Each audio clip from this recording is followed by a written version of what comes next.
You're traveling through another dimension. A dimension not only of sight and sound, but of mind.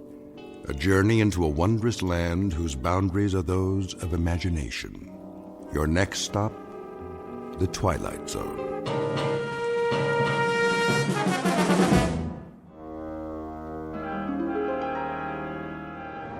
Shouldn't be long, eh, Cap? Not unless they move to Italy. I bet old Benito would like to do that. We're almost there. See that mountain range just over the horizon? Well, now, what do you know? I think I might have seen that a few times. All we do is maintain course and the boot will pop right up, big as life. Sounds like you've done this before, Captain. You like Italian food, Blake? Me? Yeah, spaghetti's okay. No meatballs, though. They give me heartburn. Okay, no meatballs. Beautiful day like this, I thought we'd just bomb the supply dump, then sit down and have us some lunch before we head back. How's that sound? You picking up the tab? Don't worry about it. This one's on Mussolini, his own personal mess hall. Yeah? Special orders. I hear the Allies can drop in anytime. Oh, I get it. So we'll quit pounding him, huh? Plus, he wants to show off what a good cook he is. Watch out for the garlic, though. That's his secret weapon. Lousy greaser. I got something for him. There it is. Target in view, Jimenez. How's our time? On the money, Captain. Set the bomb bay doors. Check. Ready to release on your command. Take her down 400 feet. Hope they don't have no big guns today. They don't. That's why we're gonna win this war. Another 200 feet. Let's drop these babies right down the smokestack. Yes, sir. Is that flak? I don't believe it. Give me some altitude. Looks like the jerks finally got some artillery. Pull up on the stick. I'm pulling. That was too close for comfort. Pull up, I said. Climbing, Captain. Higher. We're hit. Kransky, you okay? Waist gun good, Captain. Connors? Missed the tail by a mile. Fine. We took a hit on the starboard engine, sir. Looks like we're losing fuel. Then let's drop our payload and get out of here. Fast. Yes, sir. Mayday, Mayday. This is King 9 calling Firefly. King 9 calling Firefly. Come in, Firefly.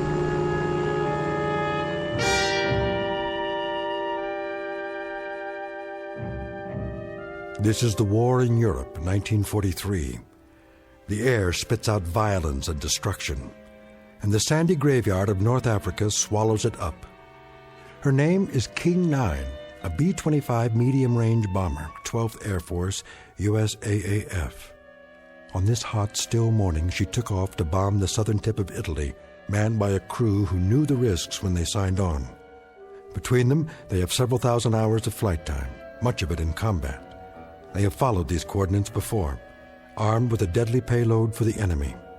A fairly routine run, certainly not her first, but unfortunately, it may be her last.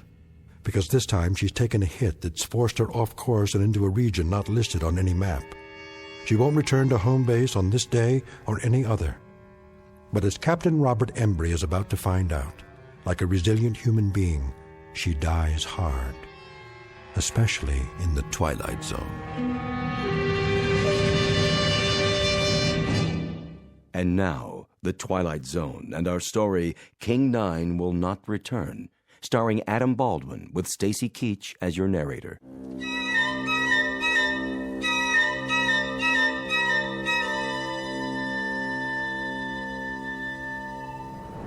What's the damage, Blake? We took a hit on the wing tank, Captain. How bad? Needle's dropping fast. We're leaking fuel. How much? A lot. Jimenez, what's our position? 10 degrees off course, Captain. Airspeed's dropping. Losing altitude. How far from base? Too far. We'll never make it. We may have to ditch. Down there, oh, mamma mia. Take a look around. See anything? Nothing but sand, sand, and more sand. Looks like one great big beach and no ocean. Then get ready for some belly surfing. Landing gear? Leave it up. Won't do any good. The sand's too soft. Connors, Klein, all crew, strap it in. We're gonna attempt an emergency landing. Flaps down. Level her out! She won't hold. Pull up! Get over that dune! There goes the other engine. Hang on! She's holding. We're gonna belly in like a glider, nice and easy. Piece of cake, Captain, piece of cake. Watch it! Watch it! We're coming in too fast. I can do this, I promise you. Captain, look out!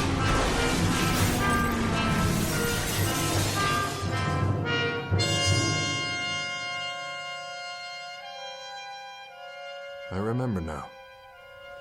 More and more, one piece at a time. First the wing tank was hit by flak. Then we lost fuel. Fell behind, veered off course. Not the moment of impact, though. The crash, that's still pretty much a blur.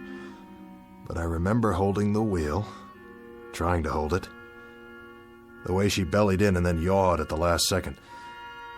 That brought the nose down into a dune, and all of a sudden it was over.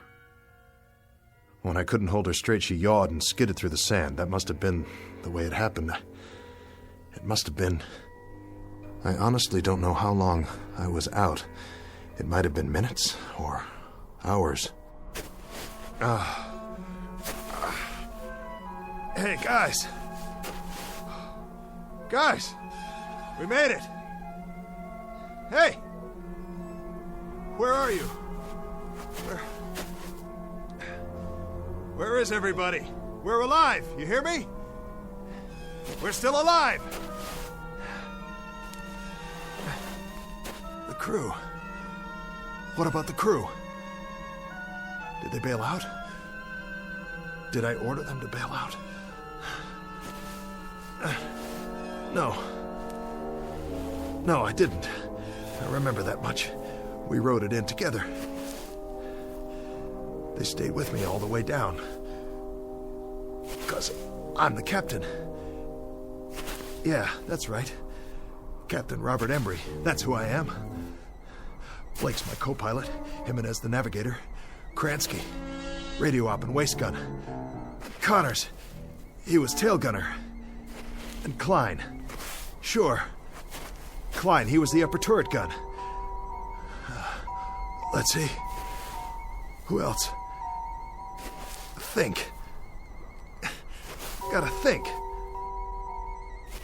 It was coming back to me, but I wasn't 100%, not by a long shot. My leg was racked up and my head felt like someone caught me with a left jab and a right hook that put me flat on the canvas. Now I saw the plane about 100 yards away and I knew I had to get back inside to see if the guys were okay. Blake! Jimenez! I kept walking toward it, but it didn't get any closer. That's the way things are in the desert. Something about all that sand and nothing to measure it by. But I kept going. I had to help them if I could. If there was any way, any hope. Are you all right? Connors! I climbed up on the wing and finally got in through the gun turret. I dropped down inside. Blake? Blake, answer me. That's an order. And there was Blake's cap on the co-pilot's seat. I knew it was his, but I turned it over and looked inside anyway. Blake, Gerald S., First Lieutenant, USAAF. And the radio op. His headset still plugged into the radio, but he wasn't there either. Jimenez. And Connors. All gone. If they were still on board when the plane crashed, then where were their bodies? No, I couldn't let myself think that way. Piece it together, that's what I have to do, piece it all together. We bellied in, and I must have been thrown clear of the plane. That's what happened. Sure. Knocked me cold. I could have been out for hours. And the others, they... What about the others? Where are they? They didn't jump, they couldn't have. The chutes are still here, all of them. And they're not dead, they couldn't be dead. There are no bodies. But if they left the plane and started walking, why didn't they take me? Morse code. Yeah, I'm here. We're here. Wait. Give that to me one more time. Mayday, Mayday, this is King 9 calling Firefly. King 9 calling Firefly. Pancaked in the desert, 1 hour 30 minutes from last checkpoint. Bearing 290 degrees, terrain flat and sandy, low hills to the north. No other landmarks, no sign of crew. Mayday, Mayday, King 9 to Firefly. Come in, please. No answer.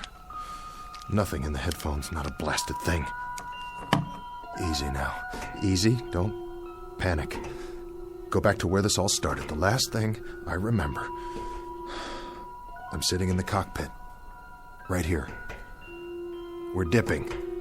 The ground's coming up to meet us, and we're sitting down hard. Flaps down. Level her out. Get over that dune. She won't hold. I can do this. I promise you.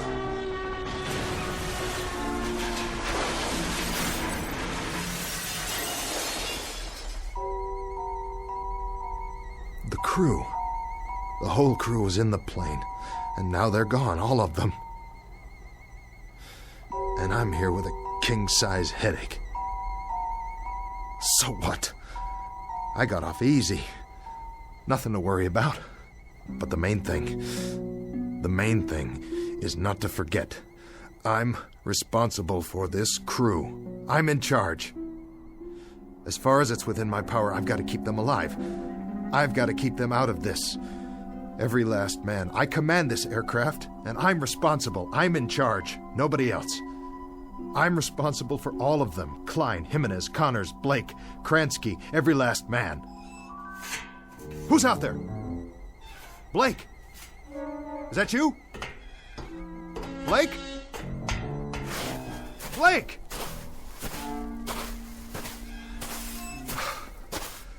No.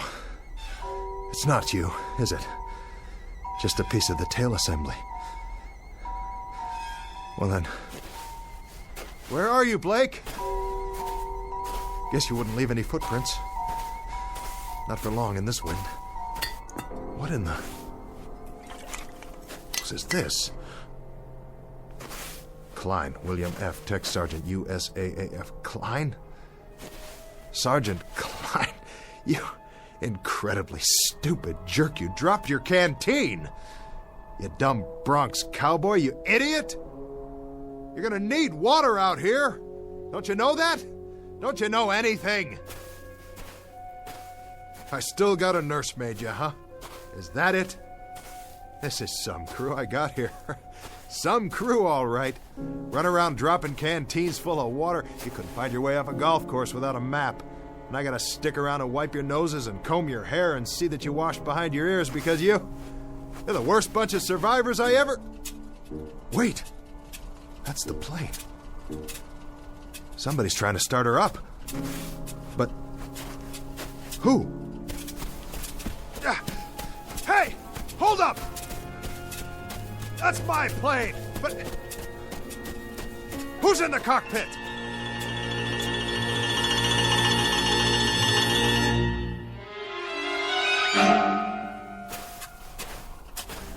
Who's in my plane? Is that you, Blake? Blake! I see you! Right there in the pilot's seat. Don't tell me that's not you. Look at me, over here. I'm over here. Blake! Blake! Blake! Blake, it's Embry. It's me. It's the captain. I'm here. I'm here, Blake. Blake, what's the matter with you? Can't you hear me? Blake! Where are you? Where'd you go? What's the gag, Blake? Hey, come on, fellas. If this is a gag, knock it off. It's not funny anymore. Strictly not funny at all. Why are you guys hiding from me? Don't you get it? I'm only trying to do my job. That was when I knew, really knew, something was very wrong. It was more than the flak and veering off course and the crash and not knowing where I was.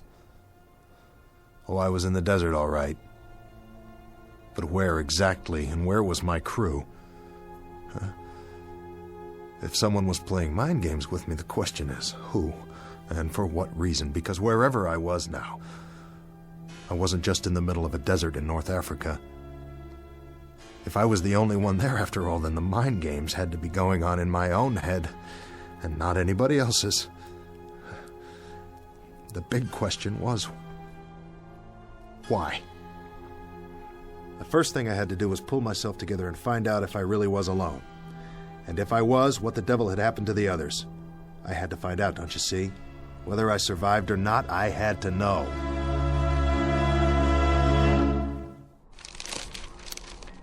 Gonna be a long night. Get a campfire going, then they'll see where I am. Hey! You out there, guys? Sure you are. You started walking, didn't you? With or without your canteens and your rations. But you won't get very far. You couldn't have. I wasn't out that long. You watch it, boys. The animals are restless tonight. Whatever kind of animals live in the desert. Blake! Jimenez! Connors! Klein! The whole lot of you! This is your captain speaking! Look over your shoulder! Here I am! I'm waiting!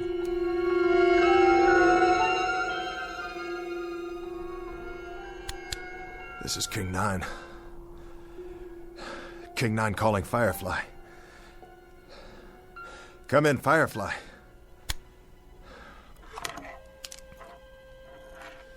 Let me tell you something, Firefly, if you're still out there. Now listen up. You better respond before the batteries run out, because I might not be here when you fly over. I might not even be here now. For all I know, I'm already dying out there. Lying in the sand with a fractured skull. This is all going on inside my brain-damaged head. For all I know, this whole thing is one big hallucination. Sure. Think about it. If I see something, or if I only think I see something, how can I tell the difference? How could I be sure? Could you? You ever have a nightmare, Firefly? Huh? Really bad nightmare? Well, you were scared, weren't you? Just the same as if it really happened. Sure you were. Yeah. Your eyes moved around and you were breathing fast and your heart was beating a mile a minute. So what's the difference? I mean, really, what's the answer? The only way you ever found out was when you woke up. This whole time, I could be sleeping, having a dream. Maybe I'll wake up and I'll be back at the base, or I tied one on and I'm in a booth right now with a girl I met in a bar someplace. Oh, wouldn't that tear it? Wouldn't that really, truly tear it? When the medics get a hold of me, they'll never let loose. They'll put me in a straitjacket and send me on tour like a freak. If they ever let me out of the loony bin, that is. But for now, I think I'll just take that chair Jimenez was sitting in and carry it outside and keep the fire burning. Because that's the only thing I can do till wake up.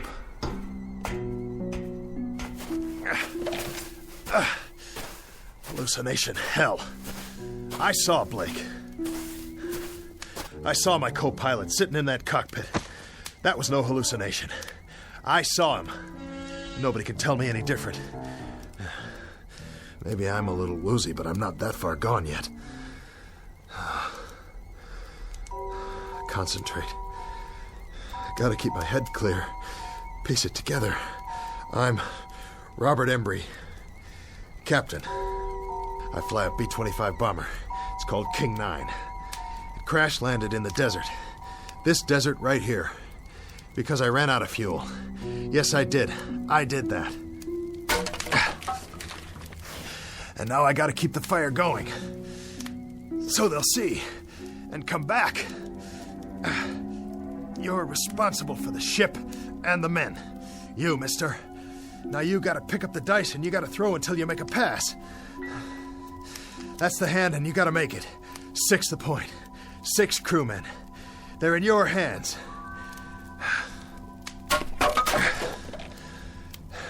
So what do you do first? You build the fire up. The chair will burn a long time soon as it catches. Here's some more newspaper from the base this morning. What's it say on the front page? Can't make it out. Picture of a plane. B-25 Mitchell aircraft found. Just like this one. Whose plane is that? Another one went down. Well, at least they found it. Maybe they'll find this one too. Sure they will. Just gotta wait a while.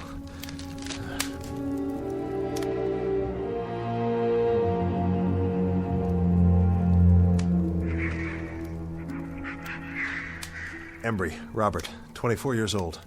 I took pre-flight training at Amarillo, and then I took multiple engine at Randolph, and I went to England. And then to Africa. And now we're based in We're based in Tunisia. And we were on a routine mission to southern Italy, and we caught some stray flak where there wasn't supposed to be any. And then we ran out of fuel. And I got the poor devils off. Of course. I did that too. It was my fault. I got that much down, no question about it. It was my fault. But where are they? Where'd they all go? Hey! Hey, fellas! No more hide and seek, okay? Time to come home now. Dinner's ready. Come to Papa. Fellas! Fellas! What's this? A cross? Made out of metal? From the plane. And a flak helmet hanging down. But who? Who put it here? Somebody wrote something. Tech Sergeant William F. Klein died of wounds received in crash April 5th, 1943. Rest in peace, buddy. The crew. Oh, Klein, I didn't know. I didn't know. I'm sorry. I had no idea. Rest in peace, kid. Rest in peace. Captain! Huh. Who goes there? Blake! Is that you, Blake? Captain Connors? Hello, Captain. Kransky! It's you, and who's that? Here, sir. Jimenez! And the man next to you, what's the matter with his face? Is that blood? All present and accounted for, sir. Klein, I don't believe it. You're not dead. Well, neither am I. Neither am I. I'm here, fellas. We're all here. We can do it. Whatever it takes. Come on. Plane's over here. I'll show you. See? It's kind of banged up and the aft fuel tank's definitely shot, but the other engine looks okay.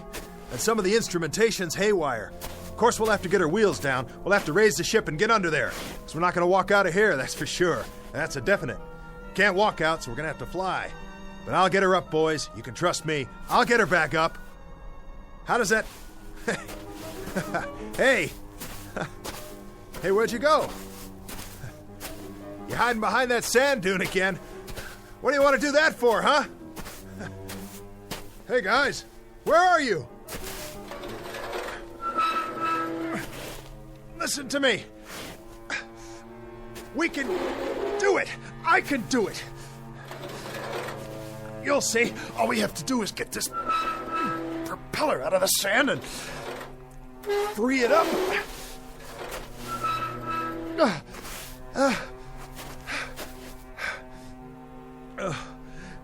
Hey, team. You can talk, you know. Talk to me. Yell at me if you want. Tell me off.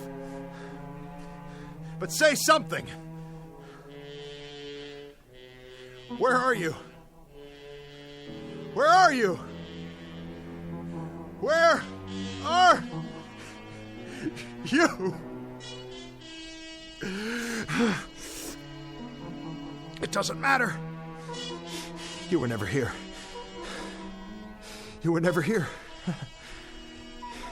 You're illusions. Mirages. That's all you are. You don't even exist. But there are no mirages at night. Only during the day, when the heat waves come off the sand.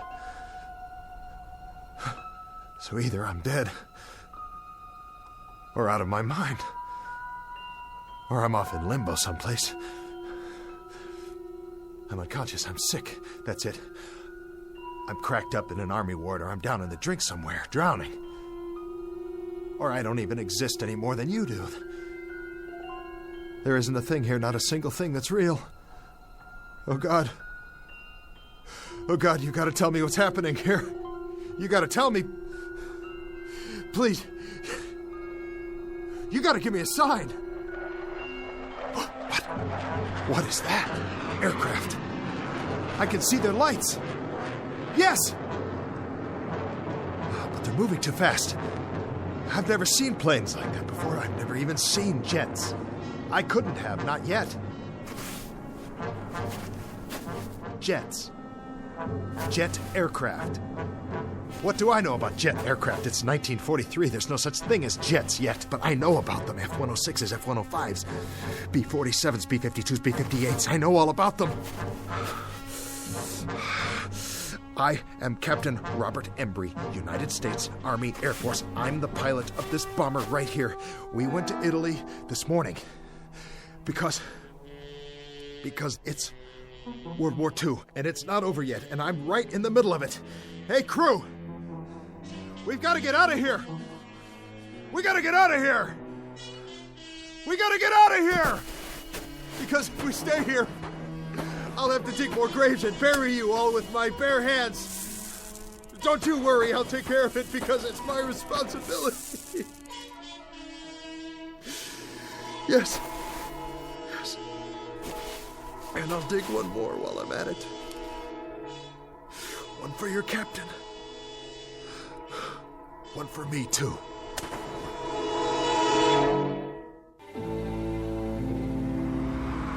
It's your Tribune here. All the news. Latest on the Kennedys. Big changes in Cuba.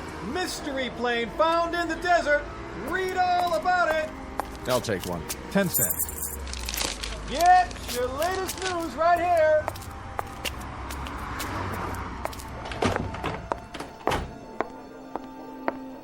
Paging Dr. Benway. Dr. Benway, please go to ICU. VA Hospital, please hold. Where's Dr. Martin's office? 3rd floor to your right. Thank you. Veterans Administration, how may I direct your call?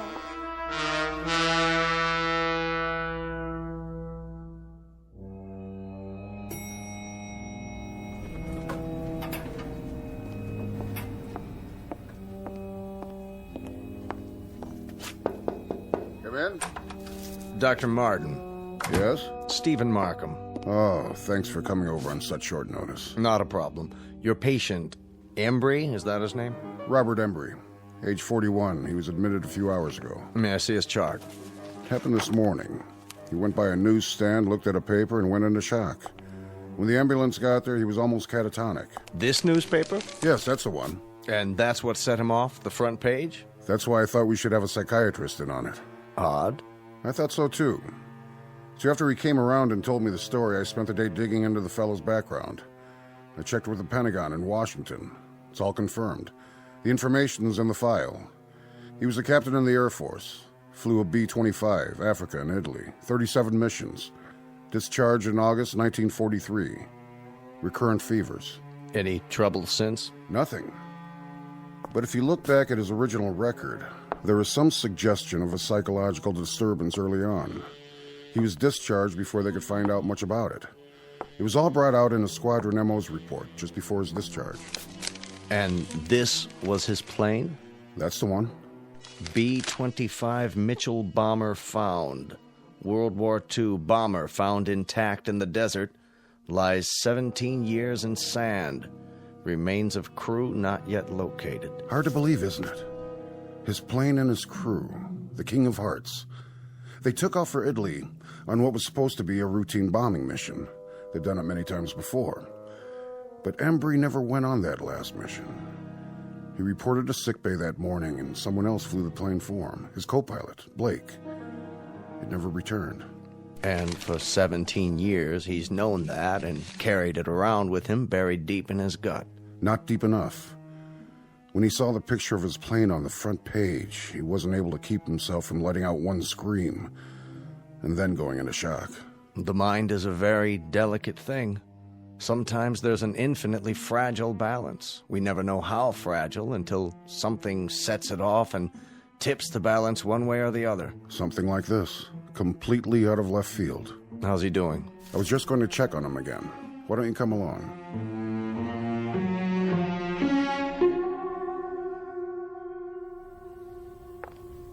Oh, Doctor, I'm glad you're here. Did he get any rest? For an hour or so. He still seems agitated and disoriented. Thank you, nurse. Dr. Markham here would like a word with him. Of course. How are you feeling, Mr. Embry? Sorry, I don't know what's wrong with me. That's what we're here for. To get you back on your feet. That's our job. Crazy dream. Crazy. Was it? I went back. Where? The desert. Take it easy, Mr. Embry. You don't have to go over it again. Go ahead. You went back, and then what? Back to the ship. I tried to find the guys. I looked for them, looked all over, I swear. But they were gone. I thought I saw Blake and then the others, but it wasn't real. A mirage. Yeah, a mirage. An illusion, that's all. He wasn't there. None of them were. It was an illusion, Mr. Embry. You know that now, don't you? I guess so. I guess so. It seemed so real. It's over now. All that's behind you. Is it? I should have been on that plane. I should have gone on that mission. I chickened out. You didn't chicken out. And you had no way of knowing that the plane would never come back. You'll realize that as time goes on, and you'll feel better for it, Mr. Embry. It's out in the open now. You don't have to keep it buried inside you.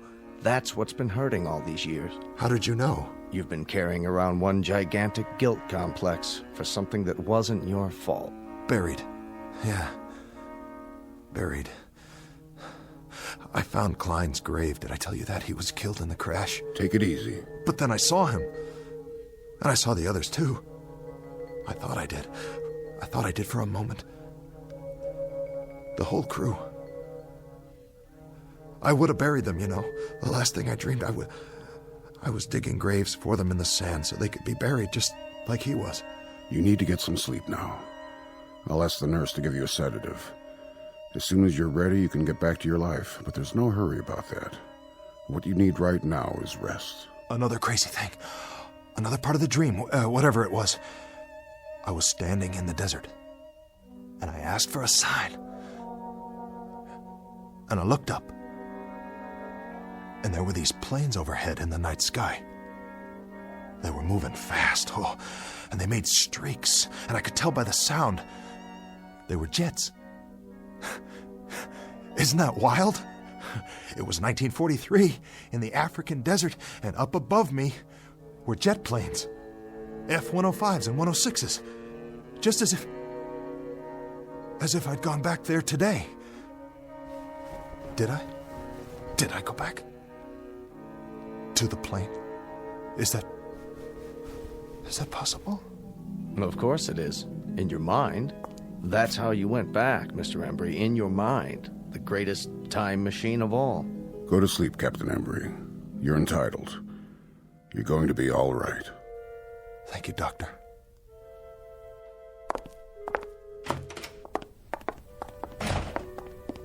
So, what do you think? I'd like to talk to him again in a couple of days, start a treatment plan on a regular basis. I can set that up for you. But I think the worst part of it's already over. The guilt's out in the open, and he knows what it is. And the dream? The delusion? Right now, it's still so fresh, it feels very real to him. In a few days, in a week or two, it'll lose its reality. You sure? Nothing's guaranteed, and that's why I want the follow-up. But in a case like this... Actually, I've never seen a case quite like this one. So much information coming back to him in a rush and generating a new set of memories he'd never had before.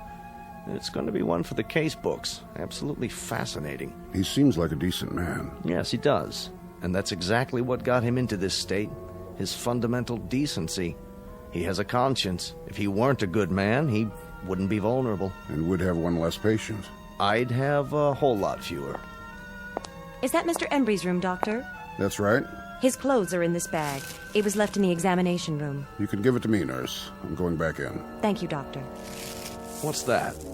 I really don't know. Looks like sand. Yes, it does. Sand? Now, where in the world did that come from? I wish I knew. It was in one of his shoes. Could be from the seashore, Jones Beach. Or? Where else could it be from? It could come from a desert. Really, now? I read the article in the paper. It said there were no bodies found in the area, not a single one. Well, the sand would have covered them over. The sand didn't cover the plane.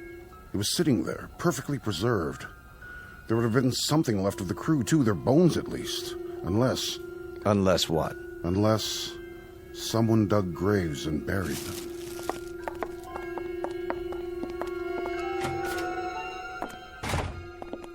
Mr. Embry. Looks like he finally dozed off. Good. Good for him. I'll just leave his things. Shirt, trousers, jacket, and shoes. Complete with several ounces of white sand. Where do you suppose it's from? Maybe a fishing trip he took recently? Very recently. Or from a plane. From a B-25 called the King of Hearts. Wherever it's from. Rest easy, Mr. Embry. You've had a long journey back. Very long. Now you can rest. Meanwhile, I'll leave your shoes by the bed. You'll need them when you're back on your feet, which will be soon. Very soon indeed. Captain Embry. Godspeed.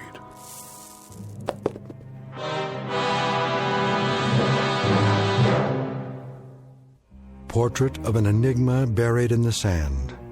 A question mark with broken wings that lies in silent grace. A marker in a distant desert shrine. Odd how the real consorts with the shadows. How the present fuses with the past. How could it happen? The question is on file in a barren desert. And the answer? The answer is waiting for us in the Twilight Zone.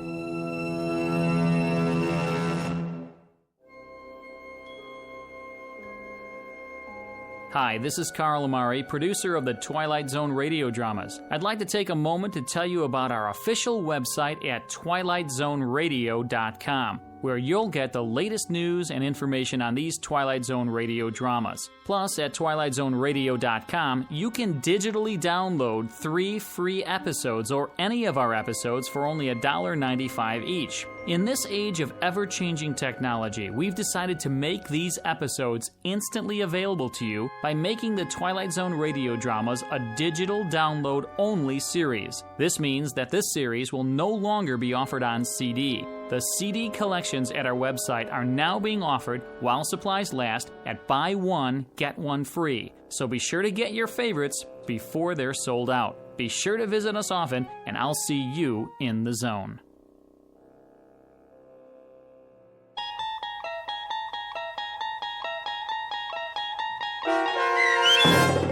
King 9 Will Not Return, starring Adam Baldwin with Stacy Keach as your narrator, was adapted for radio by Dennis Etchison and based on a script by Rod Serling.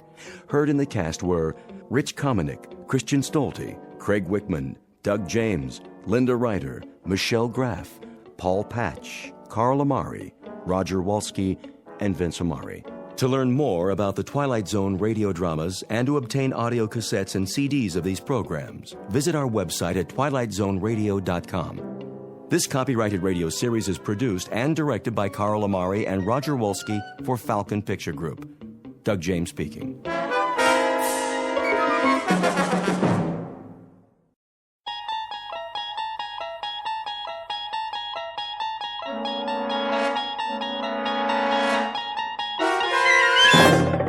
You're traveling through another dimension. A dimension not only of sight and sound, but of mind. A journey into a wondrous land whose boundaries are those of imagination. Your next stop, the Twilight Zone.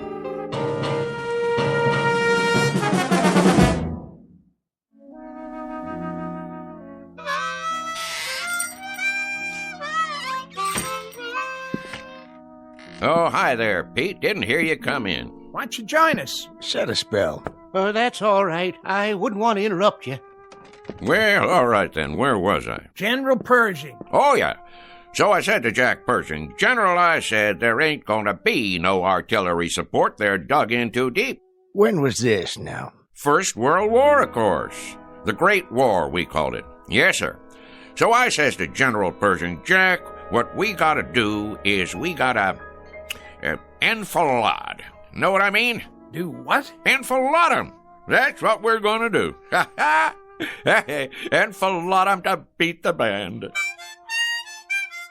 Frisby, when you gonna put that mouth organ of yours out of its misery? How's that? Or at least learn how to play it. Helps me relax. Well, sir, old Blackjack knew who he was dealing with. And that was? They didn't call me old Enfilade Frisby for nothing. Horseradish? Huh? Where do you keep the horseradish, Frisby? Right where it always was, Pete. Third shelf down. Down where? On your left there, next to the pickles. You got catsup? Underneath the cash register, behind the beans. What's your hurry? Come on over. I got another chair. No thanks. I'll put a new log in the stove. If it's all the same to you, Frisby, I'll just collect my goods and get on home while it's still daylight. Suit yourself. Oh, well, where was I? Oh, yeah. Well, sir, the following morning, we attacked up and down the line, and the rest is history. Smashed them to bits, we did. And then we went on to Paris to celebrate. Exactly 4.5 hours it took us. We had frogs' legs and cold duck till we couldn't eat no more. An hour later, we was in Berlin. Shall I say it, or do you want to? Be my guest. Frisby. Yeah? You not only got a pot belly big as that stove, you're the biggest liar who ever sat in that chair. You're doubting my word? You can start with that. Beyond just doubting your word, I'm calling you a liar flat out. How can you go from Paris to Berlin in 1 hour? Find the radishes, Pete? Yep. What about celery? All out. Getting some fresh ones in the morning. We're waiting, Frisby. How do you go from Paris to Berlin in 1 hour? Oh, hold your horses now. I'm coming to that. It's what made the whole operation so fantastic. I was doing some reconnoitering, and I found me a back route. That's very interesting, Frisby, except last week you sat right there, big as life, and told us you were in the Balloon Corps. You sure did. And that over the Battle of Marne, you shot down 3 German Fokkers with a pistol and personally directed the artillery so the Marines could win. Oh, I did that too. Only it was a year later. It was, let's see now, April of 1917. That's it. I heard enough. More than enough. I'm getting out of here. Well, now you might want to give that some thought, boys. Looks like rain to me. Rain? Sure enough, gonna be some rain. Tell by the clouds. You can always tell by the clouds, you know. Take that big job up on the hill. That there is a stratocumulus opacus. Anything you say, Frisby. You fellas know anything about meteorology? Don't get him started. Well, what do you know? Looks like it got me a customer. Carload full of them. Better get out there and pump some gas before they change their minds. Oh, now ain't no reason to hurry. Them clouds, for instance, they like to take their time. So do I. It's the way Mother Nature made things. Why, did I ever tell you about...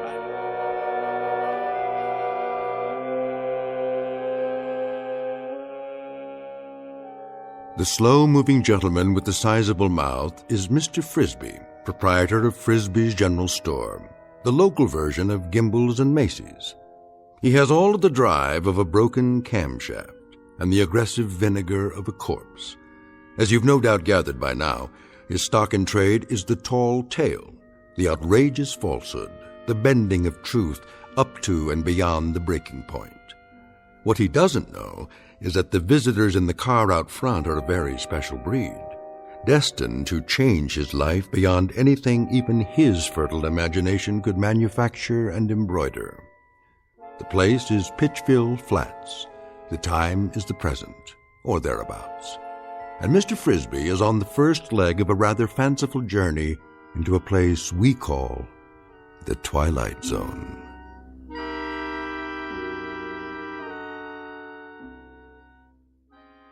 And now, The Twilight Zone, and our story, Hocus Pocus and Frisby, starring Shelley Berman, with Stacy Keach as your narrator.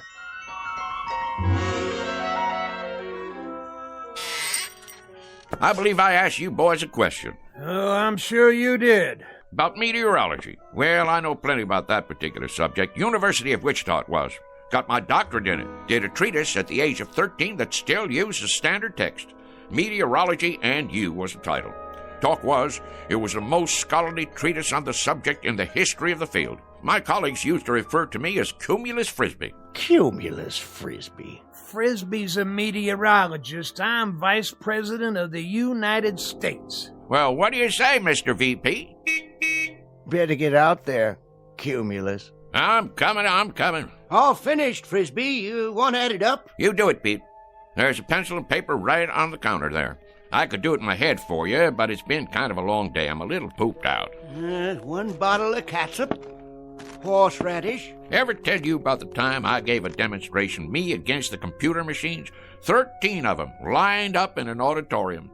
133 columns of figures, 8 digits apiece, and no pencil and paper, mind you, all in the head. Well, sir, people came from miles around. What happened, Frisby? I thought no one would ever ask. 4 of the machines broke down from overwork. Not you, of course. 2 come up with incorrect answers, and I beat them all by 21 seconds. Ha ha. That does it for me. I simply can't take no more, Frisby, I gotta tell you. Can't take what? I wouldn't mind if you was a bright liar. I mean, if there was some logic to it, but daggone, the way you tell it, well, you'd have to be 100 different people living in 200 different places in 12 different periods of American history. Hallelujah and amen. Shucks! What are they in such an all-fired hurry for? Time to do some work, Frisby. You got customers. You just said a dirty word. Only thing that works in Frisby's whole body is his mouth. All right. Keep your breeches on.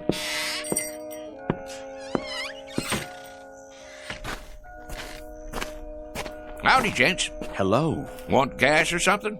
Gas? Oh, yes. Sorry I had to wait. Not at all. You know, if you gotta be someplace in a hurry, you could have pumped it yourself. We could. Didn't you hear me yelling? Oh, we heard you. Definitely. We're not too familiar with this kind of car. No. Say, how many of you was in there? 4 of us. It's a bit of a tight fit, I'm afraid. Sure it is. One of them foreign jobs. Not much room inside, huh? We don't know where to put the gas. We aren't familiar at all with these foreign jobs. You ain't? Well, this is your lucky day, 'cause I am. A matter of fact, I'm the one responsible for them. For a while there was all rear engine, only in the back. You developed them, did you? Oh, indeed I did. Got a phone call from old Henry Ford one time asking me to fly out to Detroit. Henry Ford? Sure.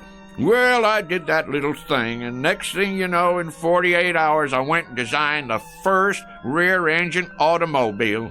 Advantages are fantastic, Is that right? Sure. All the weight on the driving wheels gives her better traction, eliminating the drive shaft, lowering the whole car. There's a whole lot better visibility, plus the heat and gas fumes go right on out behind. You're quite familiar with the internal combustion engines, then. That sort of thing. Familiar with them? Why, mister, you're looking at the granddaddy of the modern-day automobile. Henry said to me when I finished that there designing job, rear engine, he said, that's what he called me, old rear engine Frisby. He says, rear engine, you're an automotive genius. That's what you are. Hey, well, I couldn't very well argue with him, being as how he was Henry Ford. I guess not. Now, where was I? Say, you want it filled up? If you don't mind. Not at all. That's what made this country work, and more work. Me, I've done more of it in my life, more different kinds of work than most people ever even heard of. Of course, I had more than my share of ingenuity, too. I took this little old business here and made it a success, just like I did for, well, you might say everything I laid my hands on. Gas tank. Would it be on the other side? Oh, I knew that. Why don't you boys go ahead and stretch your legs? Take your time. Mighty pretty country around here.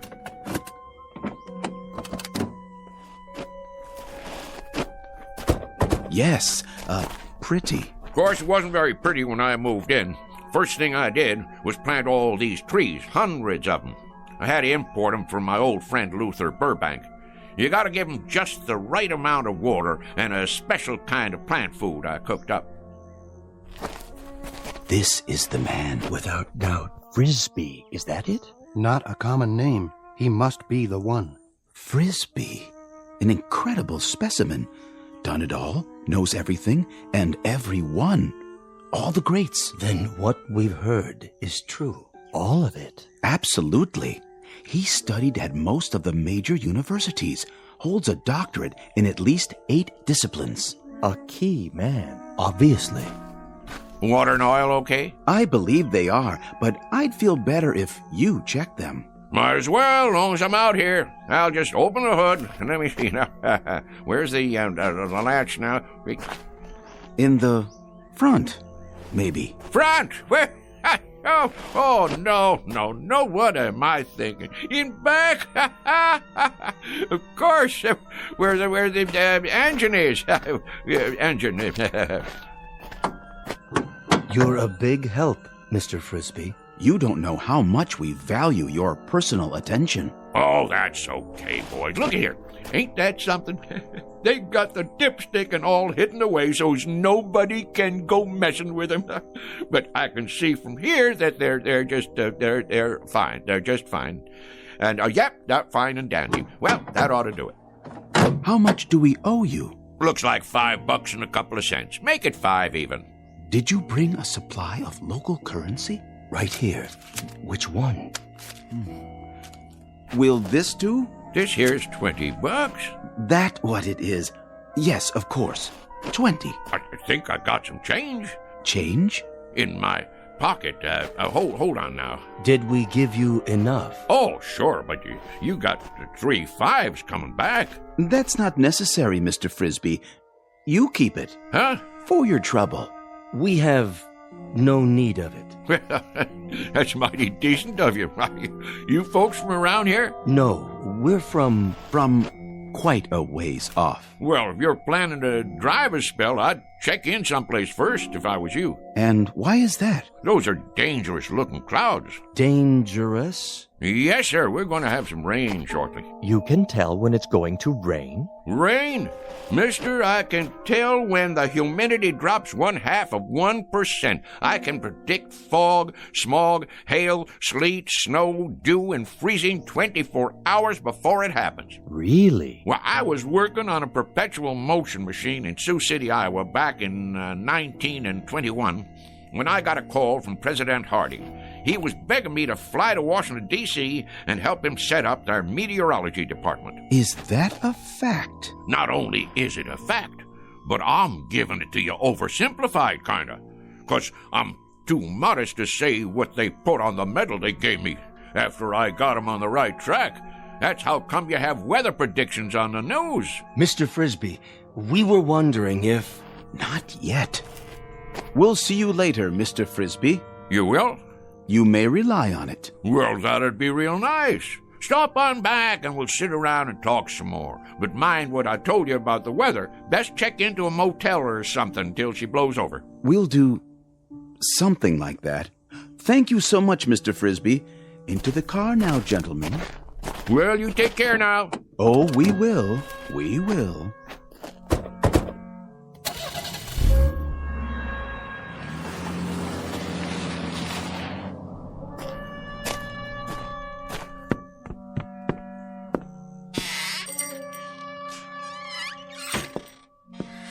Odd fellers. Why, didn't they believe what you were saying? It ain't that. They just seem kinda odd. Wearing suits like business fellows from the city. Handed me a $20 bill like they didn't know what it was. Well, how come you didn't tell them you was Andrew Jackson and that was your picture on it? That's one of the few things I ain't heard 'em claim. Wait around here long enough and you will. Well, we'll see you tomorrow, Frisby. Yep, see you tomorrow. Sure enough, boys. I'll be here. Same as always.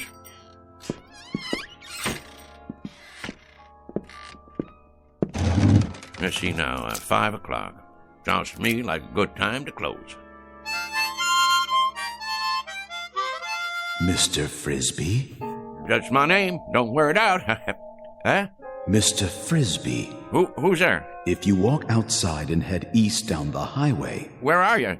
Nobody left in this store but me. If you head east for 200 yards, you'll come upon something extraordinary. Oh, yeah?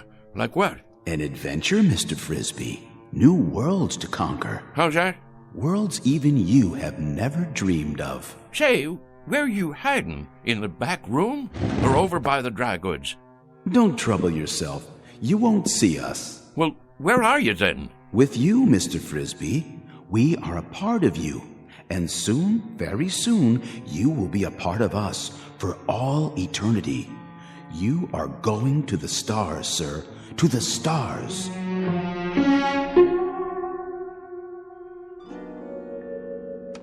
What do you mean, the stars? You talking about going to Hollywood? The stars in the heavens. You're not afraid, are you? Afraid? Me? Stonewall Frisby?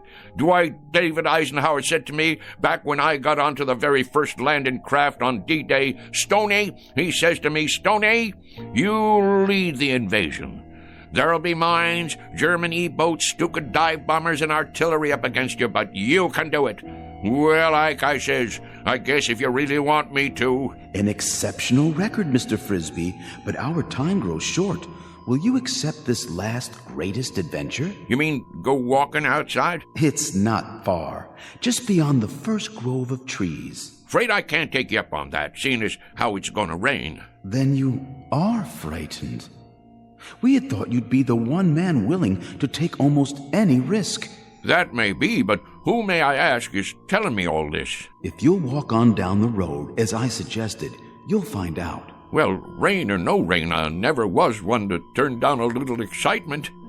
Who'd you say you was? Your questions will be answered soon enough. Well, all right then. Just let me lock up.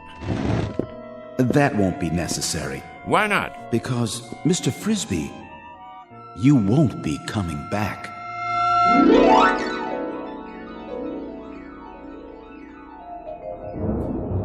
Well, will you look at that? I sure was right.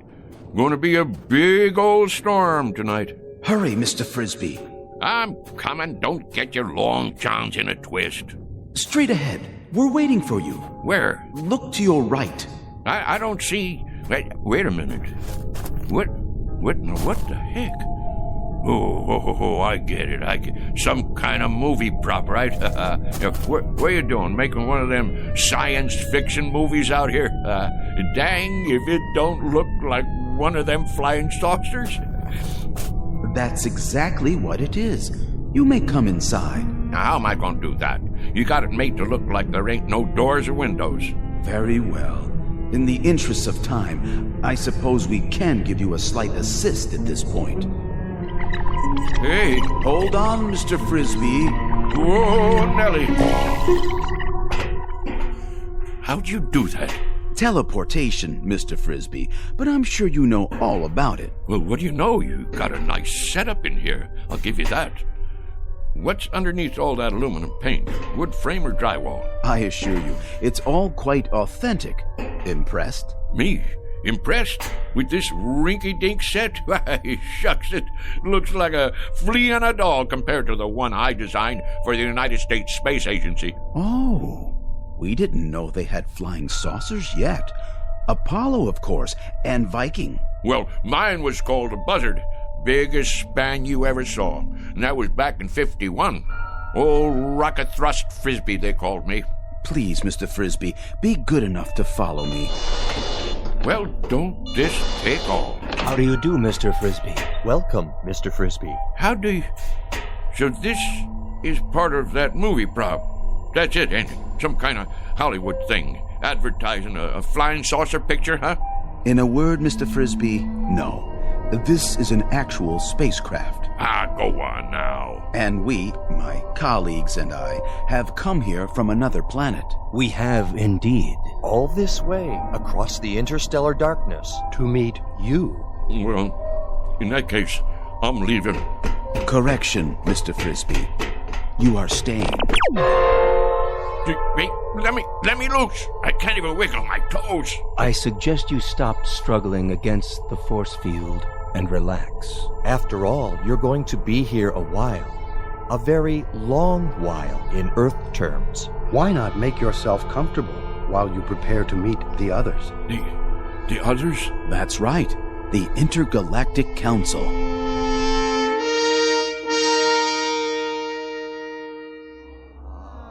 Well, sir, the government already knew about my research in atomic energy.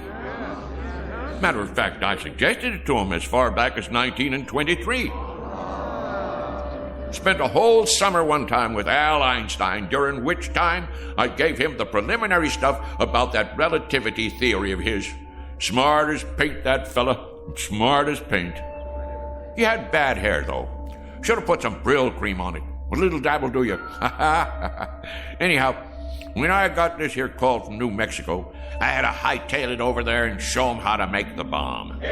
Incredible. Fantastic. What a specimen. Now, let's see. That covers atomic energy. What was the next thing you fellows asked me about? If you wouldn't mind, sir. Go on, speak your mind. You're entitled, son. Your research in liquid propellants. Oh, yes, liquid propellants. Well, now, the main thing I gotta say about that is there ain't no liquid in the world that'll propel me faster than a dry martini on the rocks.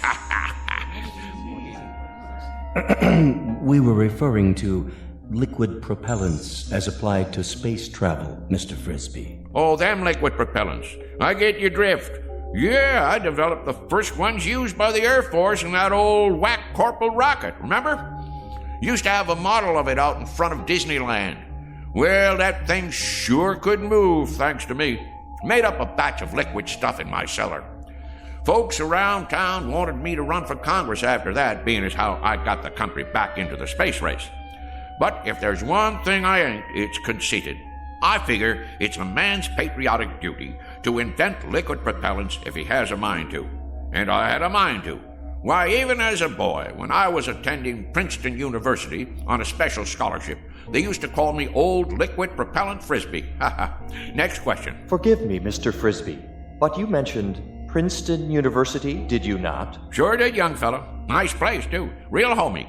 Of course not as homey as Pittsville Flats. But it was my understanding that you attended the University of Wichita. That one, too. I can see how you'd get a mite confused. It happens to be a fact that I hold degrees in 38 major universities and advanced schools of learning. Amazing. What on earth? It beggars the imagination. I also got me one of them Rhodes scholarships over in England one time, but I had to turn it down because I wouldn't bow to the Queen. Next question.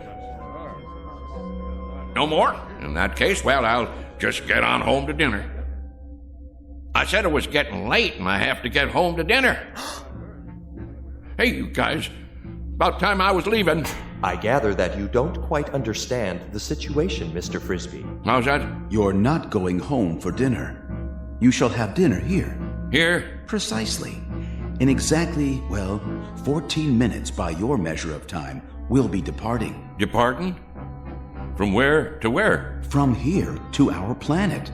You see, Mr. Frisby, our assignment here was to secure a representative Earth species, the most brilliant we could find.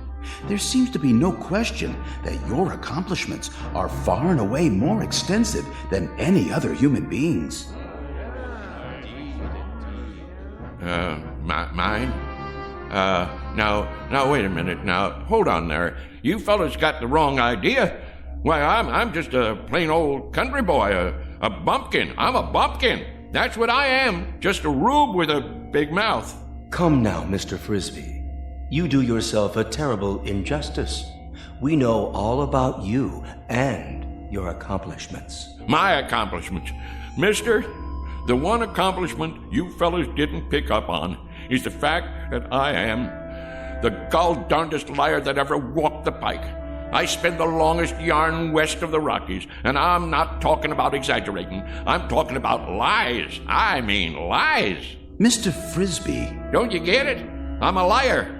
I ain't got enough truth in me to raise a bump on a bee. There are some terms that have no equivalent in our language. This word, lie, that you mentioned. Dang right, lie. That there is the opposite of the truth. Don't you have that on your planet? Have what, Mr. Frisby? Have a fella that runs around talking the bull off a nickel? I'm afraid not. We have no concept of this term. You mean whatever somebody says goes without saying? That is the truth? So everything I told you, every doggone piece of harebrained guff I've been throwing at you, you believe it? And now you're taking me up to your planet so you can stick me in a cage? Oh, hardly that, Mr. Frisby. It won't be a cage. We'll naturally have to keep you confined, much as we do the other specimens we've collected. We've got a marvelously entertaining Venusian. He sings simultaneously in 8 different octaves, and he accompanies himself on percussion with his tail. Now, you listen to me. I'm a bona fide American citizen, and I got my rights. And furthermore... Please contain yourself, Mr. Frisby. Since we'll be departing very shortly, you have your choice of dinner now or later. Perhaps you'd prefer waiting. What is your pleasure? I'll tell you what my pleasure is. My pleasure is to punch you right smack dab on the jaw. What the... Don't be alarmed, Mr. Frisby. That was only a mask, a disguise we use to pass among Earthlings. This is my real face underneath. I hope its appearance doesn't unduly disturb you. Mr. Frisby? Whoa, whoa, whoa. Mr. Frisby!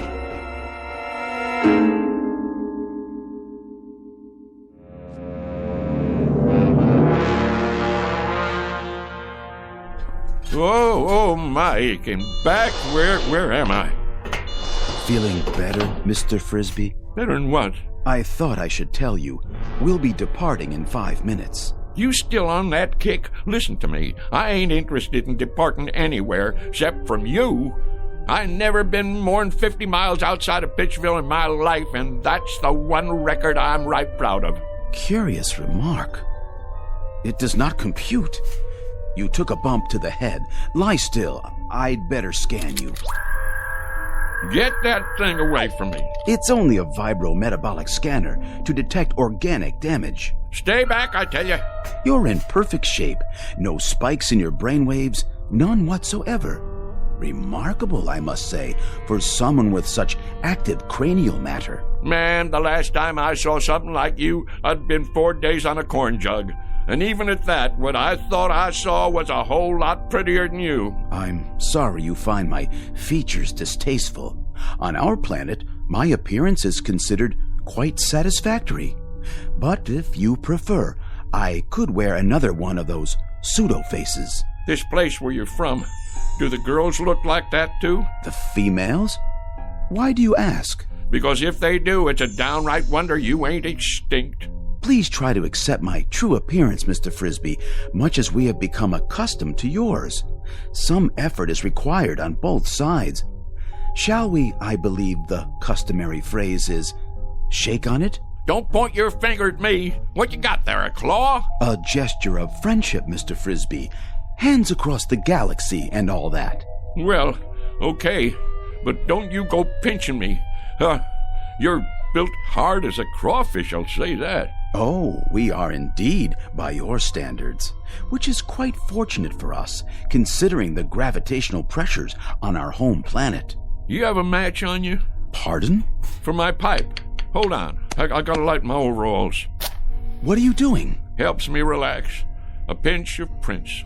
One time a guy come in my store and he says, "You got Prince Albert in a can?" And I says, "No, I already went and let him out." Never mind. You boys wouldn't understand. I'm afraid there's no smoking on the ship. Well, who ever heard of a rule like that? It upsets the negative ion balance. No, I really ain't going. What do you think of that? Well, I suppose if you sit over here, directly under the laminar flow. Kinda chilly. Ooh. Don't you boys have a wood-burning stove at least? Must get mighty close to freezing up there in outer space. What's that? Oh, that? Oh, that's just my old harmonica. Want I should play you a little tune? Oh, please. Please, Mr. Frisby. I've been meaning to give a concert one of these days. Maybe Carnegie Hall or over in Branford. Oh, attention. X10 and X12. I need you here at once. Most beautiful sound there is, huh? They have harmonicas where you guys are from? Well, do they? I ask you a question. Do you have harmonicas up there where you... Help! Help! You don't look so good. Kind of green. Whoa, well, let me play some more for you. Ain't nothing like a little tune before dinner. That's what I always say.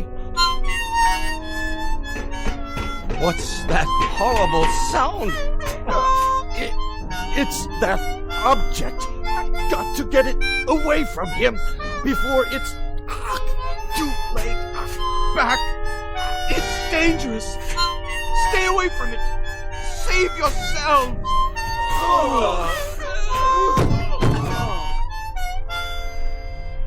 What's the matter, boys? Don't you like my playing? Boys? Oh, boys! Frisby, old son, something tells me this is your chance. You better make tracks, and I mean now. They didn't call you old mile-a-minute Frisby for nothing. Get moving. What are you doing out of your room, Mr. Frisby? Mr. Frisby! Don't let him off the ship! Quickly, seal the airlock! No, you don't, boy. Get out of my way. No. Don't go after him. He has some sort of fantastic instrument that emits a death sound. I've never heard a pitch like it. It's powerfully destructive. We'd best take off before he warns others of his kind. They may have the same weapon.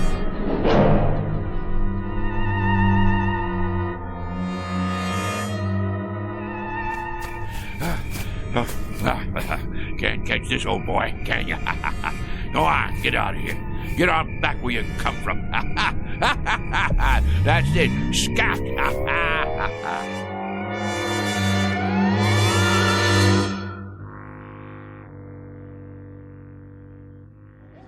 Shh, quiet. Douse the lights. Here he comes.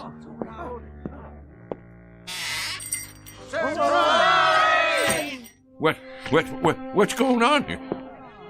Will somebody tell me what's happening here? What do you mean, what's happening? It's your birthday, ain't it? As if you didn't know. And this here is a surprise party. As if you didn't know that either. Congratulations, Frisby. Put her there, old buddy. Well, I sure didn't expect nothing like this. The heck you didn't. The present. Give him the present, dadgummit. I've been waiting all day for this. Got it right here. What are you waiting for? Go on, Frisby, open it up. Well, you folks sure sprung one on me. Want me to help you get the paper off? No, I can get it. Go ahead, read it. What is it, some kind of trophy? It's what they call a lovin' cup. Went into town and ordered it special. Go on, read it out loud. For the first time, Frisby is at a loss for words. I'll read it for him.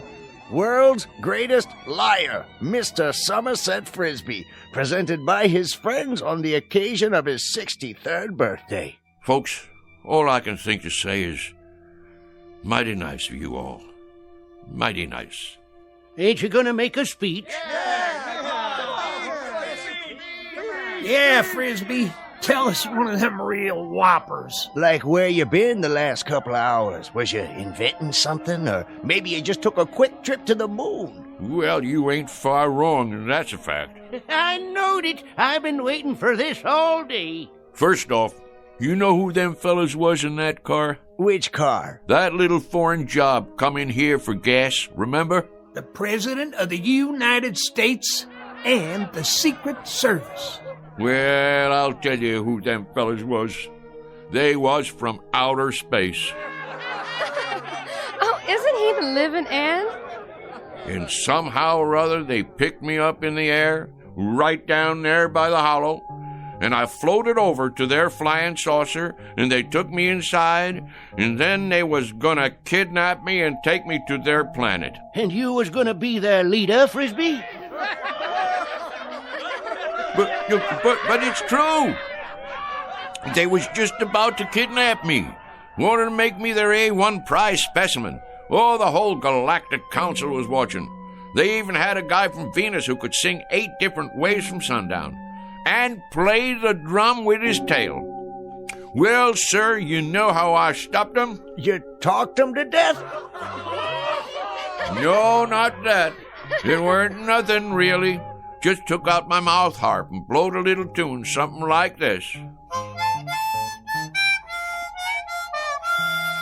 You know what happened then? I'm sure you're going to tell us. I've been waiting all day for this. They just plumb fainted away. Now that I can believe. Play us a tune, Somerset, the way you used to. Well, I suppose I could do that, if you really want to hear it. Wait a minute. There it is. Didn't I tell you it was going to rain? Sure I did. I can feel it in these old bones of mine. Yes, sir. What did I tell you? What did I tell you? Ain't he the perfect limit? Ain't he the be-all and end-all?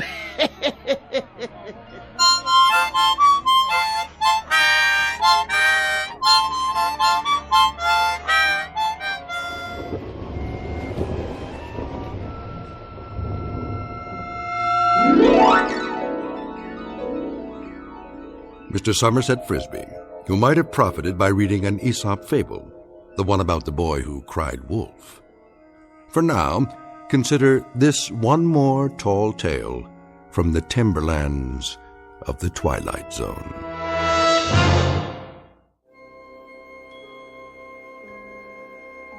Hi, this is Carl Amari, producer of the Twilight Zone radio dramas. I'd like to take a moment to tell you about our official website at twilightzoneradio.com, where you'll get the latest news and information on these Twilight Zone radio dramas. Plus, at twilightzoneradio.com, you can digitally download 3 free episodes or any of our episodes for only $1.95 each. In this age of ever-changing technology, we've decided to make these episodes instantly available to you by making the Twilight Zone radio dramas a digital download-only series. This means that this series will no longer be offered on CD. The CD collections at our website are now being offered while supplies last at buy one, get one free. So be sure to get your favorites before they're sold out. Be sure to visit us often, and I'll see you in the zone.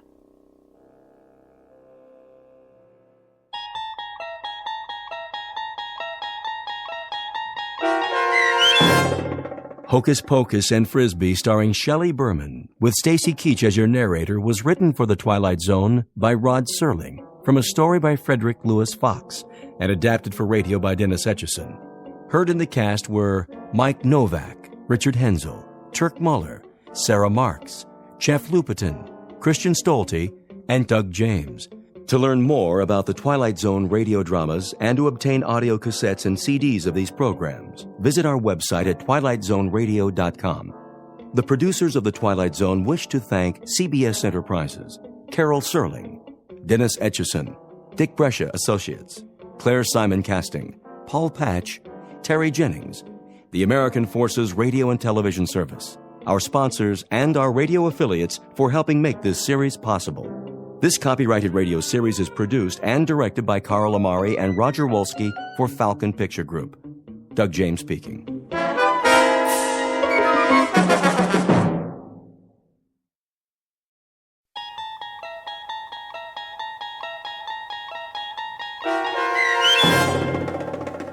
Mute, starring Wade Williams with Stacy Keach as your narrator, was adapted for radio by Dennis Etchison and written for The Twilight Zone by Richard Matheson. Heard in the cast were Amanda Amari, Deb Dotzer, Linda Ryder, Craig Brawley, Valerie Glowinski, Jamie Barron, Richard Shavzin, Roderick Peoples, Doug James, Carl Amari, and C.J. Amari. To learn more about the Twilight Zone radio dramas and to obtain audio cassettes and CDs of these programs, visit our website at twilightzoneradio.com. The producers of The Twilight Zone wish to thank CBS Enterprises, Carol Serling, Dennis Etchison, Dick Brescia Associates, Claire Simon Casting, Terry Jennings, XM Satellite Radio, Sirius Satellite Radio, our sponsors, and our radio affiliates for helping make this series possible. This copyrighted radio series is produced and directed by Carl Amari for Falcon Picture Group.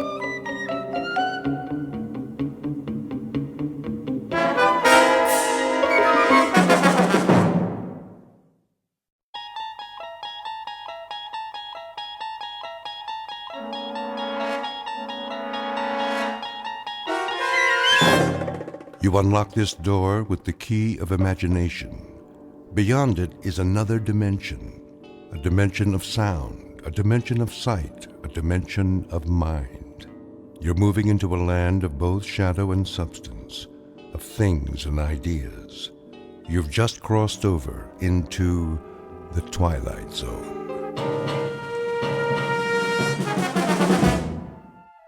So here is the agreement. You got it all down? Shh, of course he did, Hans. How are you feeling, Maria? I think my baby is not coming tonight. Would you like some more strudel, Frau Elkenberg? No, thank you, Mrs. Nielsen. It is late. If we are all ready to sign... Read it aloud. We, the undersigned, having accepted the following propositions. A, that prior to the inception of language, man communicated by telepathic means. And B, that this ability still exists and can be developed to its former effectiveness, do hereby agree to the following. 1. To dedicate our lives to the study of mental telepathy and other extrasensory functions. 2. That the findings of this study will be applied not only to ourselves, but to our children, born and unborn. Good, good. 3. That each family unit shall strive to avoid the interference of society. 4.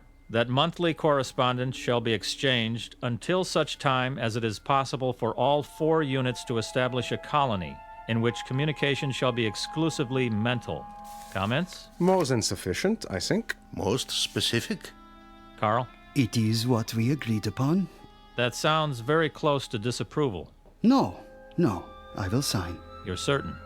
This must be entered into with absolute assurance. He is assured, Holger. His uncertainty is only a sympathetic reflection of my own. You are still uncertain? Not of the general concept. Yet I wonder, have we the right to impose this study on our children? Even those unborn? Impose, Maria? You speak as though we harm our children. Is it not rather that we bestow upon them a great gift? Of course, that is our hope. But we offer them no choice in the matter. Is that just? I am also a mother, Maria, devoted to the welfare of my child. Yet I am convinced it is just. It is more than just. It is inevitable. Destiny demands it. That's why I will be the first to sign. And I, beneath my husband's signature. Herr Calder? I have no hesitation. Nor have I. Professor Werner? The pen, please. Have you and Holger decided definitely not to remain in Heidelberg? There's a house in Pennsylvania which was left to him by an uncle. And what is the town? It is called German Corners. Ah. May I have the paper? As soon as you have signed. It's for the better, Maria.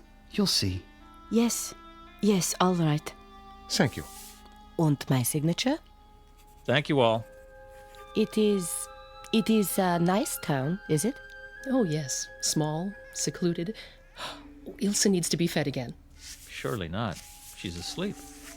You see? Excuse me, I must see to her. What you have just witnessed is the curtain raiser to a most extraordinary play, to wit, the signing of a pact. The play itself will be performed almost entirely off stage. The main character of these final scenes lies sleeping in her crib, unaware of the singular drama in which she is to be involved. Her name is Ilse, the daughter of Professor and Mrs. Nielsen. Her age, barely 1. But 10 years from this moment, Ilse Nielsen will know the terror of living simultaneously in this world and in the Twilight Zone. And now, The Twilight Zone, and our story, Mute, starring Wade Williams, with Stacy Keach as your narrator.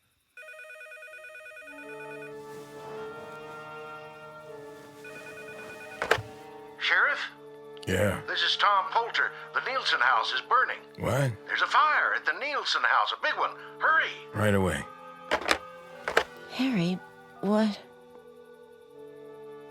Max, Harry, I know it's 2 o'clock in the morning. There's a fire at the Nielsen house. Call the volunteers and get the truck out. I'll be there as soon as I can. Did it just start? I hope so. If it didn't.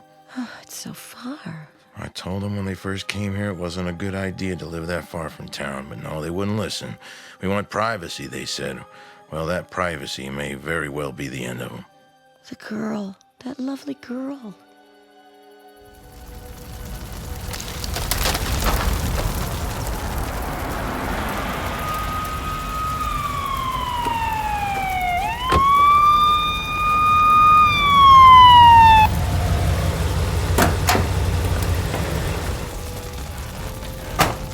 put that out. We can try. Never mind the house. Keep the woods from catching. You heard him, Tom. Get the hose. Start pumping. Right. Here goes. Let's check the back.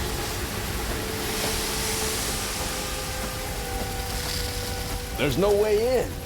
They're done for. That poor kid. Harry, over here. Where'd you find her? In the clearing. The sparks we're about to catch. You think she's... Let me see. She burned? Oh, she's alive.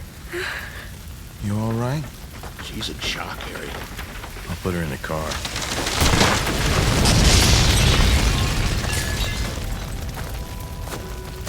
Lay her down on the seat.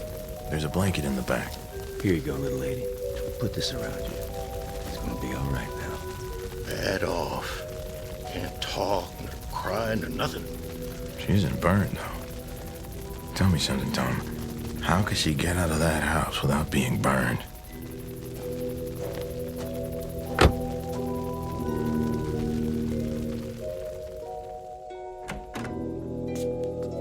Harry?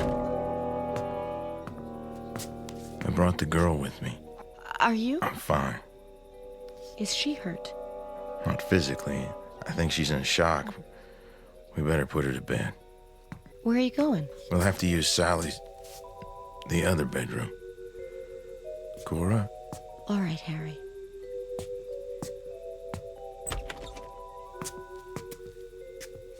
Pull back the bedclothes. Of course. Cover her up. I'll be downstairs. Poor darling. She looks a little like Sally, doesn't she? Harry?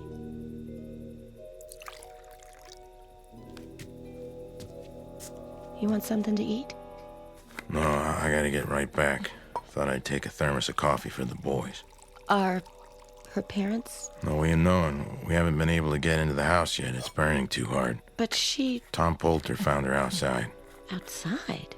We don't know how she got there. I expect her folks didn't get out, though. It's an awful fire. The poor child. Something's wrong with her. I know she isn't deaf or dumb or retarded or anything, but before she fell asleep in the car, I tried to get her to talk. She never said a word.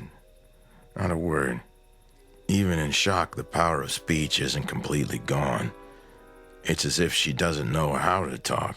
Oh, Harry. You know something, Cora? I don't think her parents ever taught her.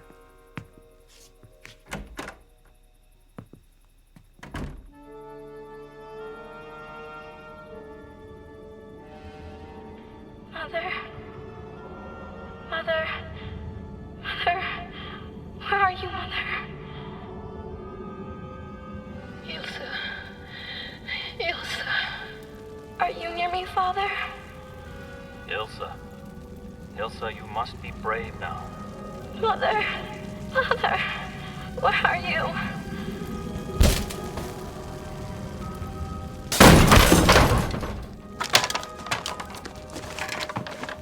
Over here, Harry. The other room. Oh, my God. Both of them. What is it, Ilsa? Oh, darling, what is it? I'm not gonna hurt you. Ilsa, what's the matter? They're dead. They're dead. They're dead. They're dead. You still awake, Cora? Is the fire out? Yes, it's out. And her parents? Too late. How did it start? We're not positive, but apparently the professor was smoking his pipe in bed, fell asleep. And there was nothing left to... Everything was burned, Cora, I told you. There's no way of getting in touch with Ilsa's relatives, then. Tom Poulter says the post office gets 3 letters for the Nielsen's from Europe at the end of every month. But wait till the next batch arrives and write to the 3 addresses. What are we going to do with the girl until then? We'll have to keep her here. It'll only be a week or so, Cora, unless the girl can tell us something. I doubt that she can. You don't think she can talk either? I tried everything I could to get her to, but... That explains it. What? Those times Miss Frank and I tried to talk the Nielsen's into putting the girl in school, the answer was always no. I don't know why. Maybe there is something physically wrong with her. The Nielsen's would have told us if there was, Cora. Not if they wanted to keep it a secret. We can have Doc Steiger check her over, but I don't think he'll find anything. But they were educated people, Harry. Well, why wouldn't they teach their own daughter to talk? They were strange people, too, Cora. Hardly spoke a word themselves. As if they were too good to bother talking to us. It might not be a bad idea to put her into school while we're waiting for those letters. Teach her how to talk, at least. Not right away. No. No, please.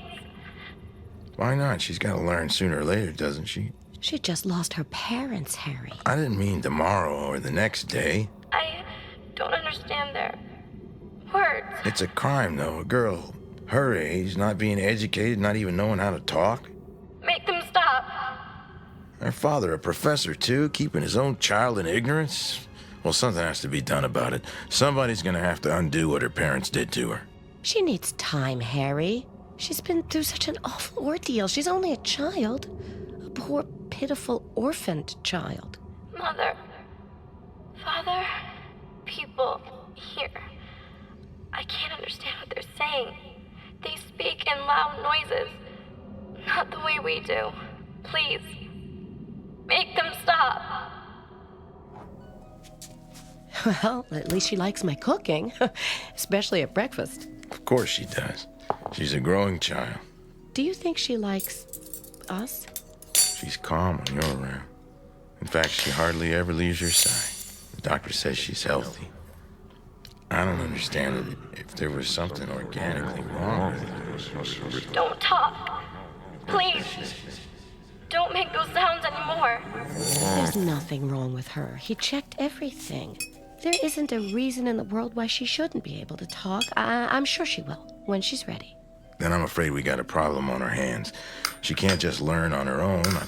I told you when she first moved here. Speak gently, Harry. You're frightening her. That's ridiculous. She has nothing to be frightened of here. Think of how it must seem from her point of view. If she's gonna live among normal people, she'll have to... But she is normal, except for the... She's not. Got. Stop! Stop! Oh, Harry, what did they do to her? Ilsa! Cora, leave her be. I can't just... She's been with us over a week now. What's the use? There's no way of getting through to her. I have to keep trying, Harry. Ilsa? May I come in? Can't you tell me what's... Oh, there. Go ahead and hold on to me. My, what a strong hug you have. Oh, sweetheart, didn't they ever talk to you? Try to speak, Ilsa, try. Say your name at least. Can you do that? Ilsa. Ilsa. If only I could make you understand. Take away your fear. Look into my eyes. That's it. I'm trying to tell you something. Did you know I had a little girl once? This was her room. Her name was Sally. And then one day, one terrible day, I was downstairs. I remember I was wearing a summer dress. I looked out the kitchen window and I saw them coming, carrying something in their arms.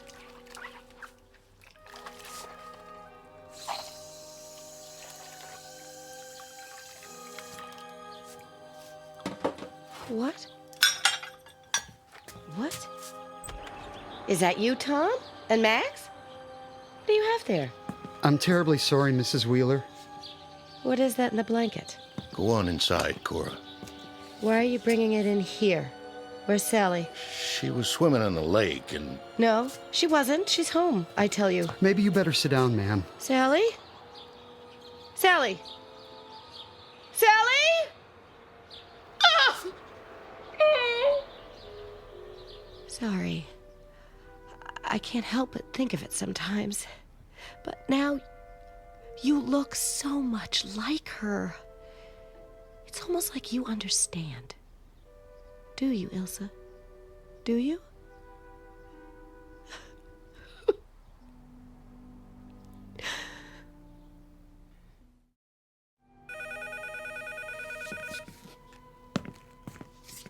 Hello. Yeah. Okay, well, I'll be right over. Who was that? Tom at the post office. The 3 letters came in. Oh. Be back in a while. Yes. Yes, you do that. Oh, hello, Ilsa. Would you like something else? No? Well, sit down here with me, just the 2 of us. I'll have another cup of coffee. Did you hear that? The letters came from your people. I suppose that means you'll be leaving us, but that won't be for a few weeks, at least. For now, you can still be a part of our family. Yes. Now they'll come and take me to where there are other children like me.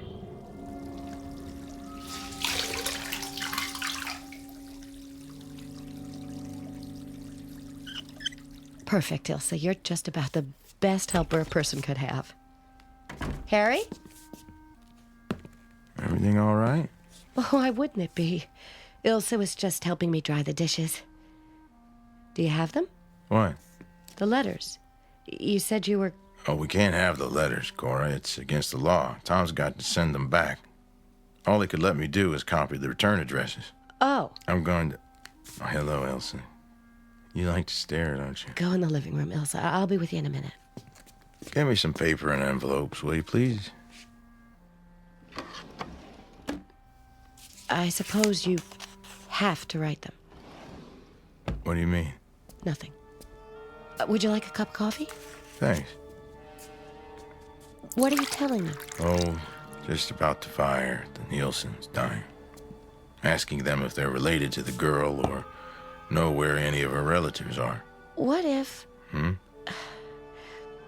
What if her relatives don't do any better with her than her parents did? It's none of our business, Cora. The welfare of a child is everybody's business. We're not in a position to decide for her. No, of course not. Our position is to send her away. Get rid of her. And maybe she'll never talk, Harry. Maybe she'll be terrified of shadows all her life. Cora, I know how you feel. Sally's gone. Another child in the house. But she's not our child, Cora. We have no rights where she's concerned. And there is something wrong with her. Is that why you want to get rid of her? I think you know better than that. I'll finish these letters and put them in the mailbox before I leave.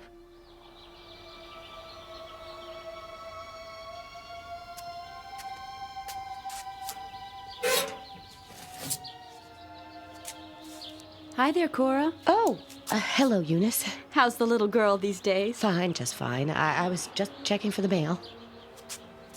Has it come yet? I don't think so. Looks like you got something. Just some junk mail from yesterday. It was still in the box. Well, you take care, Cora. Don't be such a stranger. You too. Elkenberg, Calder, Werner, all from Germany. Strange. If I tear up the letters, he'll find the pieces. I must burn them. The furnace. That's it. In the basement. I must. Where is she going? What's downstairs? No. No! She's going to burn them. She can't. Fire! Fire!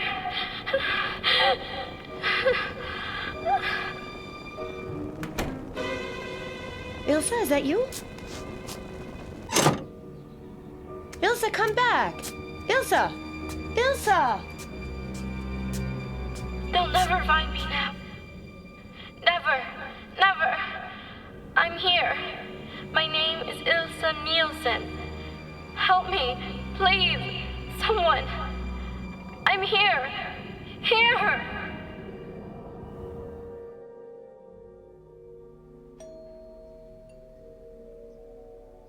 Now, who would that be? Probably Miss Frank. Miss Frank? What does she want? I asked her to stop by. Harry? Aren't you gonna let her in? Oh, Harry, what have you done? Mrs. Wheeler? Hello, Miss Frank. Is Ilsa here? Won't you come in? Thank you.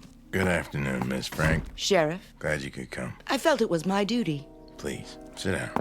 You haven't heard from her family, I take it. Like I explained to you the other day, I wrote to these people in Europe 4 or 5 weeks ago, but we haven't gotten an answer. We don't know exactly what we're gonna do with the girl, but Until we decide, I feel she ought to start getting some education. She most certainly should. It was positively criminal of her parents not to have started her education years ago. The smugness of them. The insufferable disdain.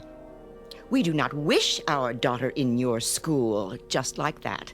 In many ways, that fire may have been the blessing of her life. Miss Frank. I'm not just referring to her lack of education, Mrs. Wheeler. But to call the hideous death of Ilsa's parents a blessing. I'm sure I didn't mean it that way, Mrs. Wheeler. What do you mean?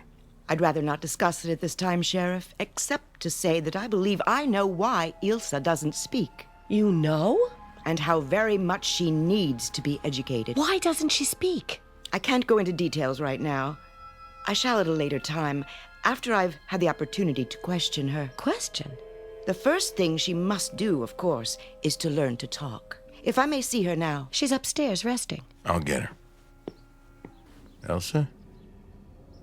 Elsa? Don't let them put me in school. Please. Elsa? Oh, please. They don't understand. They don't understand. And when would she start school? Why, tomorrow morning, I should think. Just a moment. Harry? Harry. What is it? I'd like to talk to you before. Cora, if it's about the girl going to school... Harry, please. We waited long enough. Those people aren't going to answer. No, Harry. What do you mean, no? Why shouldn't she? I don't know. It's just that... She starts tomorrow. She'll be so frightened. All right, she'll be frightened. A day, maybe 2 days, but she'll get over it. She'll start to learn. She isn't ignorant. I swear she understands me sometimes, without talking. Elsa? Ah, there she is. She's very shy, Miss Frank. She'll need understanding. And she shall receive it. Come here, Elsa. Go on. Shake her hand. Her name is Miss Frank. I won't. I know what she's thinking. I can hear her mind. I said, come here, child. Don't touch me. Go on. There. See? I don't bite. I think we're going to get along just fine, you and I. Not her. Not her.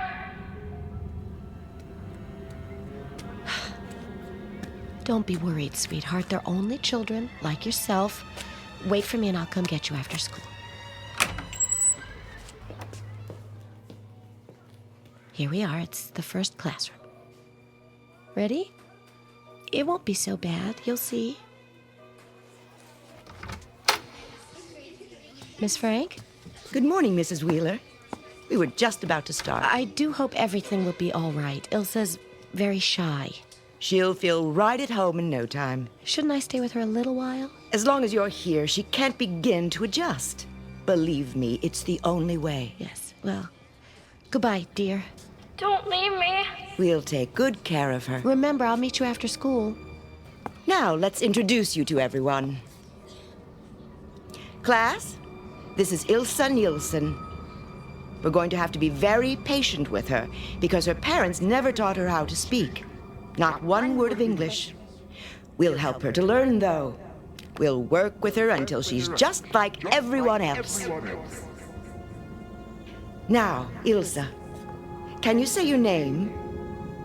Ilsa Nielsen. Try to say it, child. Your name, Ilsa. Ilsa. Try to say it, child. Ilsa. Take your hand off my arm. You're hurting me. A little later, then. We have plenty of time. You'll learn. I promise you. You'll learn. Open your books, class. Richard, will you read from the top of page 17, please? This is a boat. A boat sails on the ocean. Ocean? He's trying to tell about the boat in the picture. The boat isn't words. It isn't. Why don't they learn the way Father taught me? Ilsa, look at this picture. Ilsa, you must pay attention. Get up. I said get up. Now, we'll try again. Say your name, Ilsa.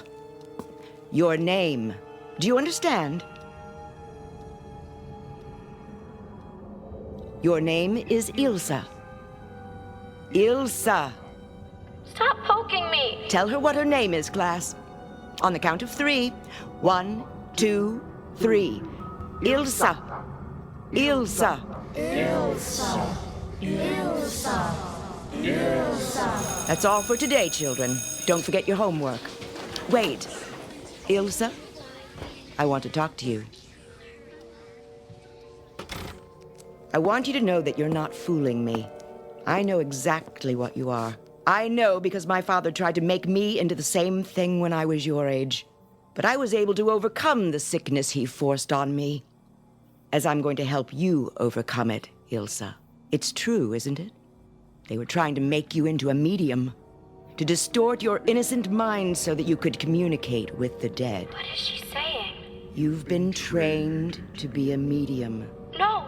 Haven't you? It isn't true. It's not what they were training me for. Oh, you understand me. You know what I'm thinking. That proves it. Don't you see? You've just proven it to me. You are a medium. No, you're wrong.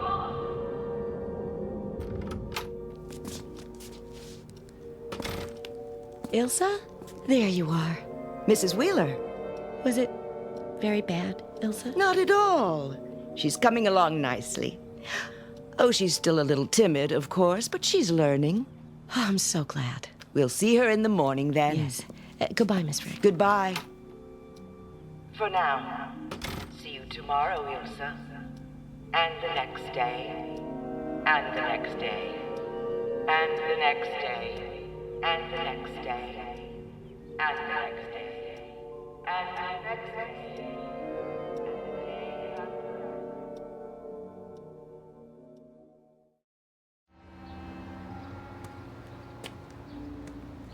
Ask someone, Werner. Please, where might we find, authority? Authority? Constable?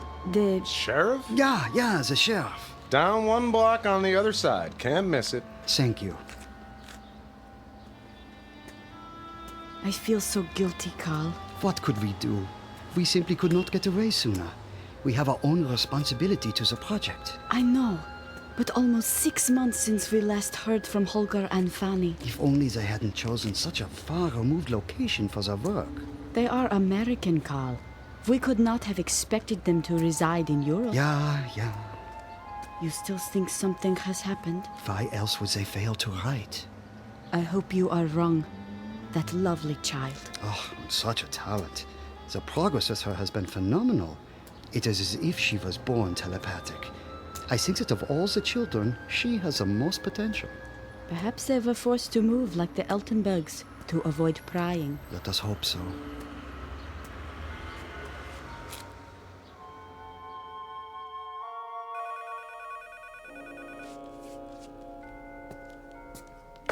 Hello? It's me, Cora. Yes, dear, what is it? The ones from Germany are here. Did you hear me? Yes. I'm gonna bring them to the house. We'll be over in a little while. All right. No.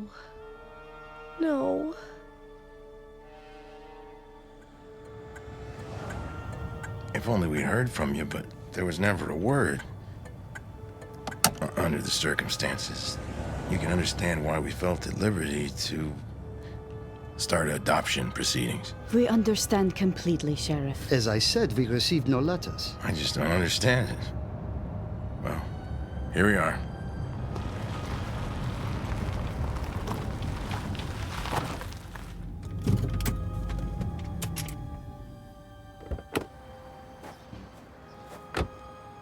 Holger and Fanny dead.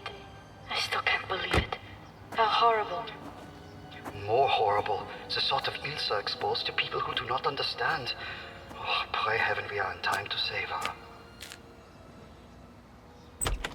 Hello? Cora, this is Professor and Mrs. Werner, my wife. How do you do? Mrs. Wheeler? Cora, they say they never received those letters. Oh, that's odd. Won't you sit down? Thank you. She burns those letters, Maria. Yes, I know. How terribly she suffers. You came a long way, Mrs. Werner. Yes, we did. Are we going to tell them? Not unless we have to. May we see Ilsa? I'll be going to get her out of school in a little while. School? God in heaven, school.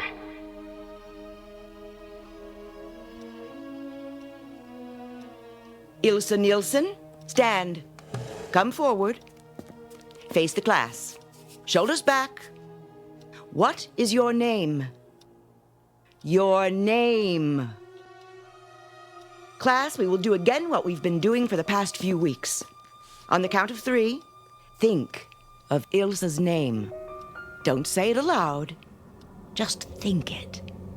Ready now? 1, 2, 3. Ilsa, Ilsa, Ilsa, Ilsa, Ilsa, Ilsa, Ilsa, Ilsa. Here they are. Ilsa, this is Professor and Mrs. Werner. Ilsa, you remember us? Our children are the ones who are just like you in Germany. You remember the Elkenbergs, the Calders, us, your father and your mother? Heidelberg, 10 years ago. The telepathy project. The Werners are from Germany, Elsa. They were friends of your parents. Think. Where is your mind, Ilsa? Your mind. Hear me, Ilsa. My name is Ilsa. My name is Ilsa. My name is Ilsa. My name is Ilsa. My name is Ilsa. My name is Ilsa. My name is Ilsa. My name is Ilsa. My name is Ilsa. My name is Ilsa. Ilsa, don't. My name is Ilsa. My name is Ilsa. Shh, shh, Ilsa. Don't cry. I'm with you. I'm with you. You can't take her from me. You can't. Cora. No. I won't let them. I love her, and she loves me. She needs me. You have no right. No right.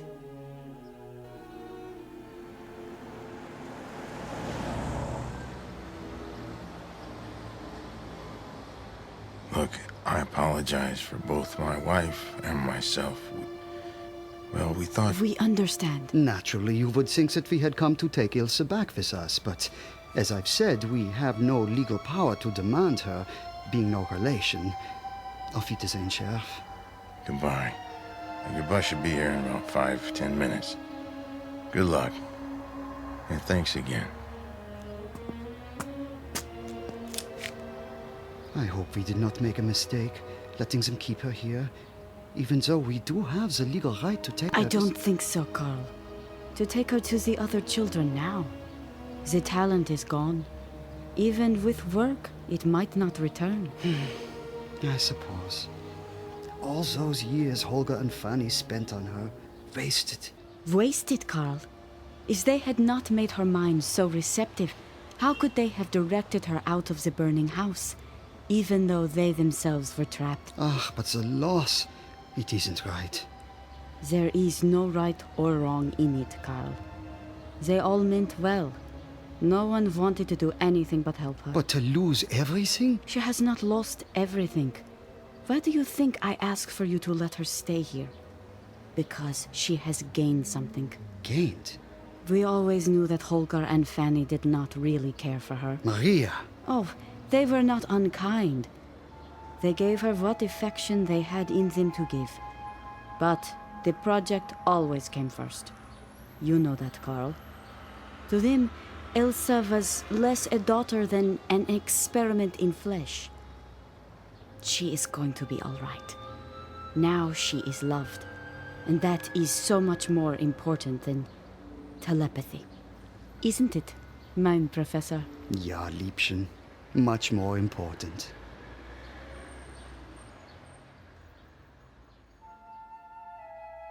This has been the story of a girl named Ilsa Nielsen, soon to be Ilsa Wheeler, who lives in the town of German Corners, Pennsylvania. She discovered that in the world of nightmares, those which threaten physically are of little consequence when compared to those of the mind. And Ilsa's mind is now possessed by the most valuable talent of all, the capacity to love.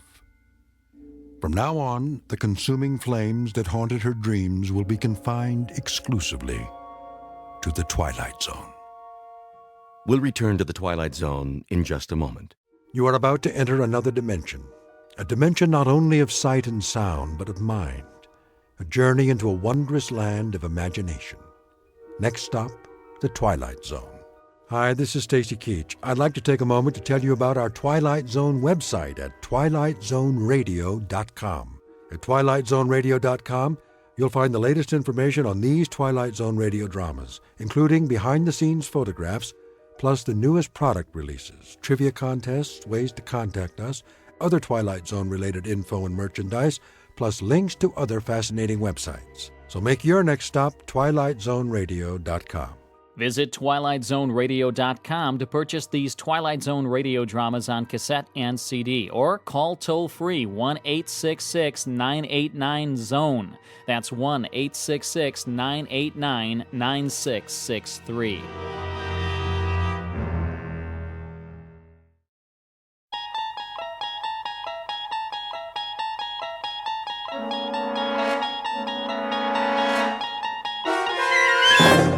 You're traveling through another dimension.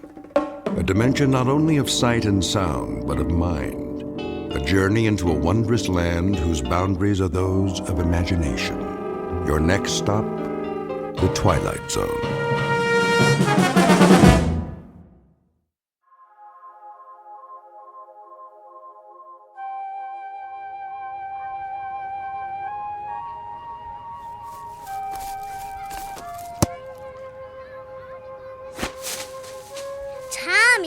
Don't kick the ball so far. Now I had to go across the street to get it.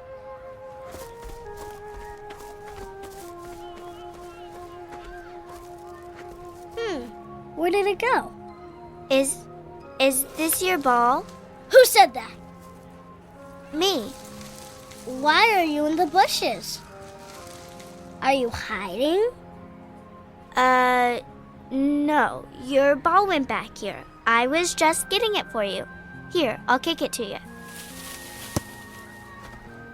Thanks! Hey, you kick pretty good. What's your name? Janet. Mine's Rebecca. You can call me Becky. Why don't you come out of there? That's all right.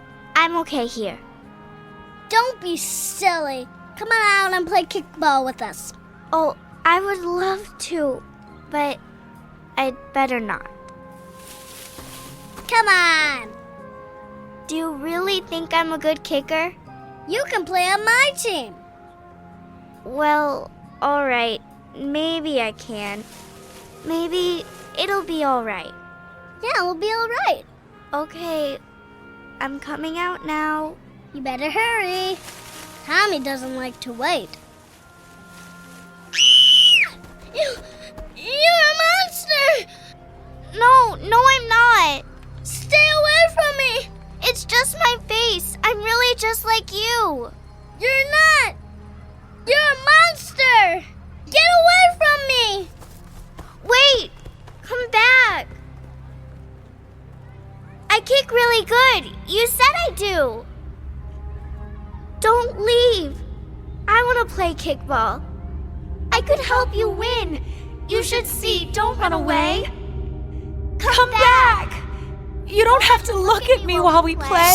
Miss Tyler. What? Are you all right? Where am I? Where did that girl go? Oh, the hospital. I'm in the hospital. Yes, you're in the recovery room. Must have been having quite a dream. Yes. Yes, it was the same dream I have every night. Something that happened when I was a child. Well, you're coming out of the anesthetic now. So the procedure is over?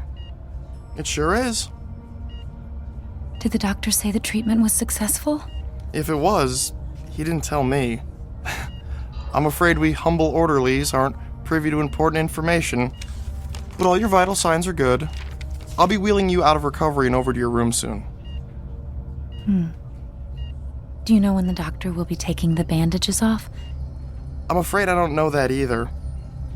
I'm sure it's frustrating to have those bandages all over your face. Not being able to see and all. Strangely enough, I'm getting used to it. You've had this treatment before? Yes. How many times? 10. 10? So this was your 11th treatment? Yes. I see. If it didn't work, I'll have to... Now, don't get yourself upset, Miss Tyler. Right now, the important thing is that you get your rest. You know, Dr. Bernardi is an excellent physician. One of our best. Yes. He's worked on me a few times before. Oh, will he be in soon? I'd like to talk to him. Well, I can leave a message for him at the nurse's station if you'd like. I'd appreciate that. You just rest now, Miss Tyler, and don't worry about anything. Thank you.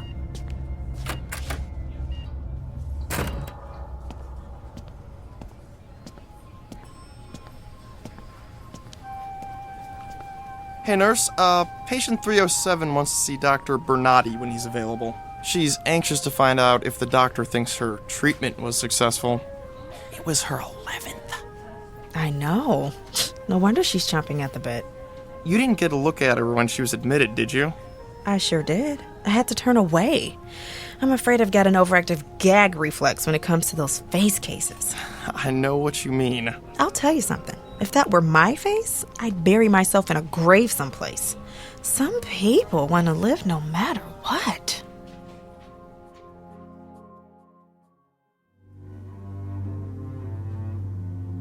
Year, place, circumstances, all indeterminate because this is a story about beauty and ugliness, and it is not dependent on a clock or a calendar. You have been introduced to Miss Janet Tyler, who lives in a very private world of darkness, a universe whose dimensions are the size, thickness, length of a swath of bandages that cover her face. In a moment, we'll join Miss Tyler after she's been moved to her hospital room, and also in a moment, we'll look under the bandages, keeping in mind, of course, that we're not to be surprised by what we see, because this isn't just a hospital, and this patient is not just a woman. Miss Janet Tyler, patient number 307, is recovering from a medical procedure that is only performed in the Twilight Zone.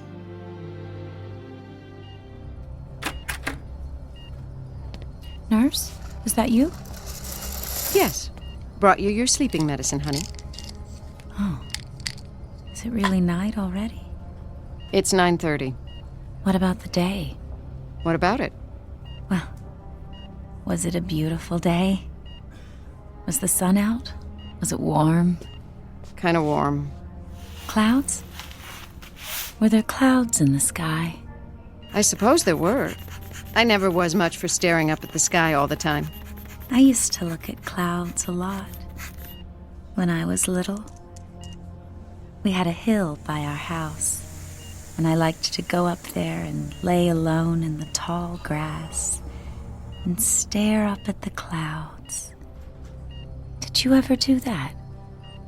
Can't say I ever did. I used to love the sun on my face, the wind in my hair, and the solitude. I loved being by myself, all alone at the top of the world. Time to take your temperature now. Oh, just one other thing. Well? When will they take the bandages off? How long do I have to wait? Until they decide whether they can fix up your face or not. Oh. I guess it's pretty bad, isn't it? I've seen worse. But it's pretty bad, isn't it? I mean, I know it's pretty bad. Ever since I can remember, ever since I was a little girl, people have turned away from me. One of my earliest memories is of a girl screaming when she looked at me. It's something I still dream about. I never wanted to be beautiful. I just wanted people not to scream when they looked at me. When, nurse, when will they take the bandages off my face this time? You've been waiting so long now, it really doesn't make much difference whether it's 2 days or 2 weeks, does it? I suppose not. Now let me take your temperature.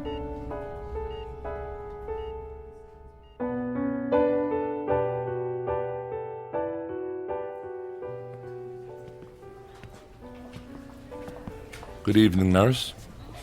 Hello, Dr. Bernardi. How's patient 307? Resting comfortably. How would you describe her emotional state? Apprehensive. A bit agitated. Can't blame her. This is what, her 9th visit? I've lost count. You have to give her credit. She keeps trying, doesn't she? Yes. A shame. All her previous treatments were unsuccessful. Doctor, what would cause such deformity? I wish I knew. I'm going to check in on her, come back about 11, nurse. Give her the usual sedative then. All right, Doctor.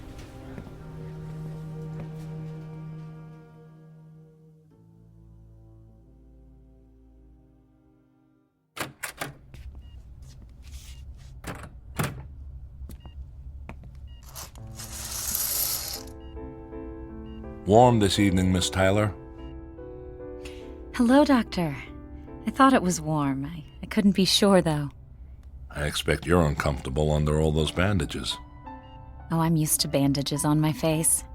Sometimes I think I've lived my whole life inside a dark cave. The walls are gauze, and the wind that blows in from the mouth of the cave always smells of disinfectant. There's kind of a comfort, though, Doctor, to living in this cave. It's so wonderfully private. No one can ever see me. It's hopeless, isn't it, Doctor? I'll never look any different. That's hard to say. Up to now, you haven't responded to the medication or to the shots or any of the proven techniques. Frankly, you've stumped us, Miss Tyler. Nothing we've done so far has made any difference at all, but we are hopeful of what this last treatment may have accomplished. Unfortunately, your case is one that can't be handled with plastic surgery. Bone structure, flesh type, many factors prohibit this kind of approach, and... This is your 11th visit. No more after this, are there? No more tries? 11 is the maximum number of experiments. No more are permitted after 11. Now what? Well, you're kind of jumping the gun, Miss Tyler. You may very well have responded to these last injections. There's no way of telling till we get those bandages off. But if I haven't responded, then what? There are alternatives. Like? Don't you know? I know. You realize, of course, Miss Tyler, why these rules are in effect? Each of us is afforded as much opportunity as possible to fit in with society. Doctor, may I walk outdoors? May I sit out on the lawn just for a while, just to smell the flowers, just to feel the air, just to make believe, Doctor, to make believe that I am normal. If I sit outside in the darkness, then I know that the whole world is dark. I'm more a part of it that way, not just one grotesque, ugly, deformed woman with a bandage around her face, with a special darkness that belongs just to her. I want to belong. I want to be like other people. Please help me, Doctor. You're not alone, Miss Tyler. You realize that, don't you? There are many others who share your misfortune. One of the alternatives, should this last treatment prove unsuccessful, well, it would be to simply allow you to move into a special area in which people of your own kind have been congregated. People of my own kind? Congregated, Doctor? You don't mean congregated, you mean segregated. You mean imprisoned. You're talking about a ghetto now. A ghetto designed for freaks. You know what everyone calls them, Doctor? Ugly camps. They're camps for ugly, deformed freaks like me. Miss Tyler, the state is not unsympathetic. Your presence here in this hospital attests to this. But you're not being rational. You can't expect to live any kind of life amongst normal people. I could try. I could wear a mask or this bandage. I wouldn't bother anyone. I'd just go on my own way. I'd take a job, any job. Who are you people anyway? What is this state? Who makes up all the rules and the statutes and the traditions? The people who are different have to stay away from the people who are normal. Well, the state isn't God, Doctor. Miss Tyler, please. The state is not God. It hasn't the right to penalize people for an accident of birth. It hasn't the right to make ugliness a crime. Doctor, look. If I walk over here by this window... Careful, Miss Tyler. No, I can feel the night out there. I feel the air. I can smell the flowers. Please. Please take this bandage off me. Please take this off me. Take this off me! No, Miss Tyler, don't tear at the bandages. You could do serious damage to the work we've done. Nurse, I could use help here. Get this patient a sedative now.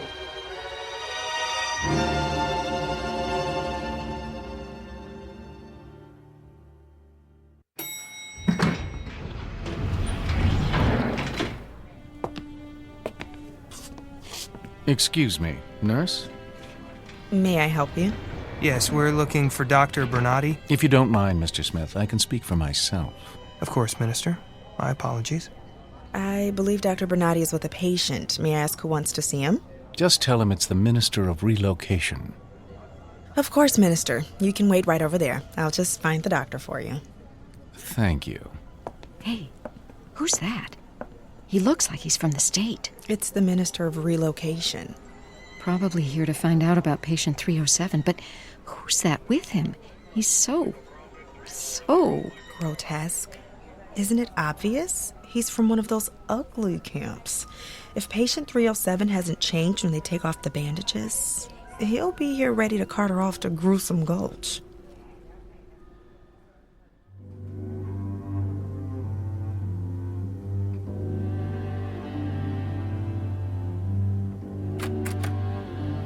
Miss Tyler.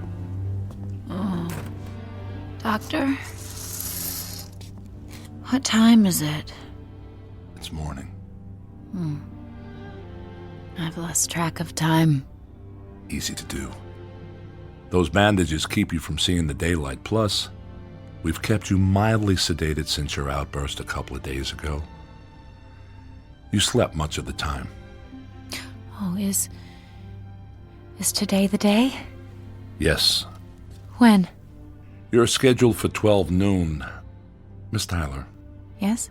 After I remove your bandages, regardless of the outcome, I must insist that you promise to remain rational. No tantrums, no temperament. You understand? Yes. Now, having said that, I want to tell you that you have every reason to be optimistic. You've been fortunate enough to take advantage of some pharmaceuticals that were just recently developed in state laboratories. They've done quite well under testing conditions. Your chances for a successful treatment are very promising. So, let's just keep a hopeful outlook. All right? I'll try, Doctor. Dr. Bernardi, I'm sorry to interrupt. May I speak with you a moment? Of course. I'll see you later, Miss Tyler. All right, Doctor. What is it, nurse? The Minister of Relocation is here to see you. The Minister of... What does he want? He didn't say. I'd better not keep him waiting. You can show him to my office, nurse. I'll let him know.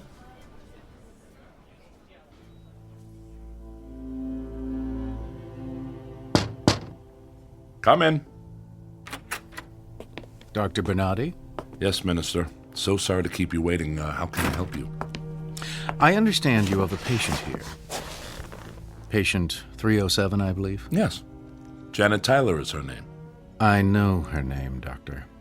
I understand that 3 days ago she completed her 11th treatment for facial reformation. That's correct, sir. And she is scheduled to have her bandages removed today? Yes. Since this was patient 307's 11th treatment, there's a strong possibility that her appearance will not have changed. Well, I'd like to think that we were successful this time. But we know the statistics, don't we, Doctor? The statistics? The data on those who've had 11 treatments. Only 18 people have ever undergone that many. And of that number, only 2 were successful. That's why I brought Mr. Smith along with me today. How do you do, Doctor? Mr. Smith? Are you familiar with the ugly camp in the north, Doctor? We prefer to call it a relocation village, Minister. I'm sure you do. I'm familiar with it. Mr. Smith here is to escort patient 307 there, should her appearance remain unchanged. Shouldn't we wait until the bandages have been removed before making a decision like that? Experience has shown us, Doctor, that immediate exclusion is best for the patient. If 307's condition remains unchanged, Mr. Smith will ensure that her removal is swift and peaceful. So the only option for her is segregation? We prefer to think of it as a repositioning, a transfer, if you will, to a place with others of her disability. But to answer your question, the only other alternative for undesirables is extermination. But you should know, Doctor, that extermination is not an option if she is in good physical condition. In that case, she would simply be relocated. Has the state considered any other alternatives? Especially for a patient who's tried so hard to conform. It doesn't seem fair that... Fair? One could infer that you are questioning the judgment of the state, Dr. Bernardi. Oh, no, of course not, Minister. I'm simply trying to consider what's best for my patient. I wouldn't be much of a physician if I didn't. An admirable trait, Doctor. Assuming it doesn't take priority over the principles established by our leader. Of course, Minister. No disrespect was intended. I'm sure. Well, my business here is complete. Here is the necessary paperwork to fill out if patient 307's condition remains unchanged, and I will leave Mr. Smith here to accompany her to his village. Doctor, I would highly recommend sequestering Mr. Smith someplace where he won't, alarm the patients. Of course. We have a room down the hall where he can wait undisturbed. Excellent. Just one more thing, Dr. Bernardi. I assume the hospital knows that every video monitor in every room and every hallway must be tuned to the leader's message today. I understand it will be especially inspiring. I'm sure it's been taken care of, but I'll confirm that the audio-visual staff knows about it. Most kind of you. Thank you for your time, Doctor. Good day. Good day, sir. Goodbye, Minister. Goodbye.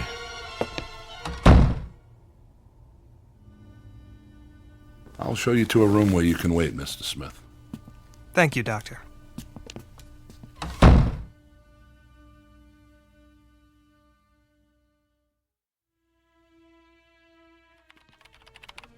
Hey, it's almost time for 307's bandages to come off. The doctor said to be sure and have the anesthetist standing by. Oh, that's right. I'll set it up now. Of course, it's not for me to say, but I think they spend an awful lot of time and trouble on these face cases, these throwbacks. Why not ship them out in the beginning? Is that what you'd want? If it were you? I mean, if it were me, I'd want to follow the rules of the state no matter what I look like. Oh, anesthesia? We need you for patient 307. I should warn you, she may get violent. Thanks. I'm not saying 307's case isn't tragic, but the rules the leader established are for the good of society. We can't make exceptions for one person, no matter how hard she's tried to conform. Oh, that reminds me. The leader is speaking today. I should turn on the radio. And now, ladies and gentlemen, our leader. Just in time. You're not going to have time to hear it. We have to be in 307's room. Yeah, I know. For the great unveiling. I just want to hear the beginning. Good evening, ladies and gentlemen. Tonight I shall talk to you about glorious conformity, about the delight and the ultimate pleasure of our unified society. You recall, of course, that period of time when there was a strange, over-sentimentalized perception that it mattered not if people were different, with foreign elements glued together in a crazy quilt. Looks like the leader's speech is on every video monitor, just like the minister requested. I guess my meeting with him could have gone better. Hope he didn't think I was questioning the laws of the state. But I've got to remain positive, regardless of what the statistics say. I have to let Miss Tyler see a glimmer of hope through all those bandages. After all, we use the latest medicine, the most up-to-date procedures. Dr. Bernardi? Huh? Oh, yes, nurse? You look deep in thought. I guess I am. There's a lot to think about today. Well, the anesthesiologist is on his way. Should we all meet you outside patient 307's room? Yes, please. All right. I'll see you there. Okay, doctor, let's find out if the 11th time is the charm.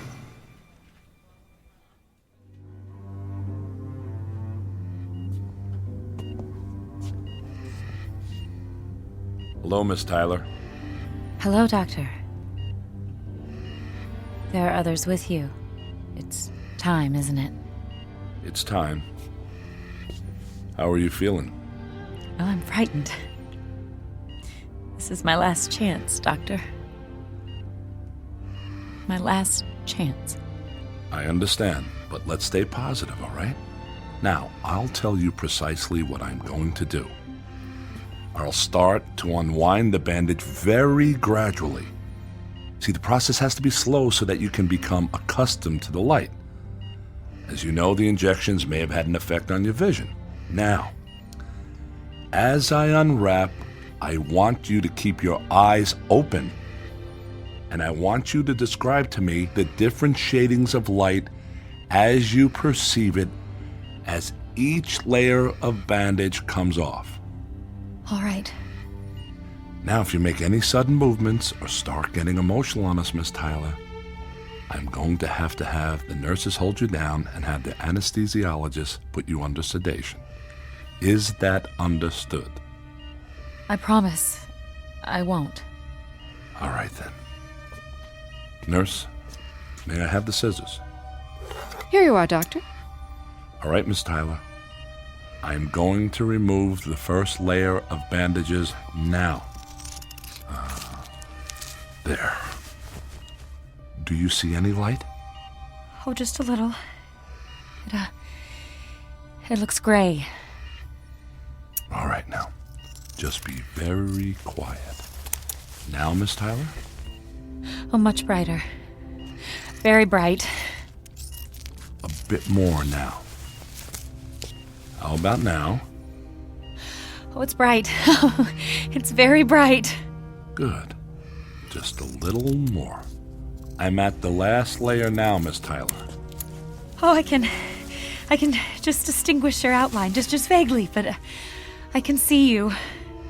Do you want a mirror? No, thank you, no mirror. All right. I'm going to remove the last bandage now. Are you ready? I'm ready.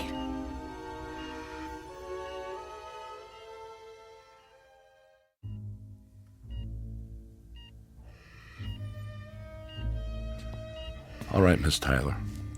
I'm going to remove the last bandage. I want you to remember something, please. Miss Tyler, we have done all we could. If we were successful, all well and good. There are no problems. If, however, this final treatment has not achieved the desired results, keep in mind that you can still live a long and fruitful life among people of your own kind. All right, Miss Tyler. Remain very quiet, please. Keep your eyes open. I'm about to remove the last of it. I wish you every good luck. There. That's the final... Oh, no change! Her face has not changed at all! Oh no! Oh no! Look at her. Radiant, supple skin, high, delicate cheekbones, a petite, dainty nose, full, soft lips, and those blue eyes. They seem to offset her features so that her face has a luminous quality. Why, she looks hideous. Oh, God. I really haven't changed. Not at all. I'm afraid not. You look exactly the way you did before the treatment. Oh, no, no, no, no, no. Now, Miss Tyler, you need to calm down. Let me get you something. I don't get it. I just want to look normal. After 11 treatments, she still doesn't look even remotely like the rest of us. There's no bony mass protruding over the left eye, no swollen, distended upper lip. Is that really so much? Where's the sack of spongy, discolored flesh hanging from the right ear or the peeling, blotchy skin? But why don't I look like everybody? And a nose? I can't Is it answer that, gnawed Miss and Tyler. pushed to the side like it should Sometimes be? we can't explain why things like this happen to certain people. No! No! It's not fair! Miss Tyler, I warned you. But I've tried, Doctor. You understand. You know how hard I've tried. Can't they make an exception? I've had 11 procedures. The maximum number. Can't they see that I've tried to conform, to be a part of normal society? Doesn't that count for anything? I don't make the rules, Miss Tyler. Now please, sit down. We've arranged for you to stay in a place with your own kind. No! No! I won't go! Let me out of here! Oh! Ah! Oh! Say to you now. Come on. There is no We have to stop her. I'll call security. permissive She's running toward the elevator. Stop her. Stop that woman. Don't let her get away. The door's closed in time. She didn't make it. Let me out! Let me out of here! I've got to get out of here! Oh! Come back! And now we know that there must be a single... She's getting away again! Adam, I can help you. I'll go through this storage room and cut her off. There's a door on the other side. Entity of people. Come on, nurse. We'll stop her from backtracking this way. Philosophy of government. There. I think he's got a corner. Come on now, Miss Tyler. You need to stop running. But don't you see? Everywhere I run, everyone looks the same. The doctors, the nurses, the leader on all these video monitors. They're all just reminders. Reminders that I'm different. That I'm a freak. No, wait! We cannot permit. We must not permit. She's gonna throw that clipboard at him. Sentimentality Shut of up! past age to weaken Shut our resolve. We must come I'm out tired of open and hearing different, your rules. like a cancerous I growth. am not a cancer. Because such must be the middle.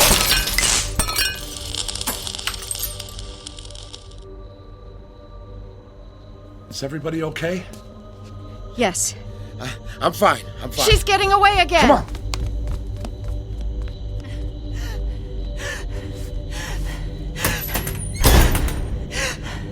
I'll find a place to hide. No one ever has to look at me again. I'll find some place out in the country where I can be alone and lay in the tall grass and look up at the clouds.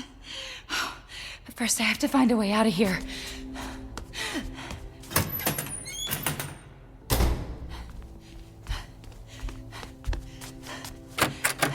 Oh, this is just some kind of waiting room. Oh, maybe I can... Oh, excuse me. Oh, get away! I won't hurt you, I promise.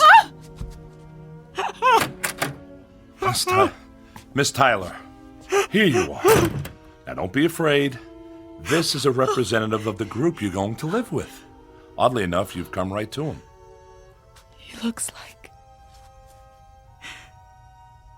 a monster. I'm sorry if my appearance has alarmed you, Miss Tyler, but it's just my face. I'm really just like you. This is Mr. Smith, Walter Smith. He's in charge of the village group in the north. He'll take you there tonight. You can live among your own kind now. Miss Tyler? Yes. We have a lovely village and wonderful people. I think you'll like it where I'm going to take you. You'll be with your own kind, and after a little while, you'd be amazed how quickly you'll feel a sense of great belonging. You'll feel a sense of being loved, and you will be loved, Miss Tyler. Doctor, would you excuse us? Of course. Good luck, Miss Tyler.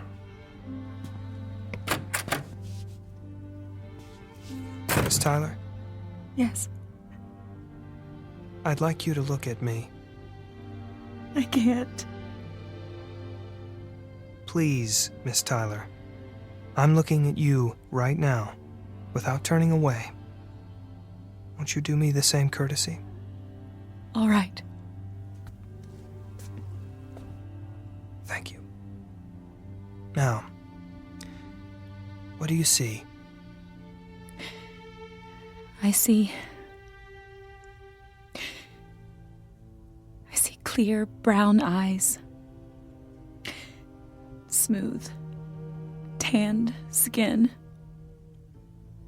a trim, straight nose, a firm, square jaw. I see someone who looks different. That's right. You see someone who understands how you feel. Miss Tyler, I can take you to a place where it doesn't matter if you look different. Mr. Smith, why are some of us born so ugly? I don't know, Miss Tyler. I really don't know. But do you know something? It doesn't really matter. There's an old saying, a very, very old saying.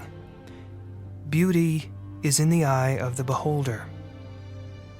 When we leave here, when we go back to the village, keep that in mind. Try, Miss Tyler. Say it over and over in your mind. Beauty is in the eye of the beholder. Come on now. We'll get your things and we'll leave.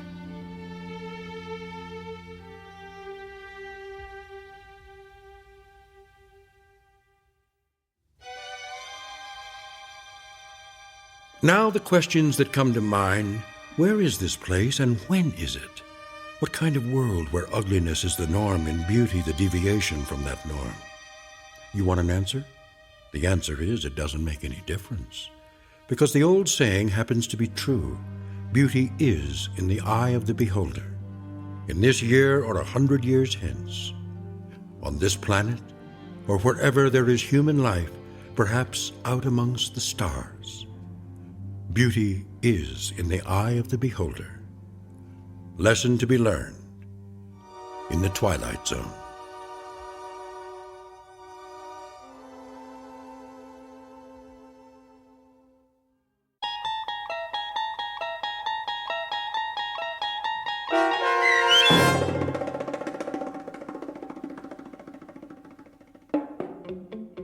Eye of the Beholder, starring Virginia Williams, with Stacy Keach as your narrator, was written for The Twilight Zone by Rod Serling and adapted for radio by Barry Rickert. Heard in the cast were Mike Starr, Fernette Lebo, Taisha Davis, Tony Maka Sr., B.J. Jones, John Hugenacher, Patrick Francis, Ernest Stanton, Natalie Pear, and Mary Kay Cambria. The producers of The Twilight Zone wish to thank CBS Enterprises and the Rod Serling estate for making this series possible. This copyrighted radio series is produced by Carl Amari and directed by Joby Cerny for Falcon Picture Group. Sound design, custom Foley effects, recording, and editing are produced in the Cerny American Sound to Picture Theater by sound designers Craig Lee and Todd Beyer.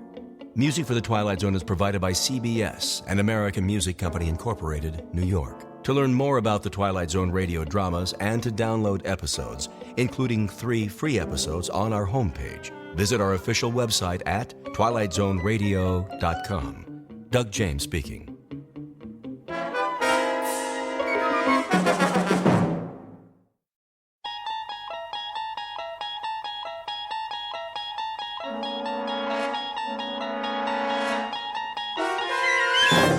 You're traveling through another dimension. A dimension not only of sight and sound, but of mind. A journey into a wondrous land whose boundaries are those of imagination. Your next stop, the Twilight Zone.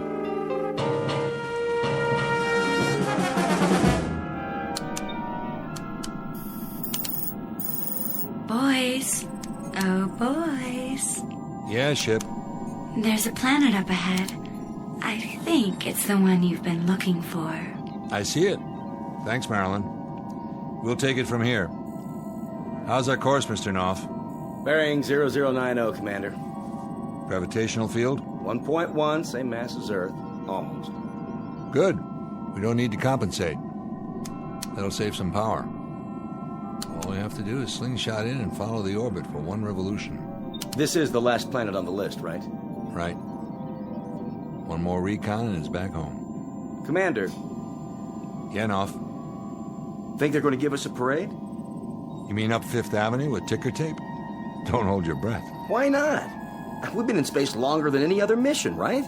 Right, but this isn't a glamour job. We're strictly survey and reconnaissance. The guys who make planetfall get the front page, you know that. Yeah, the pretty boys. The ones from Central Casting. So what's wrong with us? Are we that ugly? Well, I don't know about you, Knopf. I'm serious. I mean, we're in shape. I work out every wake period. I take all the food supplements. I even got a UV tan. Look at this profile. Pretty good, huh? Heads up. The planet's in sight. Got the cameras ready? Yeah. Shutters are all set. Spectroscope? Check. Biodetector? Check.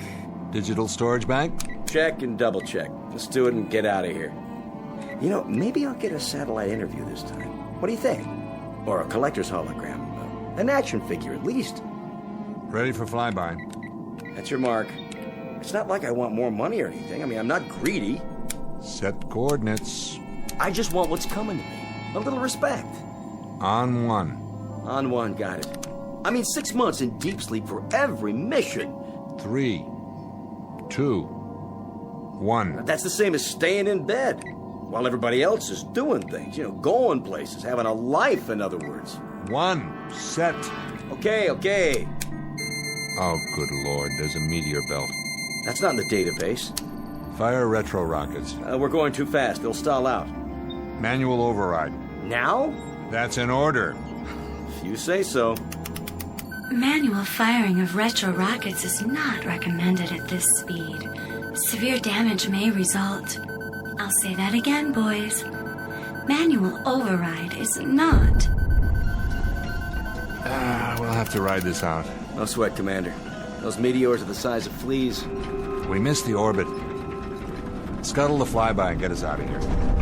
Too late. Gravity field's got us. Then set her down or it'll tear us apart. Fire side retros. Did you know that firing retro rockets in a gravity field wastes energy?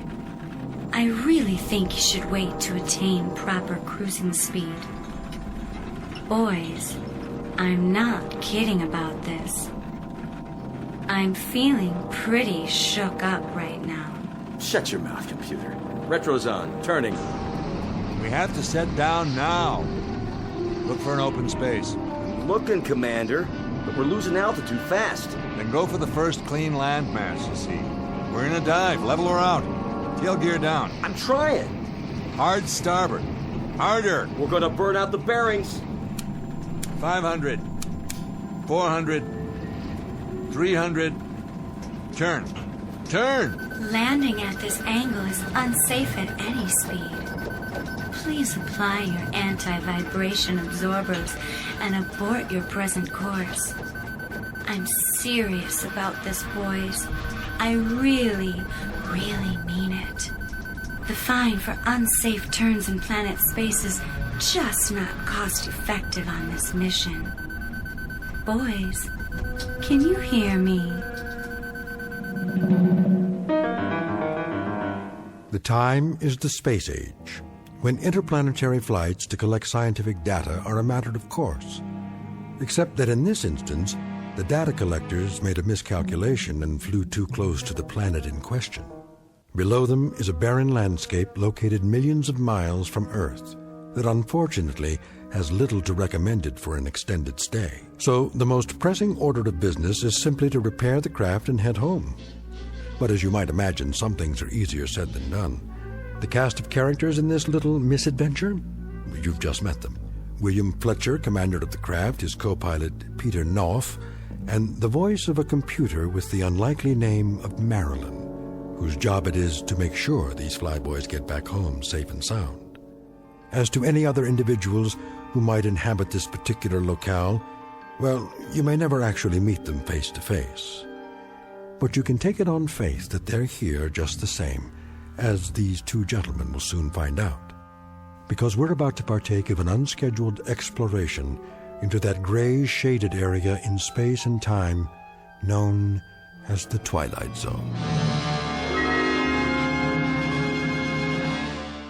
And now, The Twilight Zone and our story, The Little People, starring Daniel J. Travanti, with Stacy Keach as your narrator.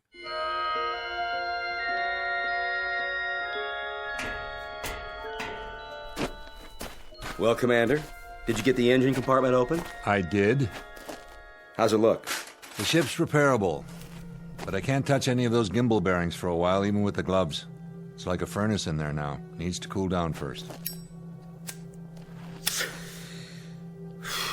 And that grand event will come when? Tomorrow night, maybe.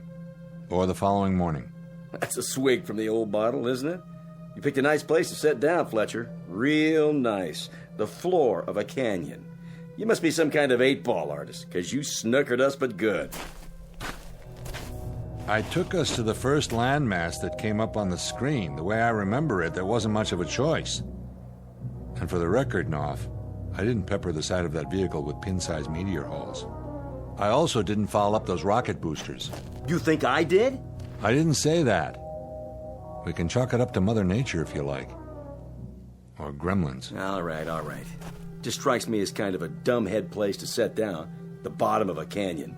The walls are a mile high, we can't climb out. The only way we're going anywhere is to blast off, if you can make those repairs in time. Oh, I'll get them repaired, don't you worry about it. And we've got the time we need. There's enough rations in the hold right up that ladder. Matter of fact, I brought some down so you wouldn't have to exert yourself. Here, knock yourself out. Food concentrate A163, modified luncheon plan. Kind of gets the old juices flowing, doesn't it? Yeah, there may come a moment in time when I'll enjoy this. But that time hasn't quite hit me yet.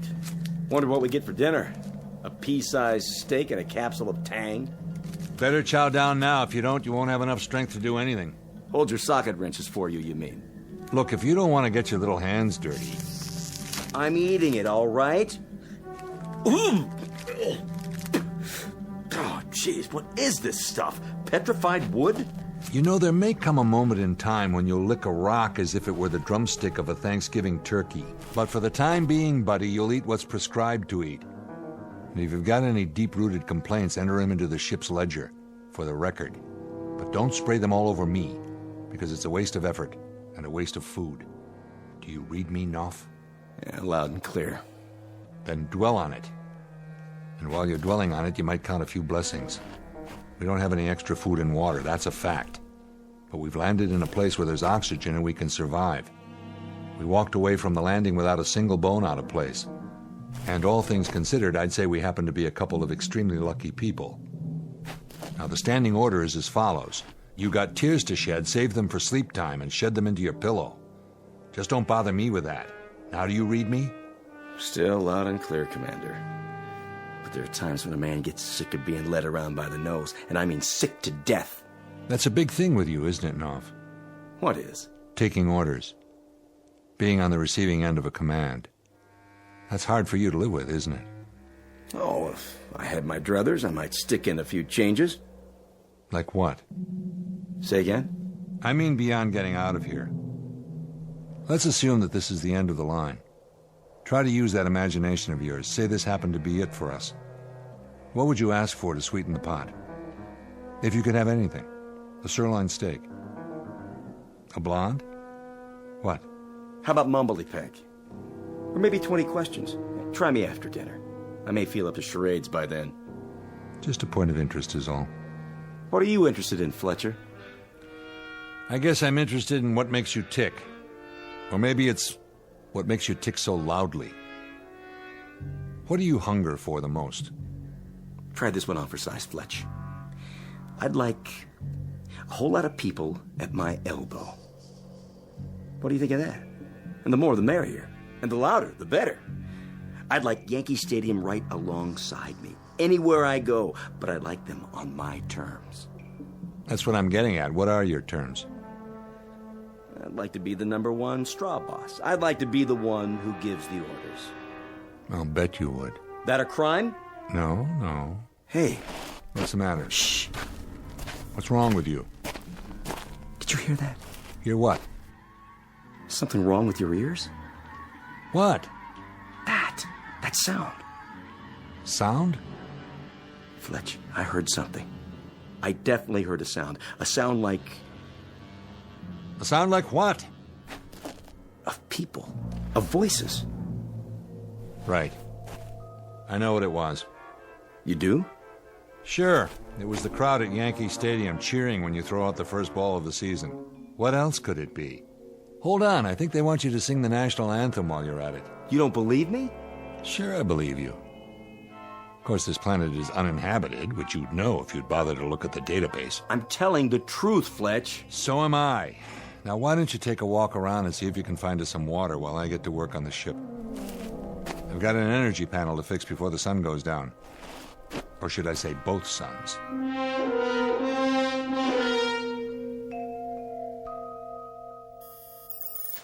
How's the repair coming, boys?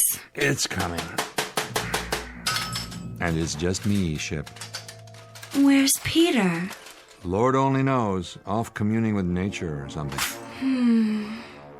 That's not very considerate. We need him if we want to get home. Wouldn't you agree, Commander? I can handle it, Ship. Well, it is hot in here, and frankly, I don't think you can tolerate the temperature as well as I can, Willie. Me? I'm doing fine. But you've got circuit boards that'll fry if they overheat. You want me to turn on the air conditioning? I don't think that's such a good idea, Commander. It would only use up more of our power. Then why don't you give it a rest? How's that, Willie?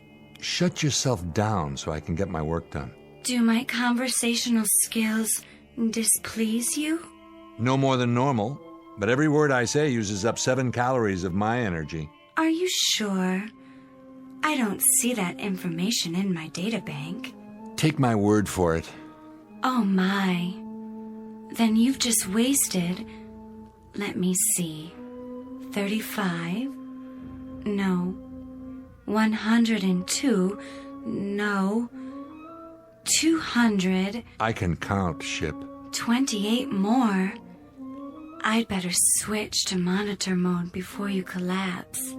It is odd, though, that your vital signs don't show any extra loss of energy. Nap time for you. Sweet dreams. Thanks, Willie. And don't call me Willie.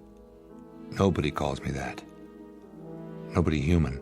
I'll make a note of that in my crew profile, Commander. And remember, if you need me, I'm always here for you. How could I forget? Don't let the bedbugs bite. Sorry? Forget it, Ship. Catch you later.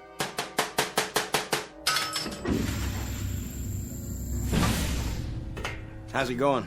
Well, well. And where has my wandering boy been all day? Taking a walk. Another one? You take a lot of walks, buddy. Something better to do? Oh, a few things, like checking out the subspace radio and the hydraulics, the propulsion system, the injectors, the thrust chamber. Yeah, Knopf, there's a few things you could do. But no, you got more important places to be. Still hearing voices? Maybe. Guess I can't blame you. A few more days on this rock, I'll hear a few of my own. Find much out there? Not much. I could have told you that. I think it would be an exceptionally good idea if you started to work on those charts again. You sound like the computer. I need your cooperation is all. Offhand, I'd say we should be able to try it tomorrow, late afternoon. That is, if you can tear yourself away from your bird walks long enough to climb into the co-pilot seat again. Thanks. Don't mention it. Hot, isn't it? Tolerable. You some kind of a camel, Knopf? What do you mean? It just occurs to me, I haven't seen you take any water. I'm a straight whiskey man myself. Or hadn't you noticed? You're going to have to do better than that. What's going on? Repeat the question. You heard me. Your water hasn't been touched in 24 hours. You couldn't have found anything by any chance, like a mountain stream, and decided to hang on to it all by your lonesome, could you? Why don't you talk sense? Why don't you? For the last 2 days, you've been pulling out of here on a private safari every morning, as soon as that double sun comes up. Where do you go, Knopf? And what do you find wherever it is you go? I'll tell you what. Let's you and I make that trek together. Get your jacket, let's go. Thanks, but no thanks. I'm tired this afternoon. I said put it on. Give me that, it's mine. Well, well, what's this, a sample box? And what's inside? Something green? You found life? It's only moss. Where'd you find it? I told you, I've been looking around. It's wet. You found water, didn't you? Where? About a mile up ahead. But it's just a crummy little stream. But with enough water for you to drink anytime you feel like it. Come on, Fletch. I'd have told you about it. As a matter of fact, I've been testing it. I just found out it was pure a little while ago. I've underrated you, mister. I knew you were a foul-mouthed little malcontent, but I didn't know you were a cheat. It's just a variety of lichen. Let's look at it through a magnifying tube, huh? Or have you done that already? Fletch. Trees? They look just like miniature trees. That's what they are. And where that came from, there's a little stream. It runs about 100 feet. It's about, 2.5 inches wide. All right. I might as well show you the rest. Look at this. Where? Here, on the palm of my hand. That little speck? Looks like a grain of sand. Now take a look through the magnifier. What is this, a trick? If it is, how'd I do it? You're looking at it with your own eyes. What do you see? I see a boat. A tiny microscopic boat with an outboard motor on the back of it. That's fantastic. Fantastic. You want to see more, Fletch? You bet I do. Then let's go. After you, Commander.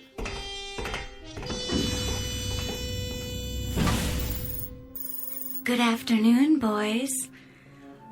I just had a good rest. How's that energy grid coming, Willie? I mean, William. Pete? Peter? Are you there? You mean you're not joining me for dinner? You know, boys, a word to the wise. It's not a good idea for you both to be away from the ship at the same time. If anything happened, where would that leave me? Boys? Boys? Don't you like me anymore?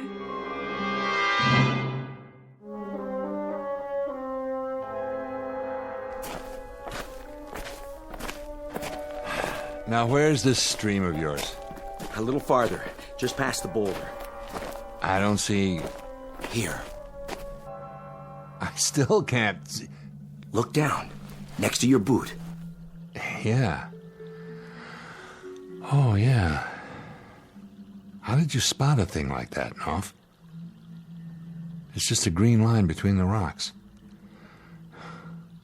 Doesn't look any wider than my finger. I was out getting soil samples the first day.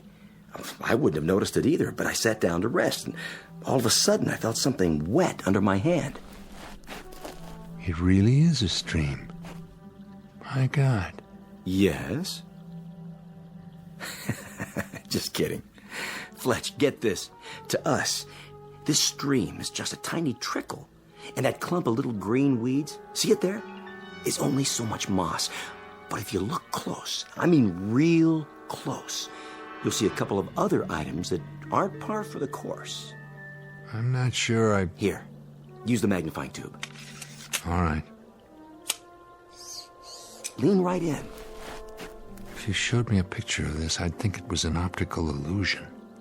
But I'm looking at it with my own eyes. And I still don't believe it. Aha. And what do you see, Fletch? I see...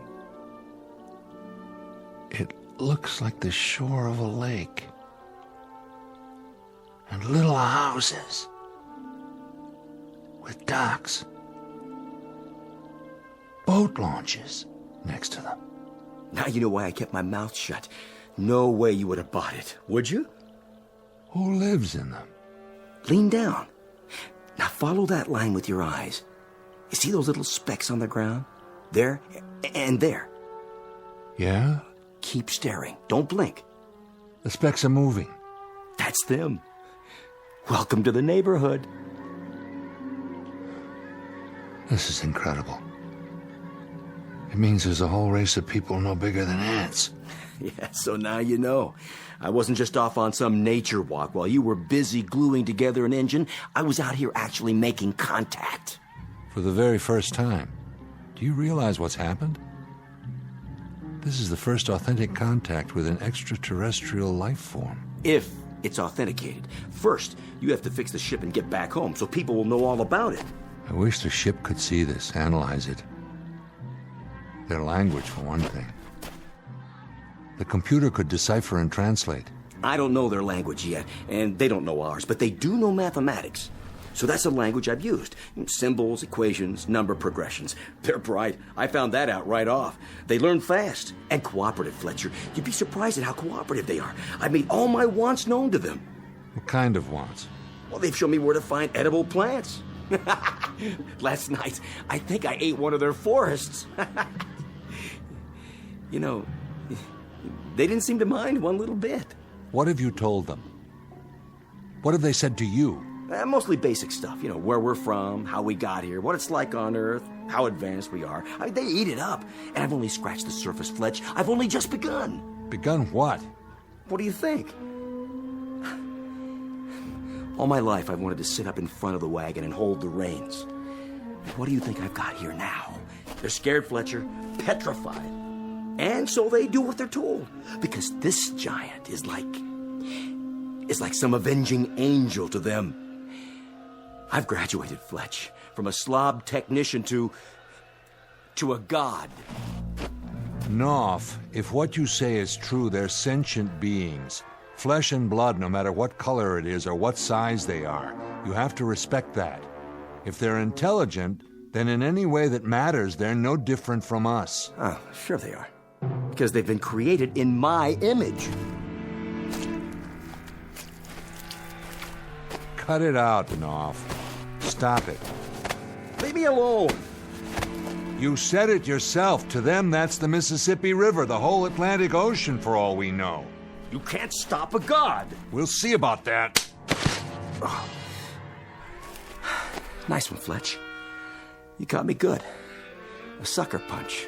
You're no god. That's not what you are at all. But the worst part of it is you probably just got them to start believing in the devil. Sorry. Listen to me. Can you hear me down there, whoever you are? If you can understand my words, I'm truly sorry.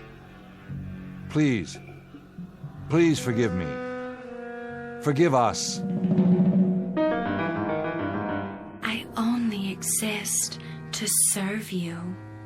You boys created me. Then maybe we shouldn't have. That's not a very nice thing to say, Fletch. Too much responsibility. Let me ask you a question, Ship. You can call me Marilyn. That's the name you picked. Or don't you like it anymore? Do you look up to me? Well, I don't actually look at you at all. I feel you when you're inside me, and I try to keep you happy. My sensors monitor your heart rate and, all the vital signs to make sure you're up for the job. I only want you to finish what you started. Yeah, I know, but you don't think of me as your god, do you? Nothing like that.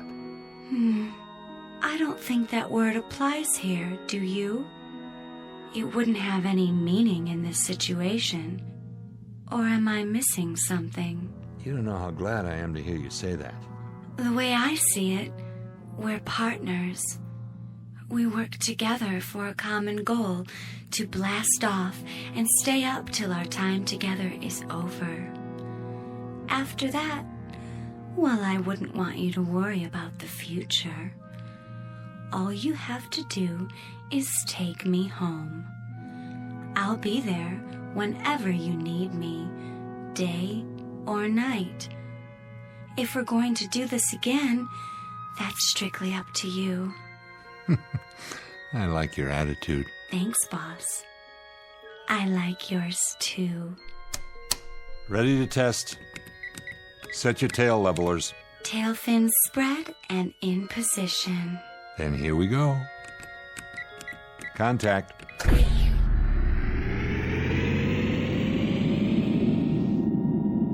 Yes. Oh, Commander, you did it with your own 2 hands. I think I'm ready. Pack your bags, sweetheart. We're out of here. Where's Peter? He wasn't around much at all last night. No? I think he's cheating on me. On the mission. I'll go find him. Tell him to hurry, will you? While I'm still warmed up.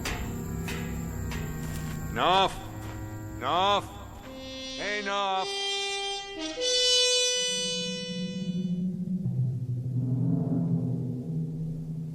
Knopf! There you are. Why didn't you answer me? The ship's ready to go. Hey, Knopf, you got anything to say? Turn around and look at me. What? What's this? It's a statue. Life size of yours truly. Pretty good likeness, huh? Who made this? They did. My subjects. Amazing how much they accomplished with nothing to work from but rock. And their little tools. Or maybe their bare hands. Who knows? They did this overnight? Sure is impressive what people can do when they put their minds to it. You know how many of them were on the job? Any idea? Take a guess. 2,000. That's how many. 2,000 little sculptors working 24 hours a day without any rest, just so they could put this up for me. Kinda makes a man proud. A statue of you. Would it be presumptuous of me, Knopf, to ask why? A humble offering. Something to placate me. You should have seen him. It was a very impressive sight. 1,000 starting from the ground up at first, before the others climbed on and finished the top. Like the Egyptian slaves on the pyramids, or those Lilliputians with the, what was his name? Gulliver. Oh, it's a sight to remember. A sight to remember, Commander, believe me. And what do you give them in return? My beneficence. My smiling, selfless generosity. And my promise that I won't stamp my feet down on the middle of their town. At least not if I can help it. They've picked themselves a corker of a deity. If they only knew who they were breaking their backs for. Meaning what? Meaning that they're wasting their time worshipping a heartless slob, whose insides are made out of the same stuff they used for that statue. You better watch what you say to me from now on, Fletcher. A very good likeness, Mr. Knopf. But an hour from now, they'll break it down and sell it for junk. Why would they do that? Get your gear together. We're taking off. The orbital position's perfect. We'll start a countdown in 15 minutes. You really did fix the ship? That I did, all by my lonesome. And maybe 1,000 years from now, when your little friends realize how they got taken, that I'm the only guy who did them a favor and removed you from their lives permanently, maybe they'll build a statue of me. Pity they couldn't capture that look in your eyes. That cynical expression. It goes perfectly with a sick, scared little man who's suffering from delusions of grandeur. Let's go, buddy. We don't have much time. Put the gun away. You'll have to navigate on your own this time. I said put it away, Knopf. After I see you climb aboard that ship and take off, that's when I'll put the gun away. Sick, yeah. Till now, I didn't realize just how sick you are. You've only got about 12 minutes, Commander. Now, you can waste that time psychoanalyzing me. Or you can play it smart, get on that ship, and head for home. Why, Knopf? Reason this one out, will you? Will you make an effort and reason this one out? You'll play make-believe for, another 48 hours, and then you're gonna crack wide open. You'll have 1 million little microbes honoring you with torchlight parades, but you're still going to die of loneliness. Come on, Knopf, put the gun away and come with me. Did you hear what I said? I ordered you to put that... You're even a lousy shot. So what? Plenty more where that came from. Don't you get it? You're not infallible. You blew the head off your own statue. They saw that, and now they know too. They'll rebuild it. All I have to do is give the word. You're down to 9 minutes, Commander. If you're still here in 8 minutes, I'm going to have to kill you. You'd do that, wouldn't you? You'd actually do it. For what? This is a monotheistic society here. There's only room for one God. So take off! I feel sorry for you, Knopf. I really do. Yeah. But tell the truth. Don't you wish you could be me? Bye now. Hope you and Marilyn live happily ever after. No, it's more than that. I feel pity. You make me sick to my stomach.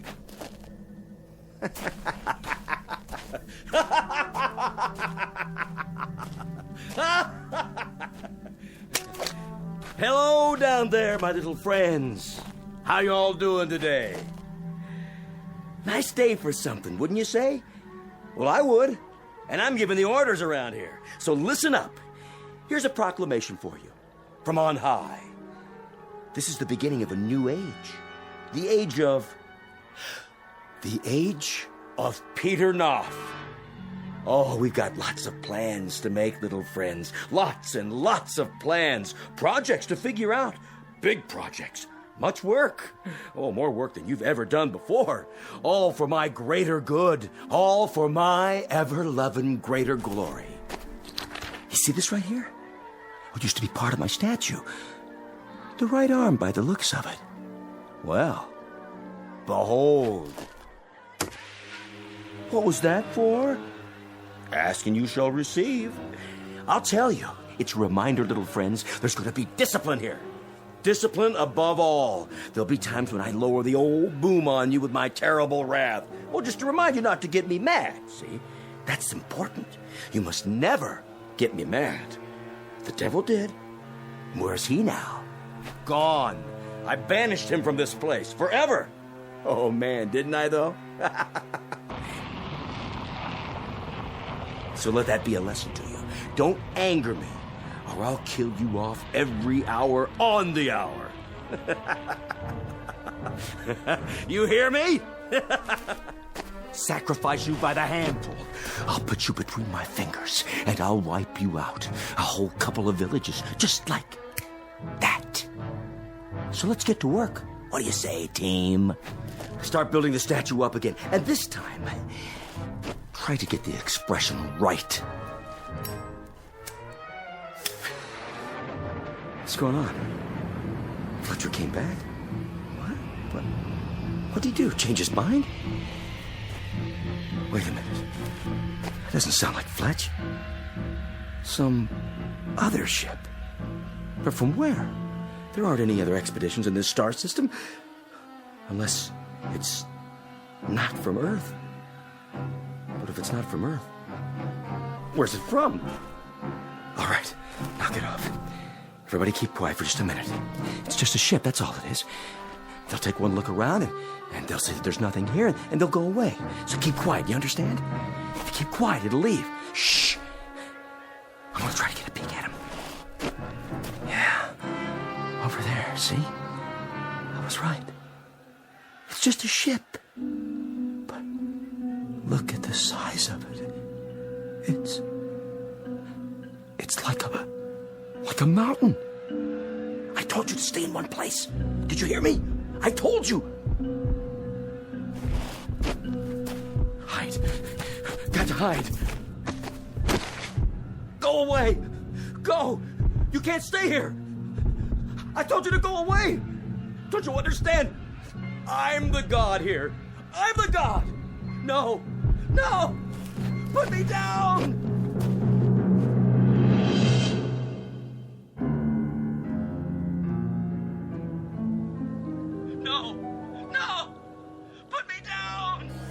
What have you got there? A man. A tiny little man. You've killed him. Crushed him to death in your fingers. Not quite. Look, he's still wriggling. Do you suppose there are more of them down there on the ground? It doesn't make any difference. We're not exploring. We're just down here for repairs. Come on, let's get back to the ship. Yes, Commander, as you wish.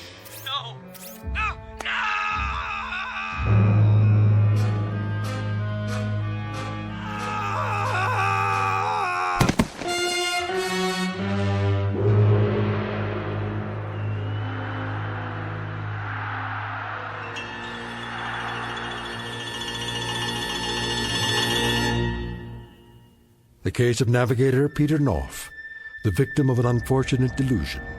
In this case, the dream dies a little harder than the man. A small exercise in space psychology and relativity for you to try on for size in the Twilight Zone.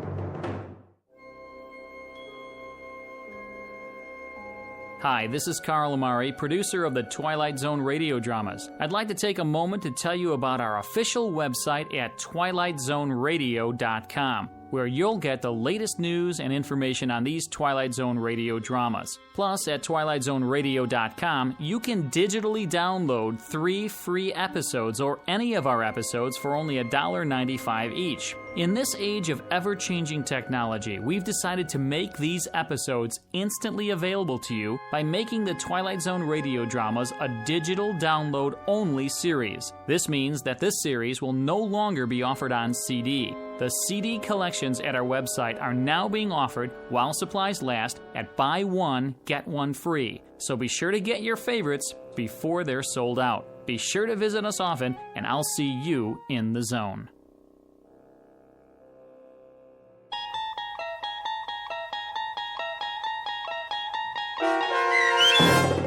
The Little People, starring Daniel J. Travanti, with Stacy Keach as your narrator, was adapted for radio by Dennis Etchison and based on a script by Rod Serling. Heard in the cast were Doug James, Elizabeth Oss, Bobby Gibson, and Carl Amari. To learn more about the Twilight Zone radio dramas and to obtain audio cassettes and CDs of these programs, visit our website at twilightzoneradio.com. This copyrighted radio series is produced and directed by Carl Amari and Roger Wolski for Falcon Picture Group. Doug James speaking.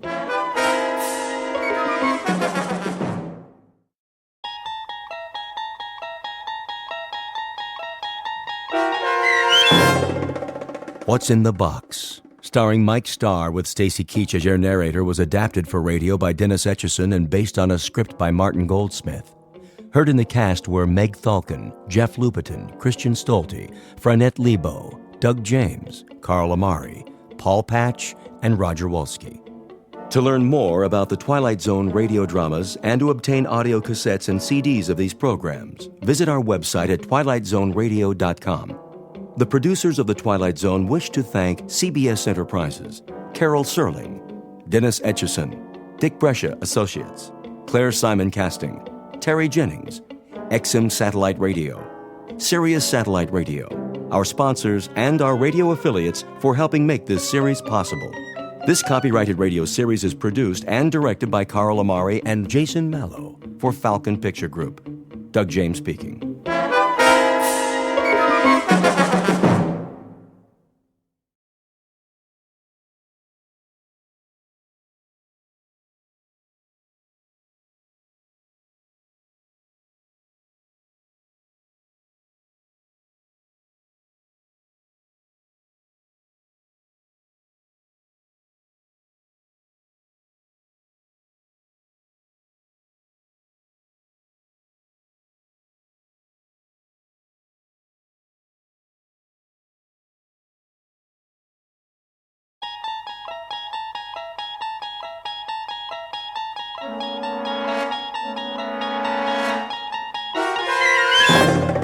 You unlock this door with the key of imagination. Beyond it is another dimension, a dimension of sound, a dimension of sight, a dimension of mind. You're moving into a land of both shadow and substance, of things and ideas. You've just crossed over into the Twilight Zone.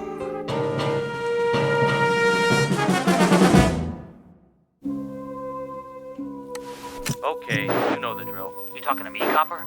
Well, I don't see anyone else here. Spread them so I can read you your rights. Set it and forget it. 3 easy payments. Coffee beans that are aged. Will you stop it? Turn that thing off. We'll have to operate on his brain at once. Scalpel. Watch it, nurse. It's the bottom of the 8th inning, and so far it's been a very tight game. Drop it! Drop it or I'll shoot! Take it easy, Phyllis. The repairman's coming. You did call him, didn't you?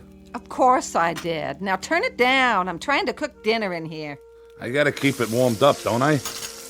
Bring me another beer. Get it yourself and wash your hands. It's almost ready. Yeah.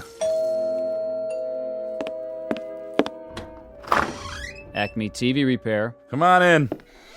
So, what seems to be the problem? Did you hear me, Joe? Dinner is served. In a minute. Channel change is messed up. You don't say. Keeps flipping all over the place, one thing after another. Well, let me take a look. Yeah, you do that. Shall I repair it here, or perhaps take it to the shop? Are you kidding? Tonight's a big match from the Garden. World Hardcore Tag Championship. You know, Mr. Britt, it may take some time. Just fix it, will you? I gotta watch my programs. Okay, Joe, have it your way. If it's cold, it's not my fault. I'm coming. Go ahead, pal. I'll check back with you. Most certainly. Mind if I turn the sound up? A man's gotta do what a man's gotta do. Just keep it down to a raw, huh? The wife. You know how it is. Yes, I do. Your wife, that's all I hear. Easy. I said I'm taking care of it. Huh? Why don't you just tell her about us? Don't worry, I'll tell her everything. When the time's right. If you were any kind of a man, you'd do something now. You'd get rid of her. Wait a minute. What kind of program is that? Oh, that's Channel 10. But I don't get Channel 10. There's no such thing. Portrait of a TV fan. Name, Joe Britt. Occupation, cab driver.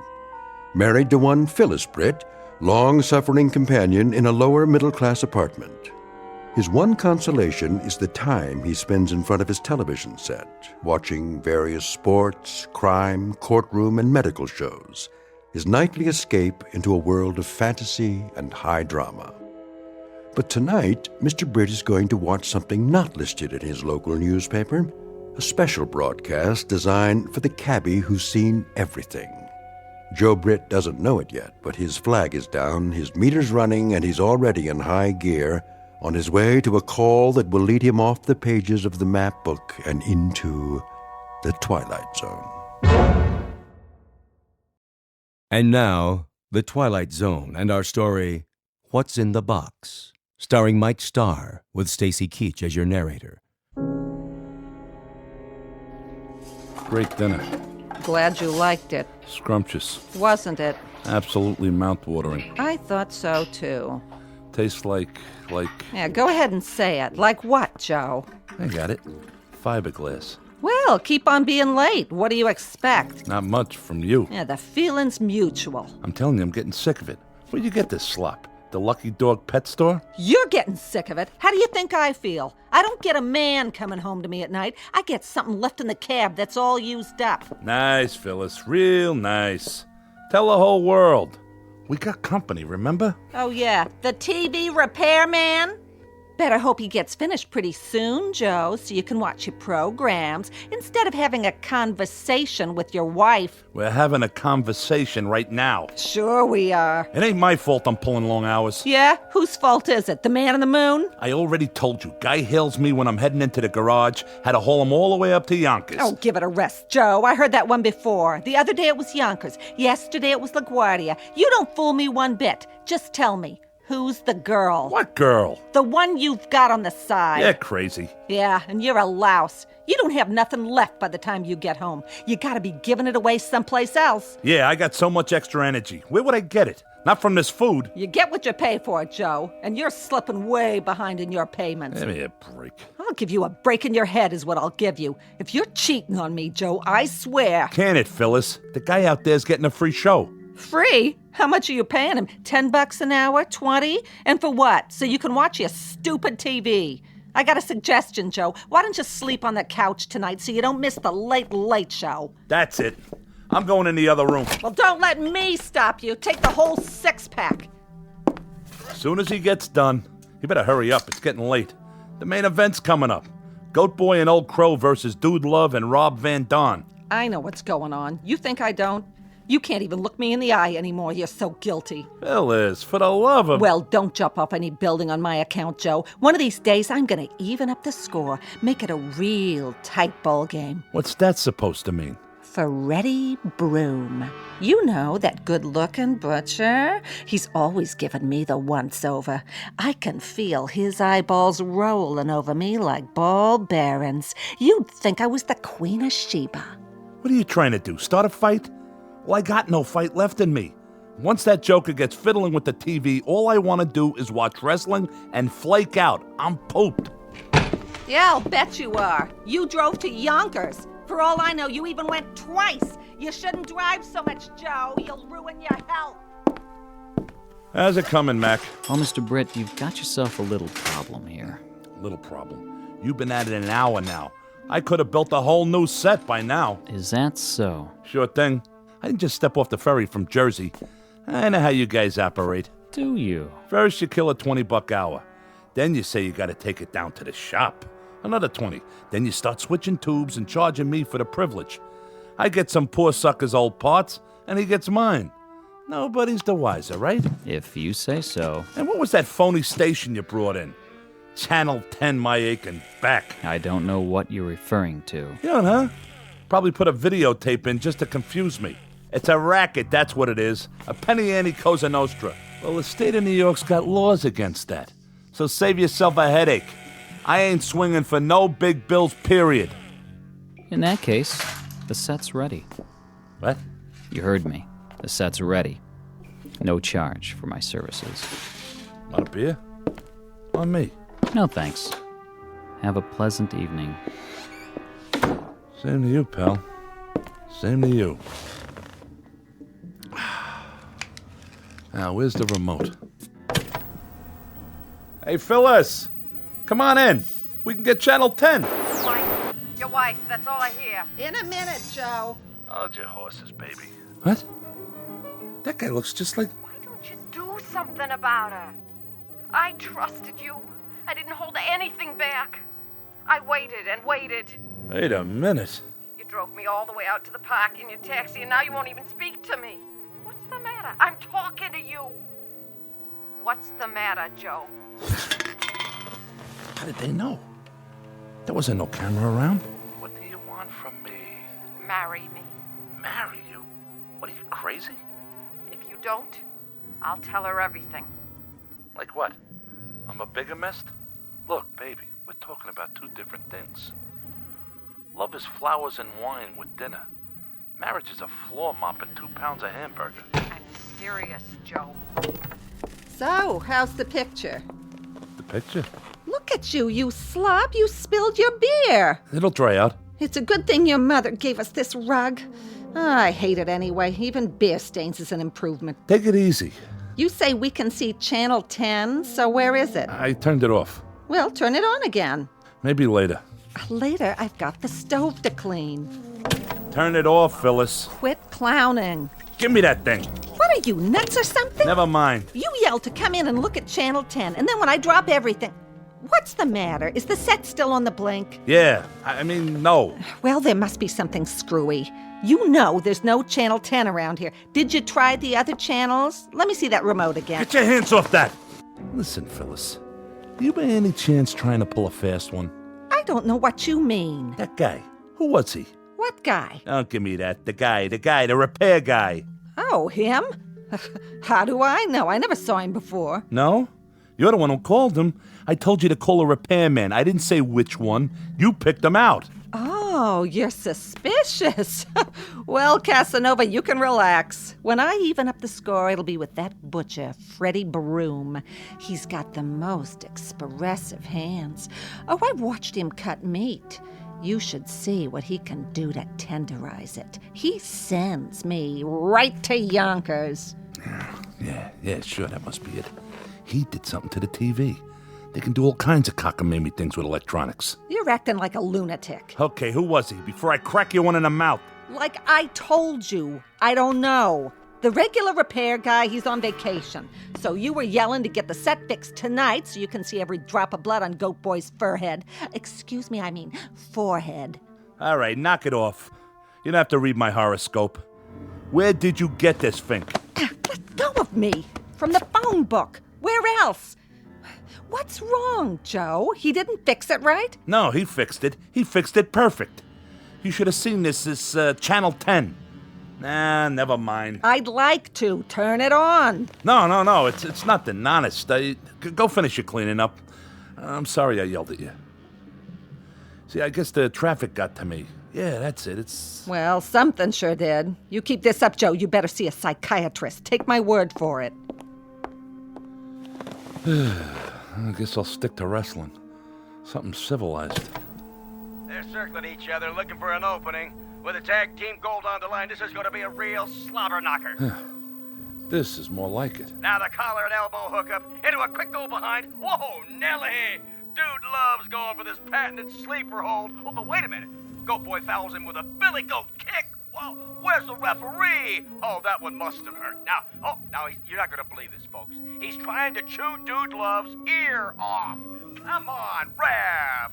This is a Pier 6 brawl. Now all four men are outside the ring on that hard concrete floor. Break it up. Oh, somebody's got to stop these behemoths before... Great dinner. Glad you liked it. Huh? Scrumptious. Wasn't it? Absolutely mouth-watering. I thought so, too. What is that? Tastes like... Yeah, go ahead and say it. Like what, Joe? I got it. Fiberglass. Well, keep on being late. What do you expect? Not much from you. Yeah, the feeling's mutual. I'm telling you, I'm getting sick of it. Where'd you get this slop? The Lucky Dog pet store? I don't believe this. How do you think I feel? I don't get a man coming home to me at night. I get something left in the cab that's all used up. Nice, Phyllis. Real nice. Tell the whole world. I don't believe it. If she sees this... Hey, wait. Can't breathe. Ow! Ow!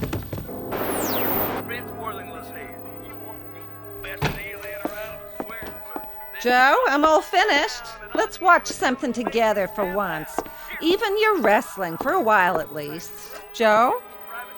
Joe! Talk to me, Joe!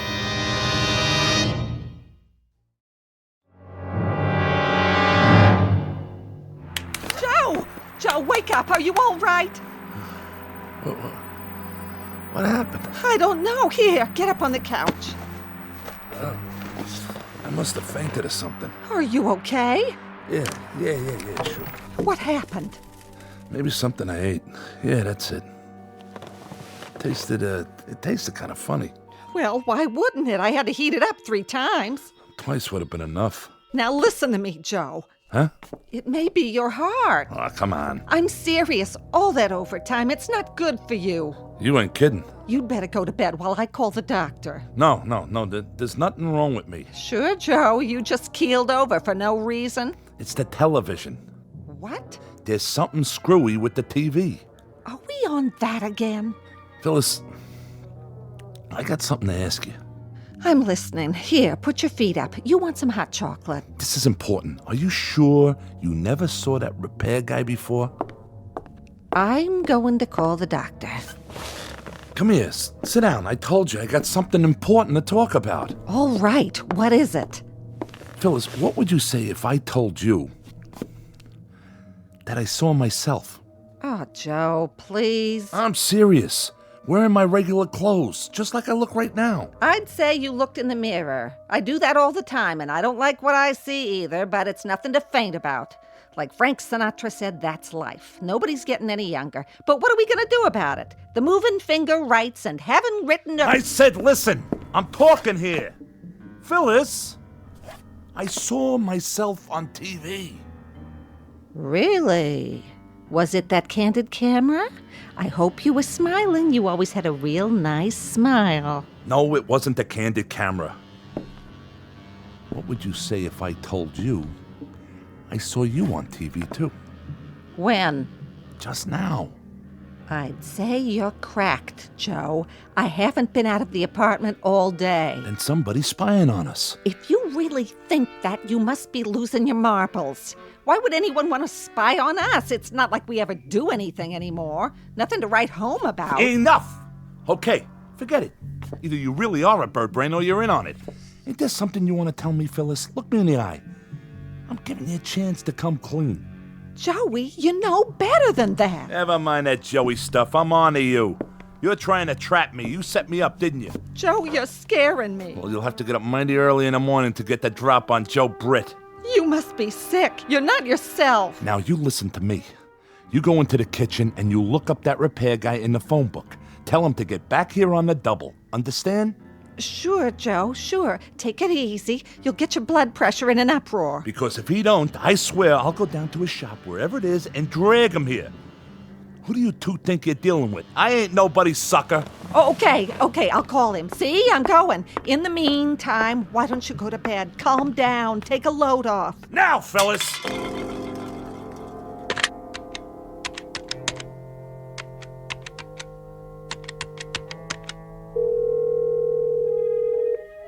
Hello?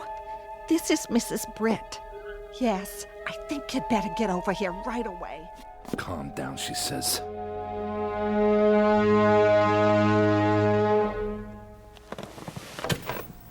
Come here.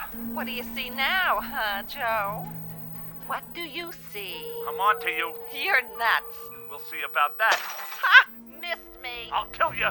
What's that? Say it again, Joe, so the neighbors will hear. I have witnesses. I said I'll kill you. Oh, no, you don't. Not my mother's face. Stand right there. Put it down, Joe. It's an antique. Yeah? An antique, huh? What's it gonna be worth in a minute? You lousy, no good. Come to Papa. Get away from me. I got you cornered.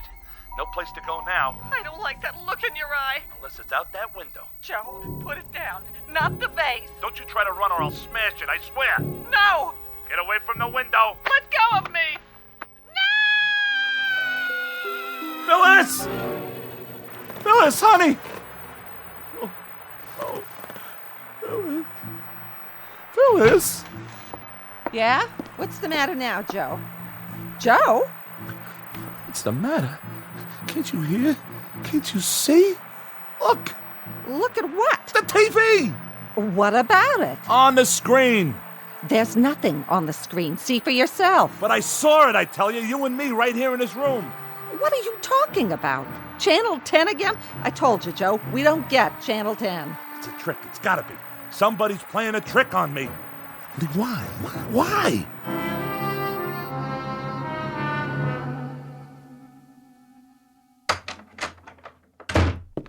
Dr. Saltman, how is he? I've given him a sedative. I'll also leave you a prescription for some tranquilizers. Is that all he needs? We'll just have to wait and see. Of course, it might be wise to seek more expert advice. I'm a family doctor. Psychiatry's not my specialty. However, his condition could turn out to be relatively simple. What condition is that, Doctor? I read an interesting study the other day. It might apply here. According to this study, it's possible for someone to suffer delusions, even actual hallucinations, because of what's called media overload. Effects that are directly attributable to the electronic culture we live in. Why don't you give it to me in plain English? I can take it. Well, for example, television. You told me your husband's an addict. Perhaps he's been staring at this mixed blessing, so to speak, for such a long time that its reality has become his. You mean he's turning into a TV set? No, nothing like that, but he may have reached a stage of confusion where he no longer knows whether he's watching the action or participating in it. You're putting me on. He's living a kind of waking dream, in other words. Mind you, that sort of thing isn't limited to the mentally ill. It can come in flashes for anyone who's exposed to large enough doses. I have on occasion found myself actually calling for sutures or sponges while watching an operation on television. Even a man like you. Never mind. Is that what's wrong with my Joey? He thinks he's one of those doctors on TV?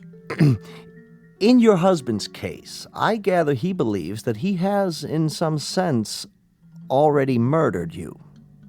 What? Or rather, that he will. He no longer seems capable of differentiating between past, present, and future, between reality and fantasy. Yeah, like with his wrestling.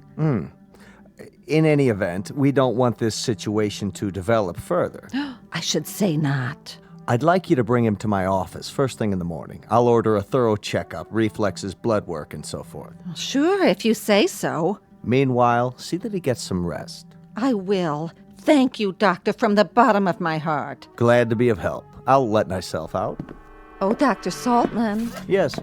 Is this your little black bag, or am I just imagining it? Oh, yes, of course. Thank you. Perhaps he shouldn't watch any more television for a while. Oh, good idea.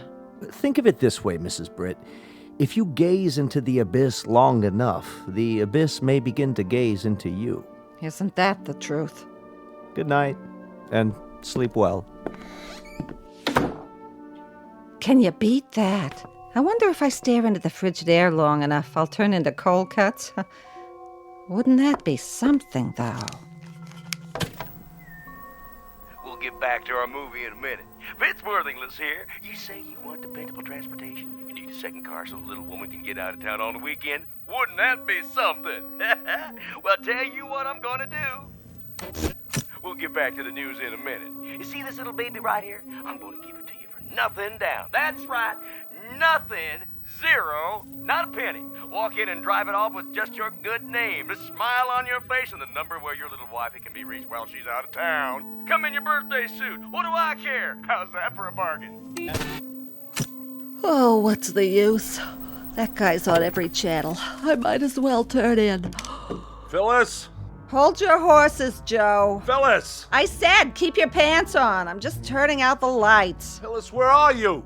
Phyllis, where are you? Help! Hold on, Joe. I'm coming.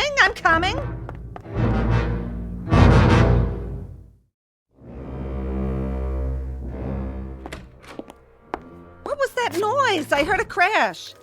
The mirror. What did you do? The mirror on the dresser. I looked in it, and I saw this room. And in this room, I saw you, Phyllis. You were arguing with someone, and I didn't want to see that. So I threw the water glass and broke it. I'll clean it up. Now lie back down. The doctor wants you to sleep. I can't sleep. You wouldn't be able to either if you'd seen what I saw. So, okay, stay awake. Only let's make a deal. What you saw, I don't want to hear about it. He told you? Yes, and what you saw on the TV before. But he said not to worry, just go to sleep, and tomorrow you'll be fine. Can I fix you something? It's okay. Phyllis. Yes? Phyllis, lean closer. I have to talk to you. Oh, no, you don't. What's the matter? Every time you start off like that, we wind up in a fight. And tonight, if you don't mind, I'm passing. Don't you worry about it. I got nothing to fight with you about. That's a relief. If anyone's to blame for us not getting along, it's me.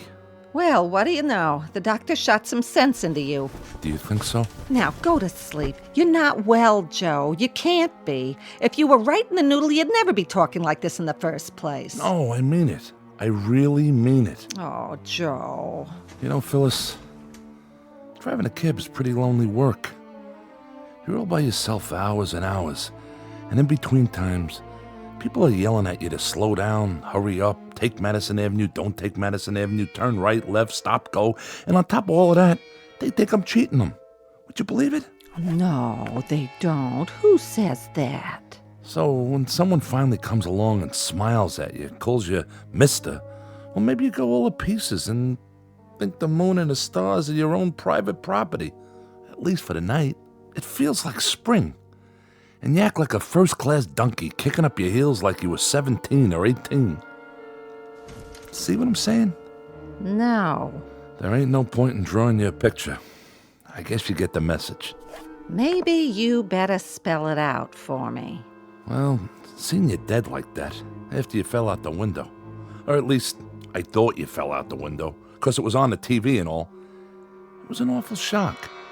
And I realized, well, you know what I'm trying to say. Then say it. Okay, I'll give it a try.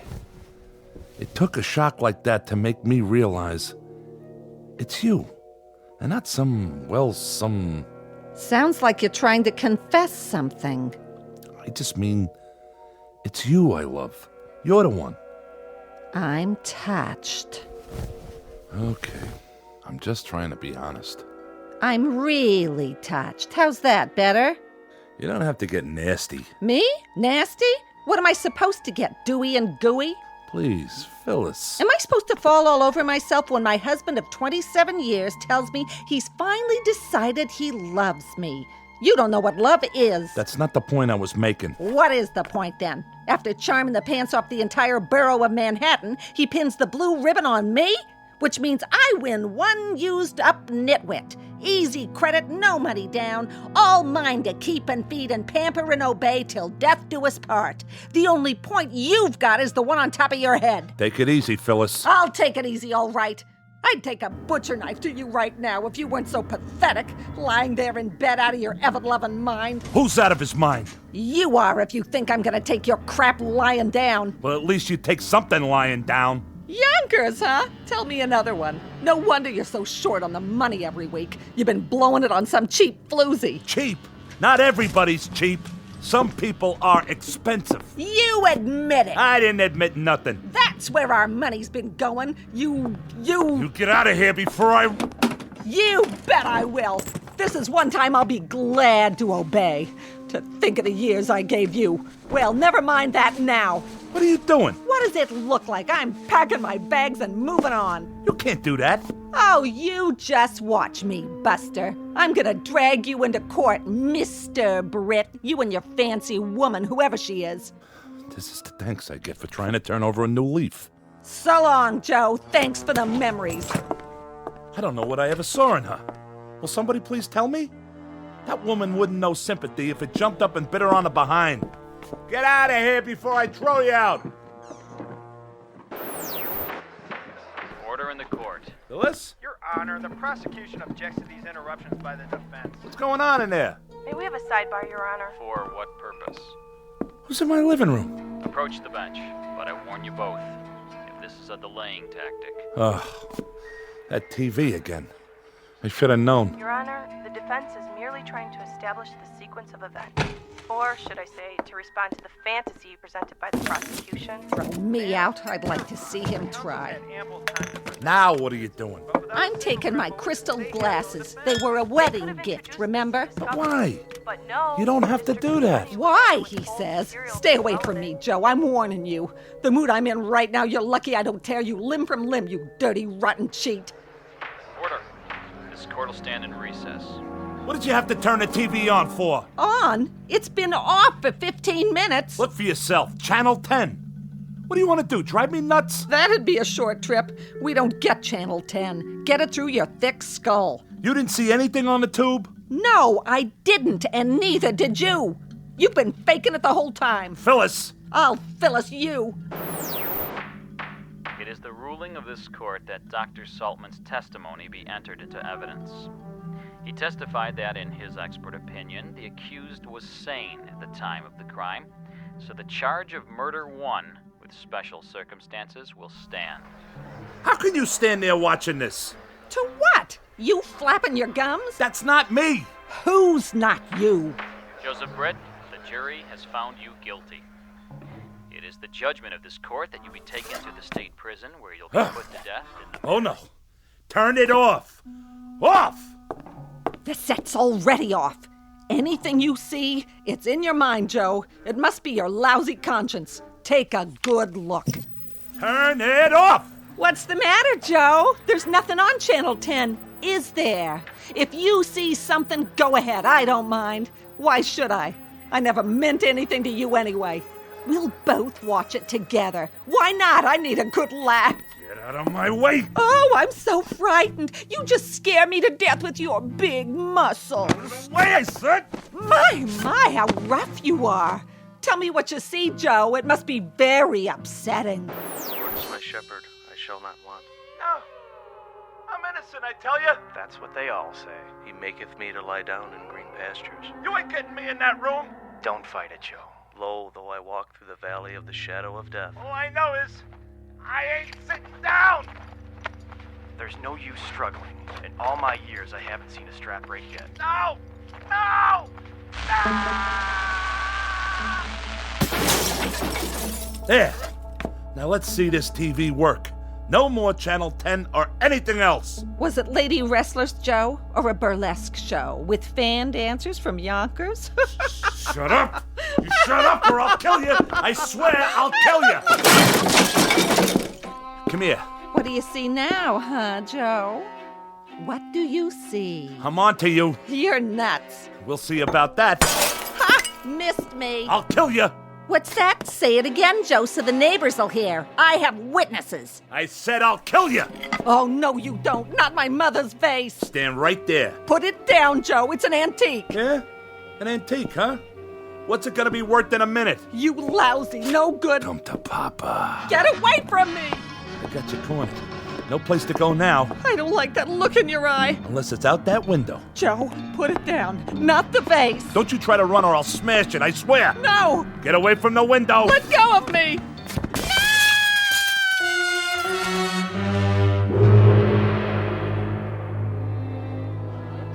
You have the right to remain silent. Anything you say can and will be used against you in a court of law. If you can't afford an attorney... What happened? My wife and I were having an argument and then... Keep walking. Get in the squad car. You ain't gonna give us any trouble now, are you? That's him. That's the man. I saw him push her. They were fighting. Stand back, folks. All right, break it up. Break it up. Party's over. Excuse me, Mr. Britt. You. The repairman. You started the whole thing. Fix your set, okay? What did you do to my TV? It's your fault. Your fault. All right, move along. Oh, Mr. Britt, I can use you for a reference, can't I? You will recommend my services if anyone else should need their set repaired, Mr. Britt?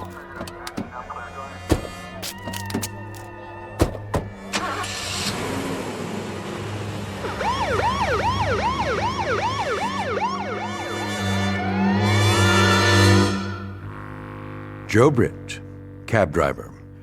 Also a two-bit Romeo and star of Channel 10, who made his television debut just in time for the new season. But the series was cut short. His final show was only a few months later, broadcast live from the prison at Ossining in the Twilight Zone.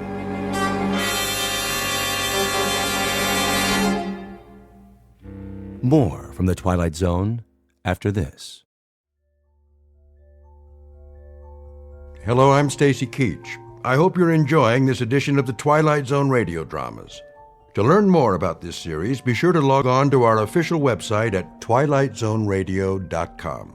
You'll find special discounts on our Twilight Zone audio collections, listings of our radio stations, links to other websites, and a photo gallery of our recording studio and some of our stars in action, plus ways to contact us with questions or comments about the show. And for a limited time, when you log on to twilightzoneradio.com, you can send in for a free CD of the show. So be sure to visit us at twilightzoneradio.com.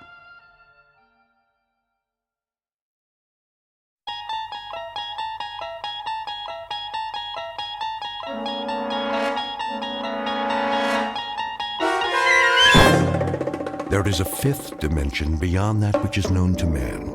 It is a dimension as vast as space and as timeless as infinity.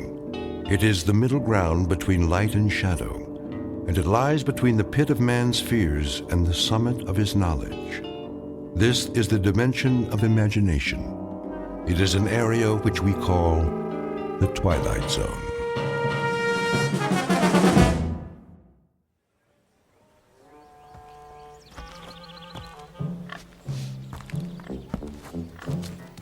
Out of my way, you vermin!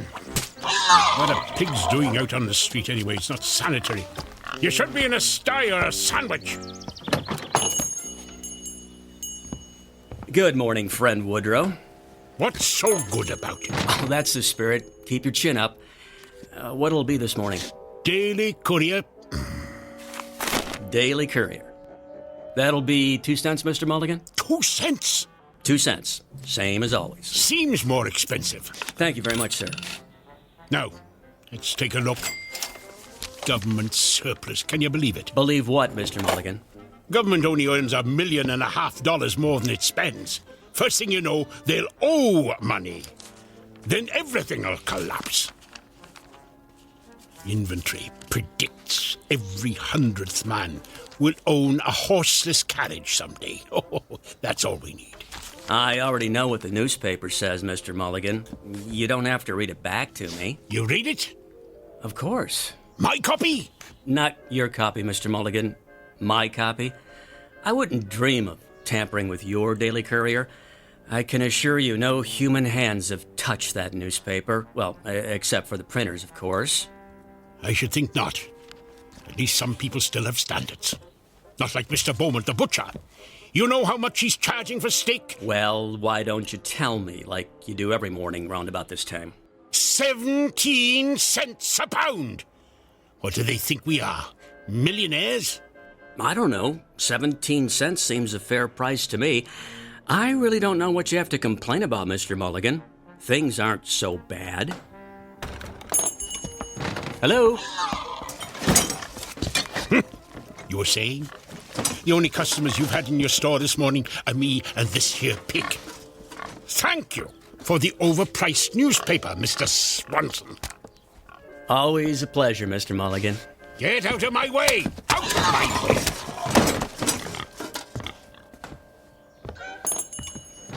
What is this country coming to? It's a madhouse, I say. Hey! Something the matter, officer? Something's the matter, all right. Don't you ever look where you cross the road, Mulligan? Look! What are you talking about? Can't you see that horse and carriage coming? Where? There! Oh, yes, I see it. Damn nuisance if you ask me. Well, I didn't ask you. No one's asking you. I ought to run you into the station house. That's what I ought to do. What did I ever do to you, O'Flanagan? It's Officer O'Flanagan.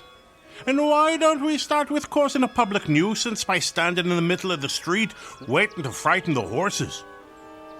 Just watch your step, Mulligan. You watch your step.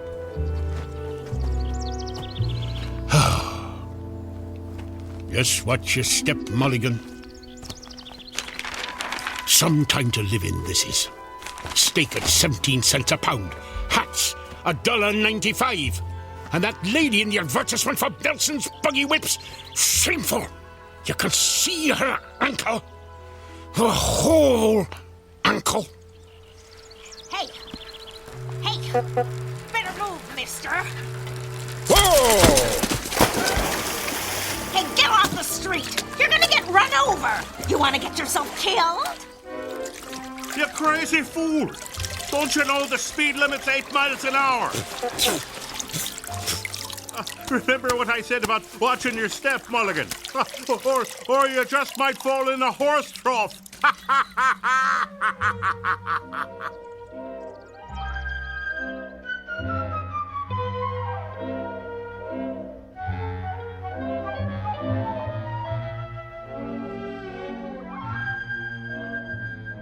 Or you might just fall in a horse trough.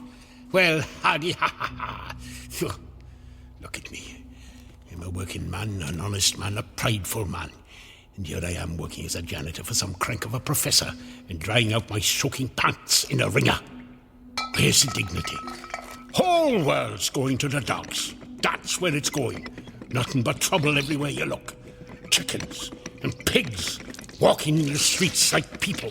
Crazy bicycle riders who don't watch where they're going. Government spending money like a drunken man. Racing bicycles on the streets at cost of living. And noise, noise, noise! What the Sam Hill? Never heard a ringer make that noise before. Why is it doing that? Wait a second, that's not the ringer.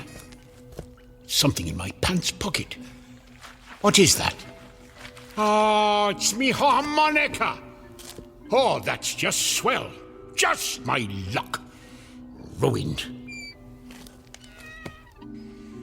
Better hang it up to dry next to my pants, I suppose. I guess I should run the newspaper through the ringer too. Might be able to save it. Not that there's ever any news worth reading, but 2 cents is 2 cents. There you have it. Hot off the press. It's down here, Fenwick. I want you to be the first to see this. Professor Gilbert? Oh, can't let him see me without my pants on. Here it is, Fenwick. Well, what do you think? Why, it's astonishing, Professor Gilbert. I've never seen anything quite like it. Me either. What the heck is that thing anyway? So this is it, Professor. Yes, Fenwick. I call it the Helmet of Tomorrow. Well, that's a stupid name. If this invention's any good, why not call it the Helmet of Today? Very interesting. Just think of it, Fenwick. You put this helmet on your head. Twist this dial. Press here to activate. Here? Oh, not now. And you can visit any year you choose. Any year? You could even travel into the far future. Future. How about 1891? No, farther than that. 92? No. Think far into the future. How about 1970? Now you're thinking. Incredible. But there is a time limit on its operation. There is, Professor? There is. Purely a precautionary measure. No man should be allowed to interfere with the course of history. Well, how long a period would it function, Professor? 30 minutes only. 30 minutes? That's almost half an hour. Yes, it is. 30 full minutes in which to study the events of whatever future date we care to witness. Professor, you're wonderful. Eh? I said it's wonderful. Indeed it is, Fenwick, indeed it is. Are you ready to test it? In good time, all in good time. When I'm ready, I shall take my first journey into the future. To the year... 1962? Oh, who knows what wonders mankind may have achieved by then. Very likely I'll find the world deserted and everyone living on the moon. Or perhaps we'll have a woman president. Well, I hope civilization will progress, Fenwick, not descend into madness. But now, before I embark upon my test journey, we must toast this moment with champagne! Champagne! Champagne! Come, Fenwick! Come!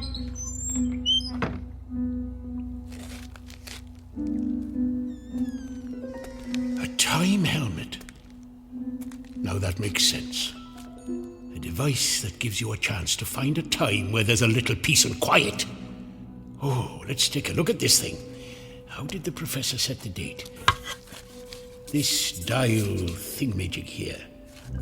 What year did he say he wanted to visit? 1962? No, that's still too close, only 72 years off. And a man might live 72 years if he doesn't get hit by a bicycle. Now, me, I want to go beyond a man's lifetime. How about 2000? No, a little further. 2015. No, not that far. Maybe a few years earlier. Now, it's called the helmet of tomorrow, so I suppose I wear it on my head like this. What's that? What did I do? Hey! What the heck? I'm on fire! I'm on fire! Water! Got to find some water! Help! Water! Water! Help! Water! Help! Help! Mulligan? Mulligan? In the name of all that's decent, put some pants on! Help! Help! Help! Mulligan? Mulligan? Hey, where'd he go?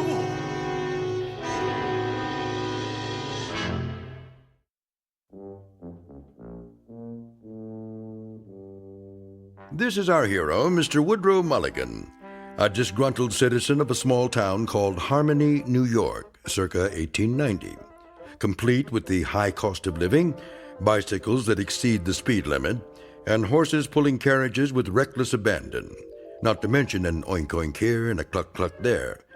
Mr. Mulligan, a rather dour critic of his times, is shortly to discover the import of the old phrase, out of the frying pan and into the fire, said fire burning brightly in the Twilight Zone.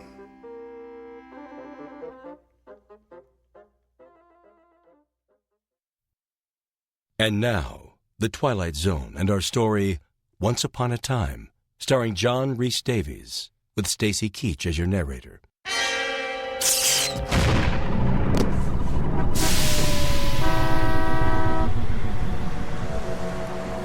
Hey!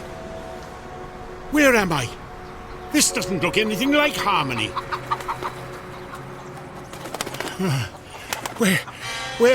Where the heck am I? Oh, well, wait a minute.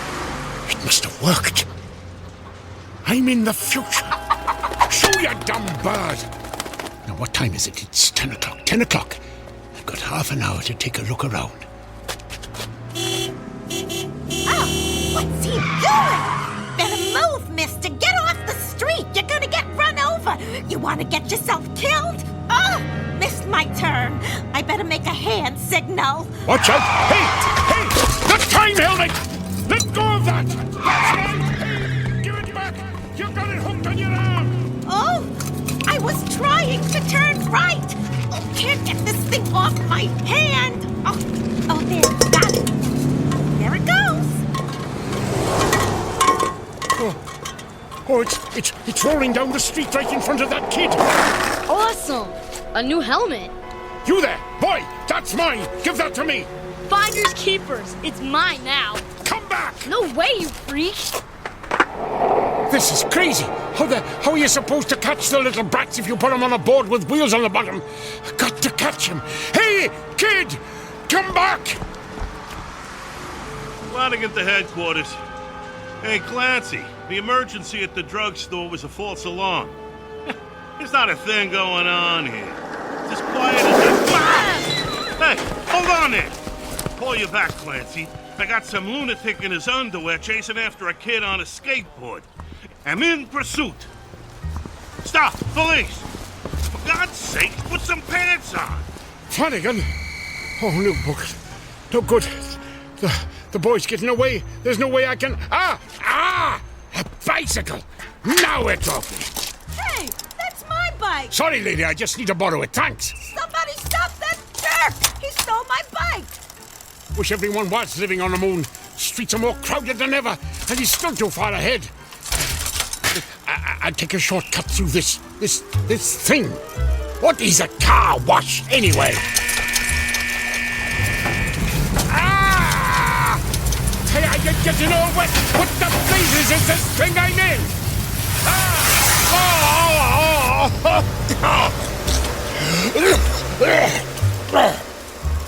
What kind of infernal contraption was that? Come out of there! Oh, not again. That's the boy. He's going inside that store. At least the sign says it's a store. It's more like a palace than any store I ever saw. Oh, look out, you people! Here I come! Hey, watch out! Hey! Who closed the doors? Somebody help! I'm gonna crash! I'm gonna crash! I got through. Do they have invisible doormen in this century or something? Hey, kid, give me that helmet back, you little thief! Take it. It's stupid anyway. Catch. Whoa! Whoa! Whoa! Whoa! Whoa! Oh. I got it. And it's not damaged. I can go home. I can go home again.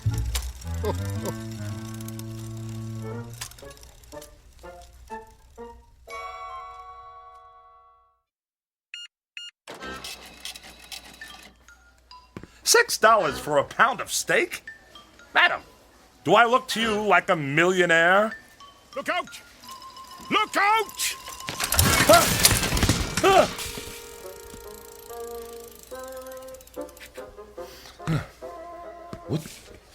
What just happened? The helmet! Oh no, it's broken. And it's 9:45. I've only got 15 minutes left. How am I going to get back now? Get back, sir? What do you mean? What do you mean? What do I mean? Did they change the language in the last 120 years? I said I need to get back, and I do. But get back to where? Let me understand this, sir. You have this funny-looking hat in your hands, no pants, and you say you've got to get back somewhere within 15 minutes. Is that right? Right. And this hat-like device, what precisely is this thing? This is a time helmet, mister. Time helmet? That's what brought me here. You see, I'm from 1890, and that's where I got to get back to. What? You say you're from 1890? What proof have you of this, sir? Proof? Yes, proof. Well, I didn't think I'd need any. Aha! That watch, your shirt and tie, your shoes. Where did you get them? They're mine.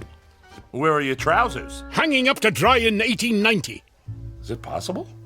Quickly, who is the president? What? The president! You mean Benjamin Harrison? Look, mister, I haven't got time. Benjamin Harrison?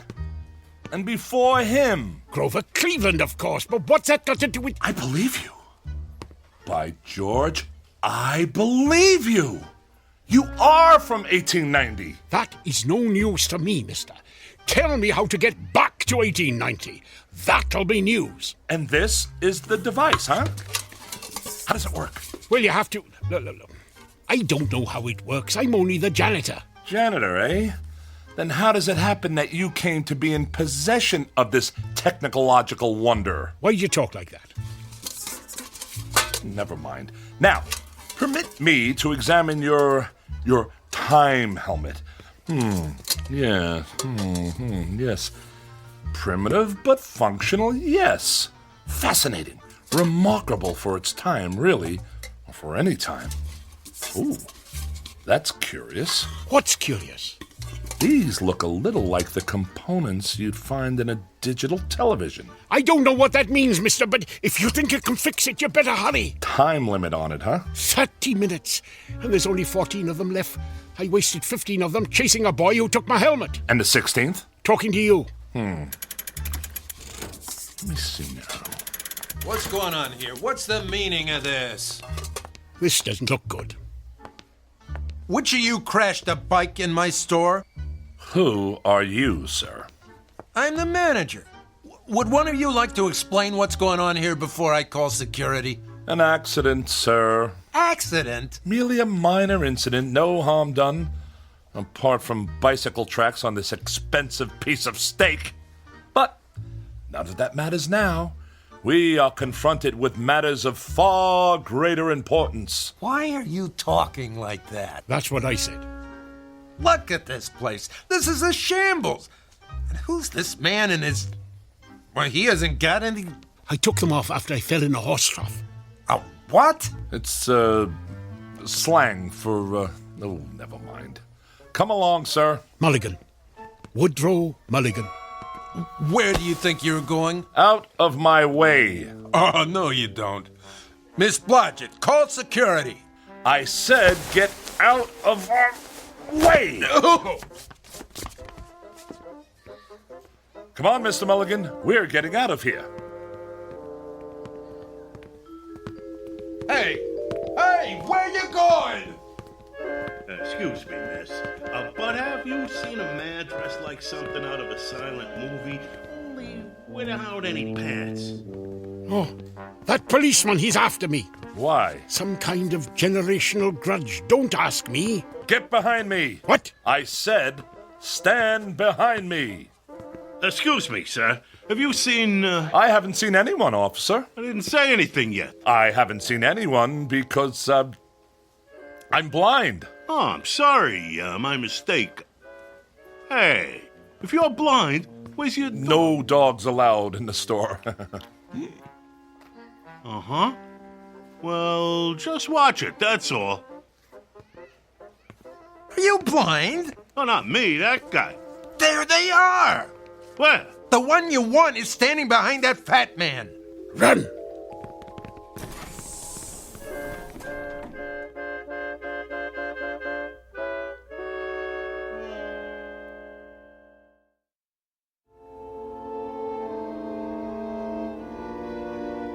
What's the time, Rollo.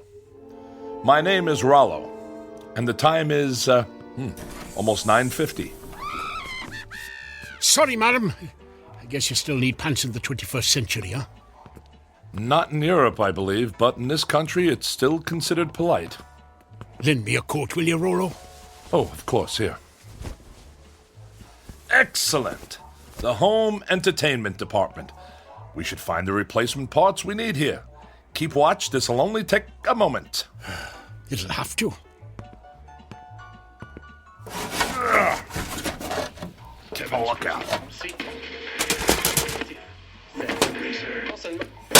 I want to address the typical American worker. Howdy. Now, you listen to me. I'm listening. I'm going to ask you something.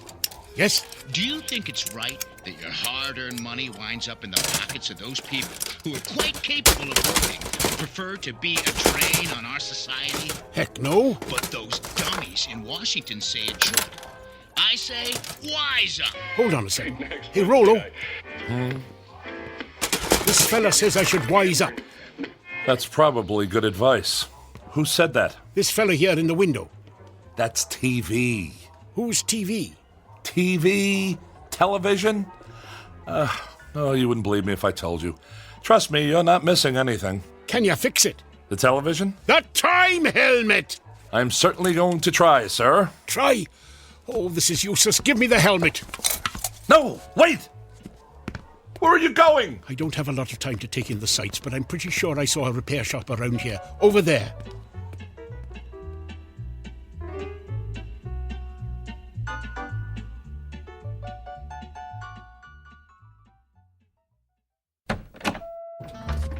Proprietor! Yeah! Swanson? Logan Swanson? Is that you? Swanson's my name, buddy. Jack Swanson. What can I do for you? Would you come here for a moment, please? Whatever. I have something that needs your urgent attention. And these are the components you should need. Can you fix it? I can fix anything. Good. Leave it with me. Come back Thursday about 2 o'clock. Oh, very kind. Yes, we'll be back on Thursday?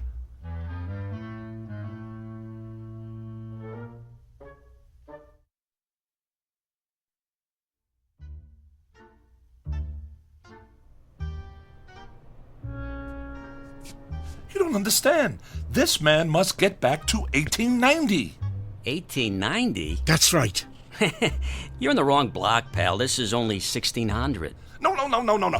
You don't understand. You see, this device here is a time helmet. And this man here, Mr. Woodrow, is from the year 1890. What are you, some kind of nut? Look, I'm a scientist, young man. Young man? I'm 38. If you'll just lend me those tools, I'll... Hey, don't touch the tools. But this is... Don't touch. Do not touch the tools. I can't stress that enough. I'd let you sleep with my wife if I had one before I let you touch my tools. Mr. Swanson, do you mind if I read your newspaper? Knock yourself out, pal. Does that mean yes? Yeah, that means yes.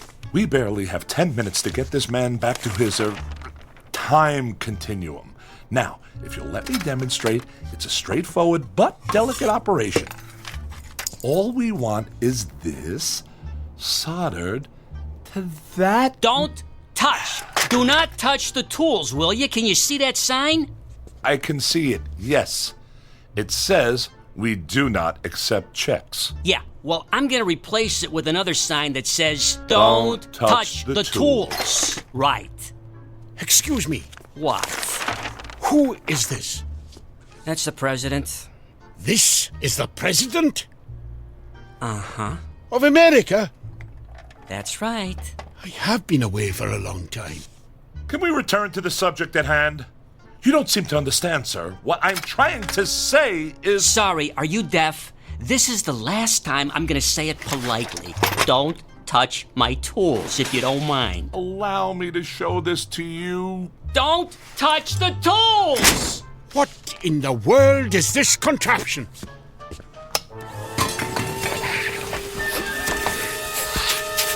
What did you say? I'm trying to explain to you that the... Don't yell at me! I don't like to be yelled at, okay? Get it off me! Get it off me! What are you doing with that, Mulligan? It's trying to eat me! It's not trying to eat you, it's... Wait a moment. Oh, Rolo, what is this monster? It's not a monster. It's a vacuum cleaner. Everybody has one. Everybody has one of these? Yes. Vacuum cleaners are used for simple... Cleaning their vacuums. Yes, I get it. You people are strange, allowing something like this indoors. What if it gets loose and attacks a child? Now look, Mr. Mulligan. If you want to get this helmet fixed in time, just sit down quietly, please. Now, how are we getting along, Mr. Swanson, was it? Not too good. I'm not sure what I'm looking at here. You're sure this isn't for making those fancy European coffees? No, sir. This is a very scientific piece of equipment. What we're trying to do here is help... I don't understand. What is that little thing in there? Oh, well, that is a transition... Where did he go? Mr. Mulligan! Where are you? I think he just walked into that upright freezer. Hey, ask him if the light goes off.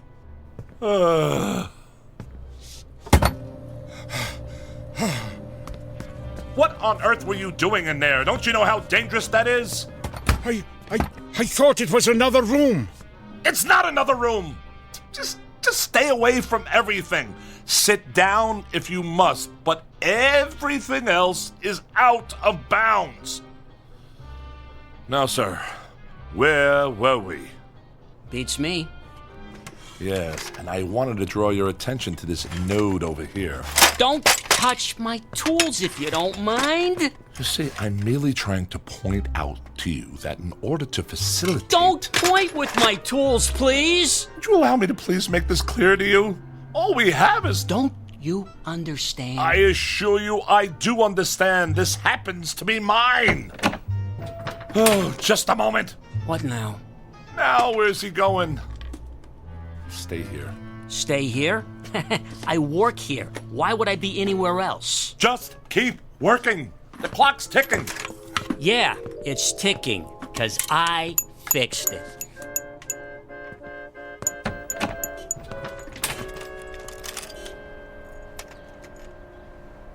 Mulligan, what are you doing out here?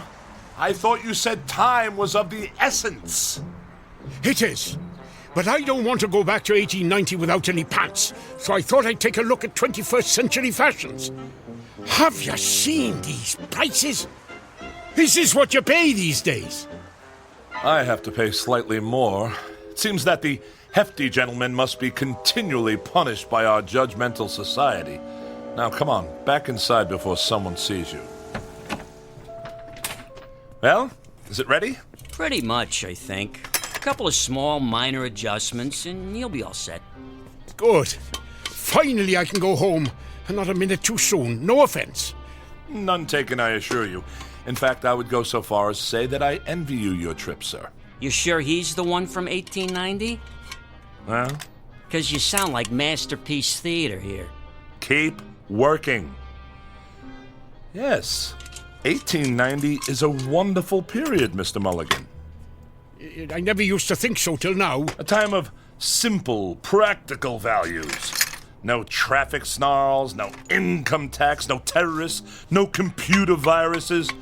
Only peace and quiet. Time to contemplate. Income tax. I am a scholar of that period, sir. That is why I've cultivated this mode of speech, appropriate to that time. Huh? The 19th century has a charm, nay, a fascination for me. The very thought of having lived in those halcyon days. I'll sure to be glad to get back there, Rollo.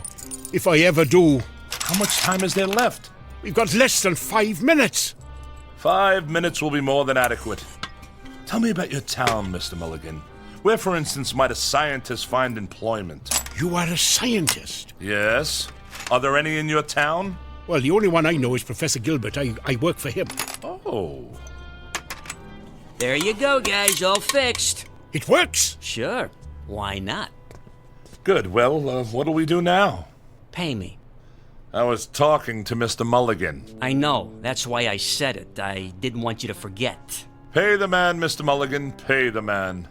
With what? I don't carry any money in my shorts. Oh, very well. Here's a 50. Thank you. Now, Mr. Mulligan, the time helmet. How does it work? I already told you, I don't know. The year. How do you program in the year? I don't know what program means, but if you're asking me what I think you're asking me, you just twist this dial, see? 1890. Good. And if I'm correct, and I usually am, to activate the device, you just have to... Good. Give it here. Not so fast, sir. Hey, what you doing? Don't put it on! I intend to use it myself in exactly 3 minutes. What? Well, you can't do that. Well, I am doing it, sir. I'm returning to that time of bliss and simple pleasures. And you're just going to leave me here? Your fate is unimportant, sir. You are only a janitor. I am a scientist. Why, I... Stand back! In less than 3 minutes, I shall have escaped this age of madness. Wait, look, Rollo, I just thought of something. Oh, congratulations. Look, I brought a chicken with me, all the way from 1890, and all I did was hold it. We can go back together. You're lying, sir. I am not. Oh, no, the copper. Ah! Now I gotcha. What's the idea of running around the street with no pants on? Rollo, take me with you. Get off me. Too late. 1890, here I come. You're under arrest. Aw, shoot.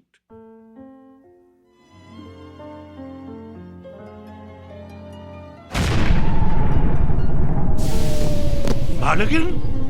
Where in the name of St. Pat did you spring from? I'm back. I'm back! For pity's sake, man. You're still not wearing any pants. Officer O'Flanagan, you are a sight for sore eyes. Ho, ho!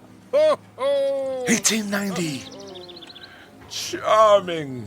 Charming.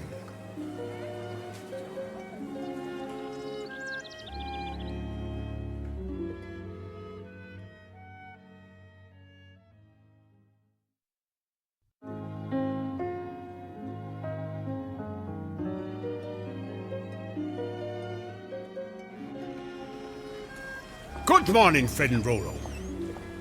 Huh? I said good morning. What's good about it? Got up the wrong side of the bed this morning, eh?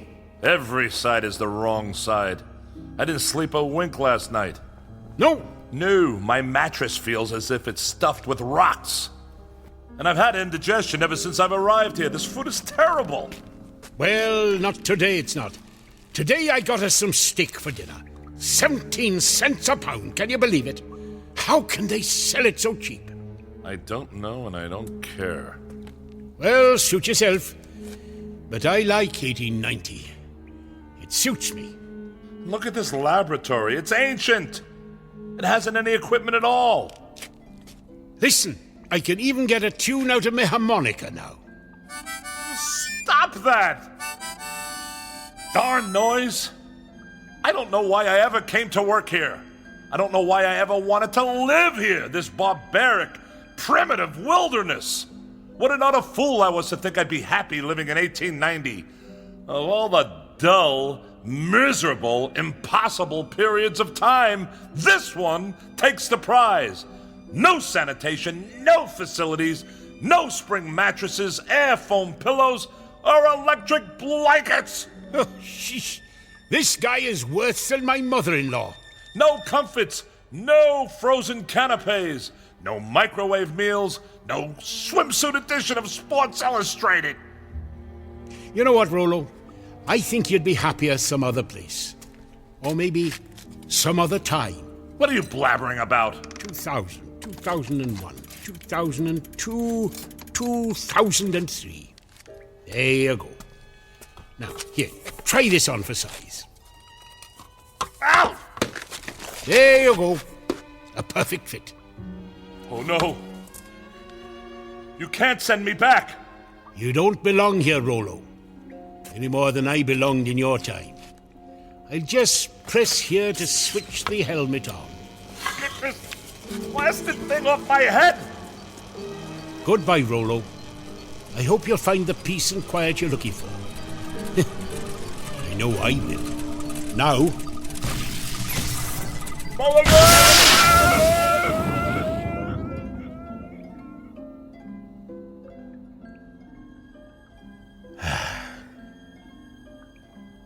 Silence. Just what I was looking for. Well, this laboratory won't clean itself.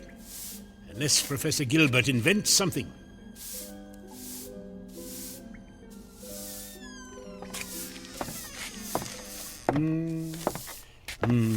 Where's Rollo?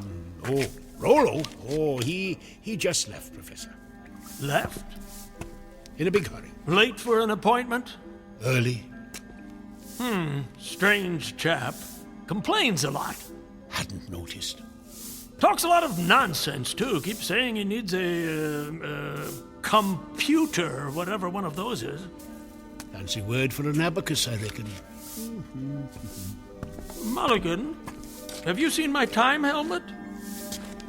Mulligan?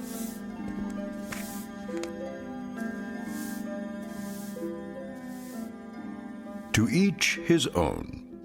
So goes another old phrase to which Mr. Woodrow Mulligan would heartily subscribe. For he has learned, definitely the hard way, that there is much wisdom in a third old phrase which goes as follows: stay in your own backyard. To which it might be added, and if possible, assist others to stay in theirs. Via, of course, the Twilight Zone.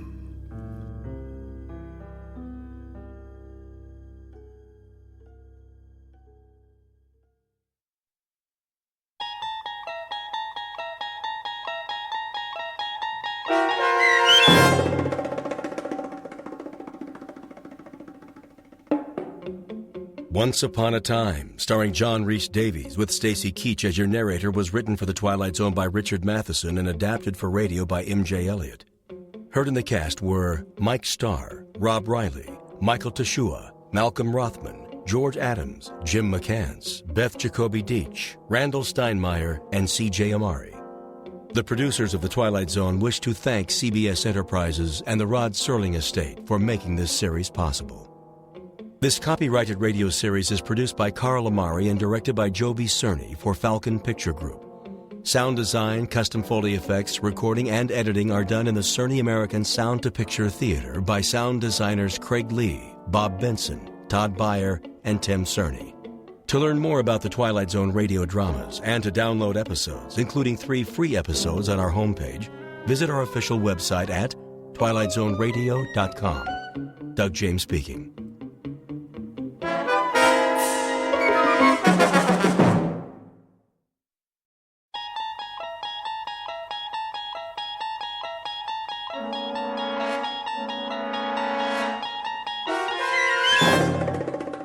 There is a 5th dimension beyond that which is known to man. It is a dimension as vast as space and as timeless as infinity. It is the middle ground between light and shadow, between science and superstition. It lies between the pit of man's fears and the summit of his knowledge. This is the dimension of imagination. It is an area we call the Twilight Zone.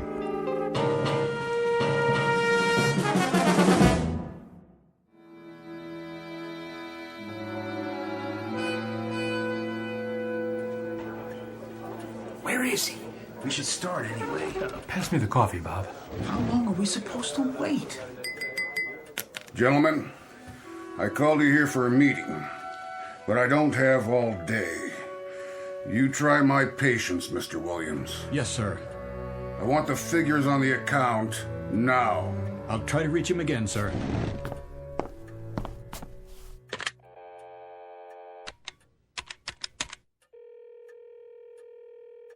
Put me through to Jake Ross's secretary.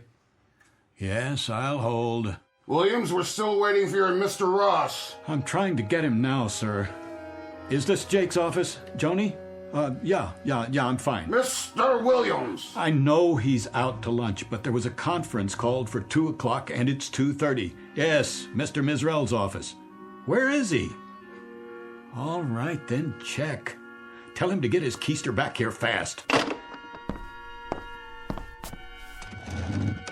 Well, where is your protege with the multi-million-dollar automobile account? She's calling around the usual places, Sardi's East to Colony. Don't be an idiot. He's due any moment, sir. Probably stuck at a big client lunch or something. More likely a big martini, or 3, or 4 of them. Mr. Mizrell, I assure you he was too young to put on this account.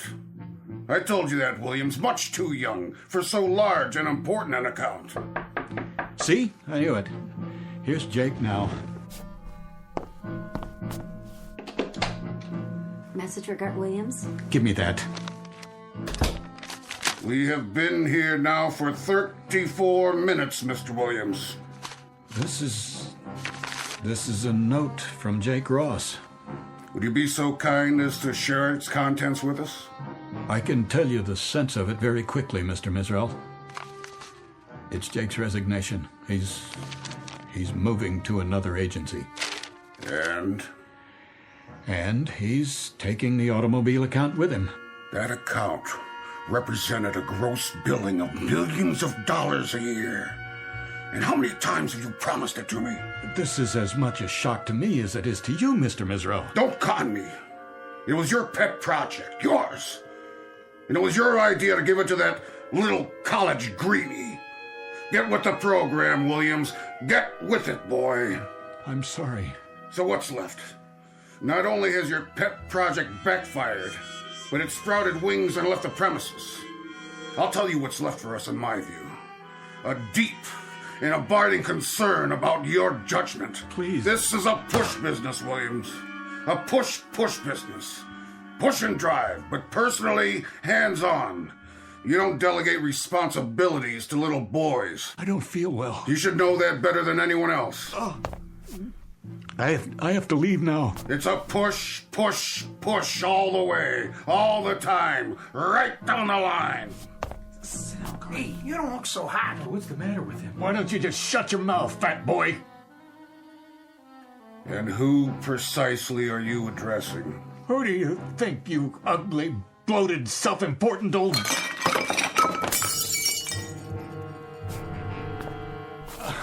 I'll clean it up, Mr. Mizrell. He didn't mean that, sir. I closed 2 new accounts. If I may... Oh, no.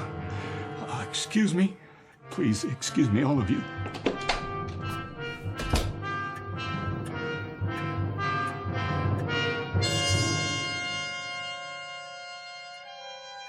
This is Gart Williams, age 38, a man protected by a suit of armor all held together by one bolt.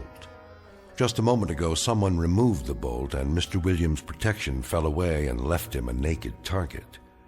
He's been cannonaded this afternoon by all the enemies of his life. His insecurity has shelled him. His sensitivity has straddled him with humiliation. His deep-rooted disquiet about his own worth has zeroed in on him, landed on target, and blown him apart. Mr. Gart Williams, ad agency exec, who in just a moment will undertake a desperate search for survival in the Twilight Zone. And now, back to our story from the Twilight Zone. A Stop at Willoughby, starring Chelsea Ross, with Stacy Keach as your narrator.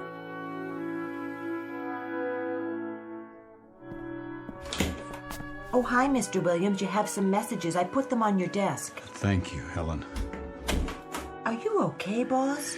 Just, let me sit down for a minute. You don't look so good. The ulcer's acting up again. Oh, no. Don't worry about it. I'll be fine. You should take it easy. I can get you some lunch. No, thanks. Sure? Something plain? I think I'll go home early today. Oh, good idea. Well, can I get you anything first? Yeah. Anything at all? A sharp razor. What? And a chart of the human anatomy showing where all the arteries are.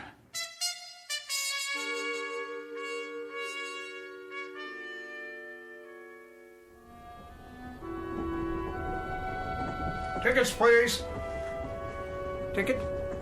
Oh, right here. How are you tonight, Mr. Williams? In the absolute pink. Cold winter this year.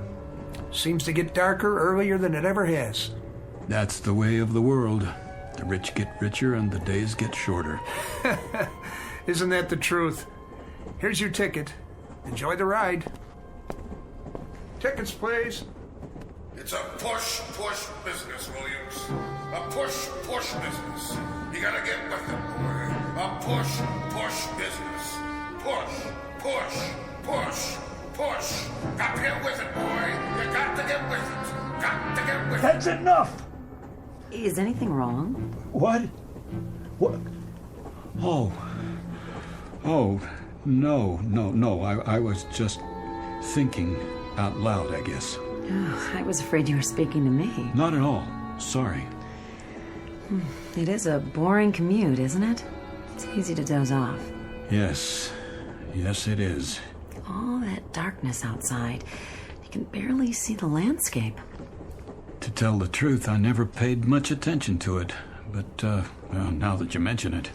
I used to read, but I got motion sickness. So now there's nothing to do but wait for the next station, and the one after that, and I don't even know where we are at the moment. I can't see any lights. What's the next stop? I've lost track. That's funny. It is? Lost track? Oh. At least we're not off the track. Not yet, anyway. Give it time. Oh, I suppose we could be anywhere. Wait, do you hear that? Hear what? What's happening?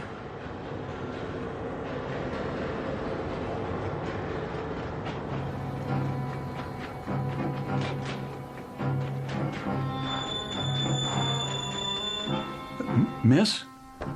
Where are you? Willoughby! This stop is Willoughby! What do you mean, Willoughby? Where's Willoughby? That's Willoughby, right outside. There's no place called Willoughby on this line. I've taken this train hundreds of times. Where's the woman I was talking to a minute ago? Woman, sir. This car's empty. And the light. Why is it so bright outside? Well, why wouldn't it be? Sun's out. The sun? It's summer. That's what she is. Mid-July. And a real warm one, too. No, it's not. It's November. What is going on? Why are you dressed that way? That ridiculous old hat, the uniform. Where's the regular conductor? Willoughby, 5-minute stop. Wait. What is this place? Already told you. Willoughby. But that's impossible. Take a look for yourself. But those clothes, the horses. What is this, a practical joke? No, sir. It's Willoughby, July 1888. Nice place, don't you think? And there's the woman I was talking to. Where did she get that parasol? You'd have to ask her. Getting off? Well, this isn't my stop. Miss, you there? Why, hello, Mr. Williams. Good day to you. Hold on. Can you tell me... Shall I open the door? No, You ought to take a look around sometime. Peaceful, restful, where a man can slow down to a walk and live his life full measure. If you're not getting off, you'd best take a seat. Yep, right on schedule. All aboard!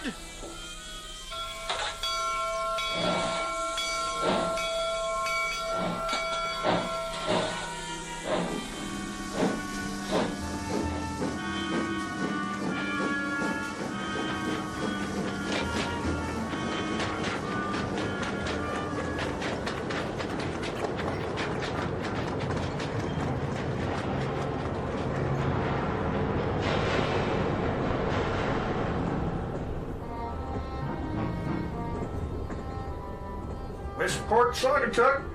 Pardon me, sir? What? Oh, what did you say? I didn't mean to bother you, but I didn't want you to miss your stop. Is this it? No, that's all right. You got back on. I did? Oh. I must have dozed off again. I don't blame you. At least you got a little rest. I guess I did. A little rest and an idiotic dream. Why do you say that? Ever hear of a town named Willoughby? I don't think so. Willoughby where? Willoughby, Connecticut, I guess, or Willoughby, New York. Not on this run. Are you sure? There's no Willoughby on this line. Westport, Saugatuck, next stop.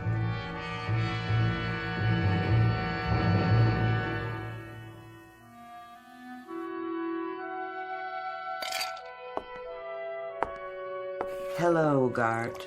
Jane? I didn't hear you come home. That's all right. I figured you'd notice sooner or later.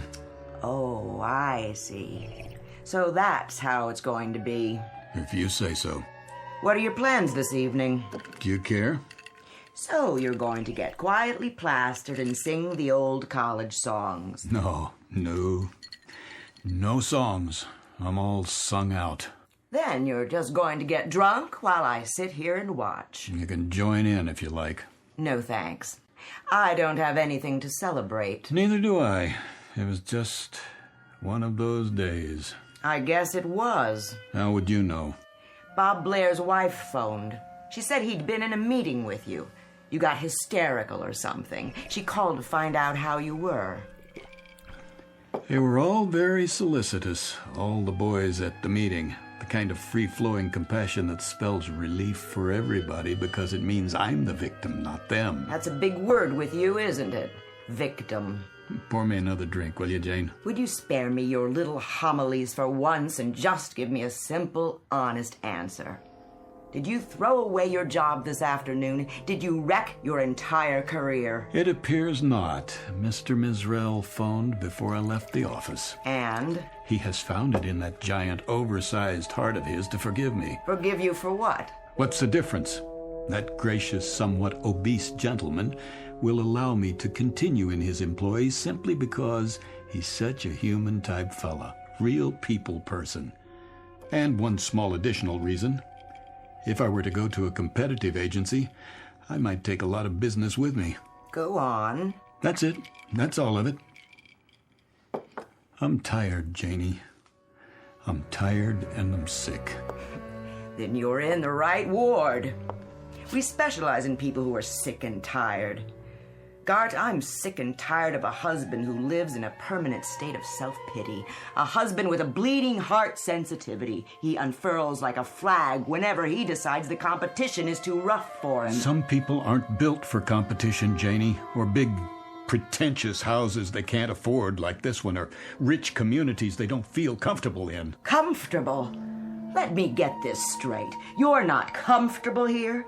That's the one thing. Country club memberships that they wear like a badge of status. And you would prefer... I would prefer, if anyone cares, a job, any job at all, Where I could be myself. And who's that? You know, where I wouldn't have to climb on a stage and go through a masquerade every morning at 9 and mouth all the dialogue and play the executive and make believe I'm the bright young man on his way up, because I'm not that person, Janie. You've tried to make me that person, but it isn't me. You're right.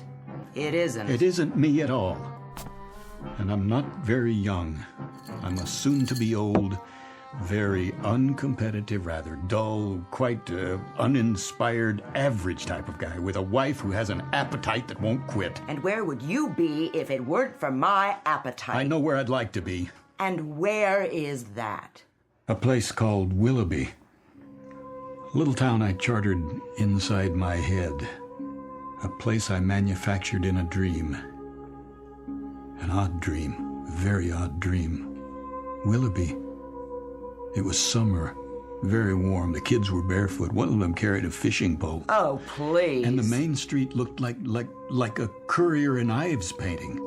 Bandstand, old-fashioned stores, bicycles. I've never seen such serenity. It was the way people must have lived 100 years ago. Crazy dream. Gart. You should have seen it, Janie, this Willoughby. It wasn't just a place or a time. It was like a doorway that leads to sanity. Nothing serious, Gart. It's just that you were born too late, and your taste is a little cheap. You're the kind of man who could be satisfied with a summer afternoon and an ice wagon pulled by a horse. My mistake. My error. My miserable, tragic error. To marry a man whose big dream in life is to be Huckleberry Finn. That's what you want, isn't it? Something like that. A place, a time, where a man can live his full measure. And what does that mean? I don't know, but I'd like to find out. It's what that conductor said. A place where a man can live his full measure. That's where I'd like to be.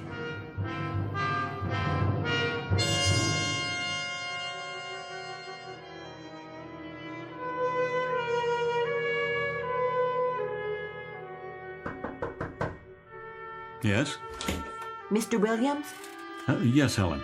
You've got a 2 o'clock, a 2:30, and a 2:45. Is that right? So I was wondering, should I cancel the 2:30 or the other one? What? The 2:45. Which? Oh, the 2:30 is the man from the baby food company. He's got an idea for an ad campaign, remember? And the one after that is about the frozen fish account. Uh-huh. Tough call, huh? No. Well, I mean, it is. No, I was just wondering. Which one to cancel? Not that. What would happen, do you suppose, if I weren't here? When? For the meeting. Either one. Take your pick. Me? Or both. You want me to cancel both meetings? It's a hypothetical question, Helen. Oh, but you are here. Of course I am. But what if one fine day I just wasn't? Well, I guess they'd have to wait around till you got back. And if I didn't come back? Then they'd reschedule. And if I never came back? Never? Ever. Not in 100 years. Well, in that case, somebody else would get the account. Is that all that would happen? And I'd miss you. You would? We all would. It's almost 2, so should I tell them you're not back from lunch yet? Who? The 2 o'clock and the 2:30. No, I'm here. You have their files? Somewhere. I brought them in. I'm sure you did. But if you haven't had time to look at them yet, maybe I should tell them to reschedule. That would be a lie. Not exactly. I can say you were at a long lunch. No more lies, Helen. Not in this office. I don't have the stomach for it.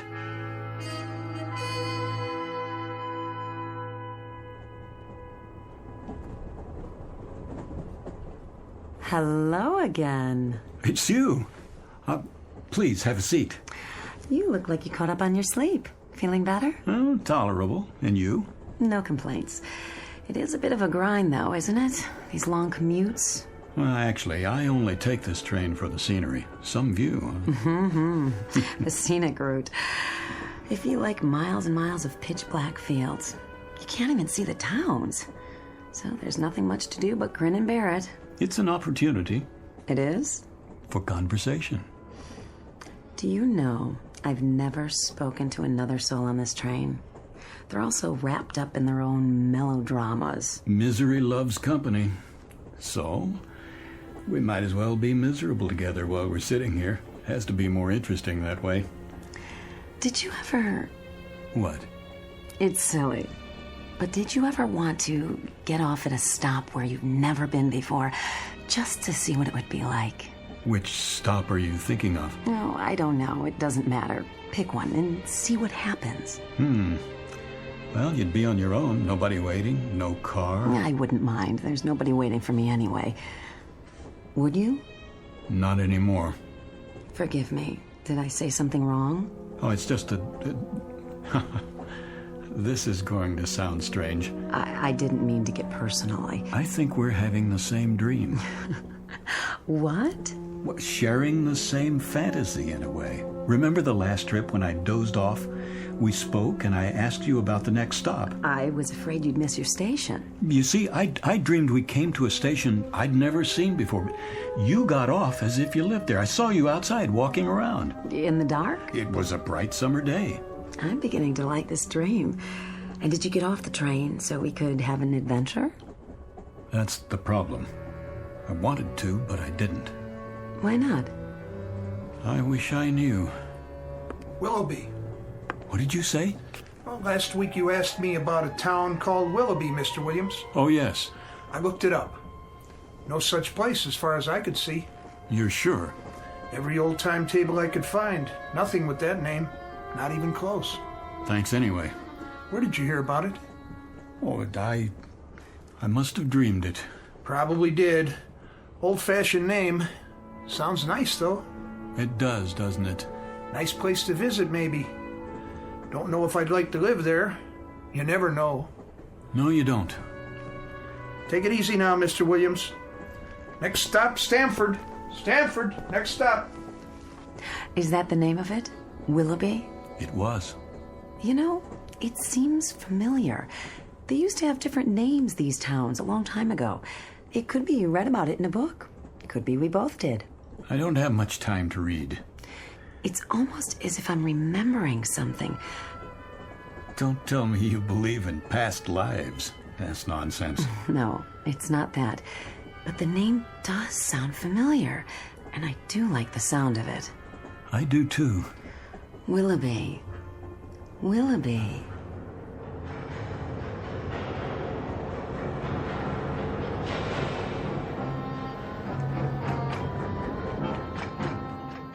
Willoughby.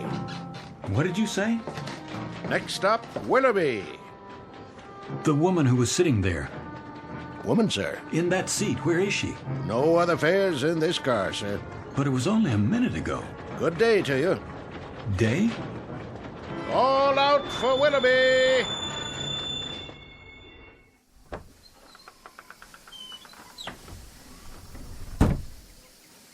It is day. Getting out, sir? Quick, what year is this? Why, 1888, sir. What else would it be? I don't know. I've been away for a while, have you? Lost track? Yes, in a sense. How long is the stop at this station? Long enough to drop off and pick up. You have a ticket for Willoughby? No, Then you'd best take your seat, though it is a fine, balmy day. A place where a man can live his life full measure. Yes. Hello there. Hi.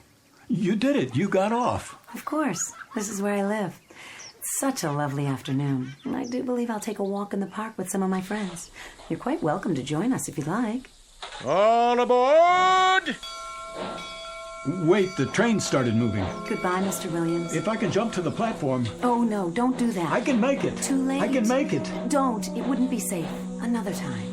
Yes, another time. We'll make a day of it.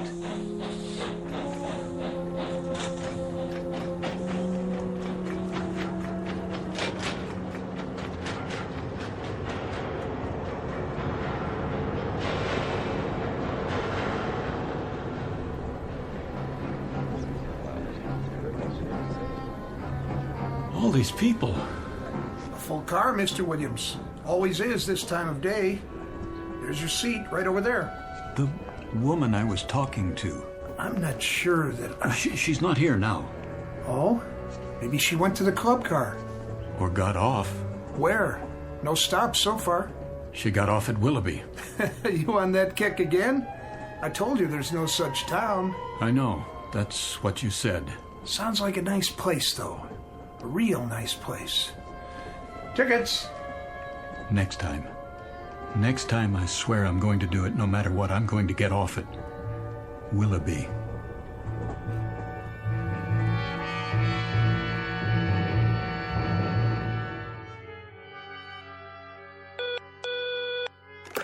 Yes, Ellen. It's the big man on line 1. Should I tell him you'll call him right back? Don't bother, I'll take it. Mr. Mizrell, morning, sir. I wanted to remind you, Williams, what we need here is an ad with pizzazz. Real entertainment. You've got to take the audience by the ears and give them a yank. Rock 'em and sock 'em. Give them the old push, push, push. My thoughts exactly. Got to be bright, Williams. Bright with patter, hipness, and the whole thing push, push, push, push. That's what the client wants. I'm working on it. Tomorrow morning, I'll need at least a preliminary storyboard. You know what I want. A solid format with some pops for the product, leading up to one big pop at the finish. And not just any pop this time. Light, color, explosions. I see it as a field artillery attack. We shell the audience with mortar fire, lay down some tactical air support, and establish a beachhead in their cerebral cortex. Then we send in ground troops and occupy the territory. There.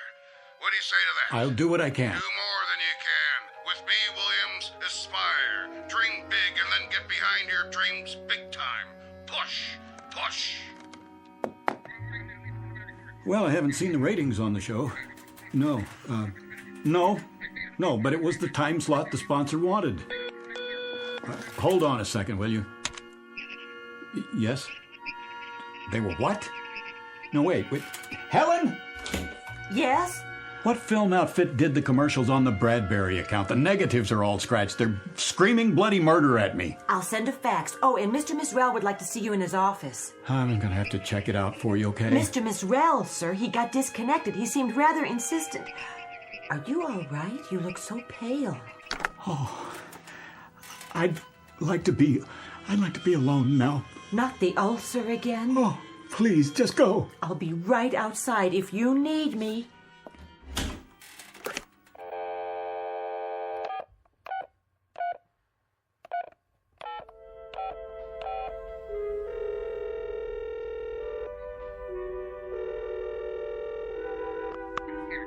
Janie, this is Gart, honey. Stay there, will you? Things are going to be different from now on, you'll see. I just want you to stay there. I'm coming home. Janie, please listen. I've had it, understand? I can't go on for another day, another hour. This is it. I've got to get out of here, Janie. Janie, help me, will you? Please? Please help me. Janie? Janie?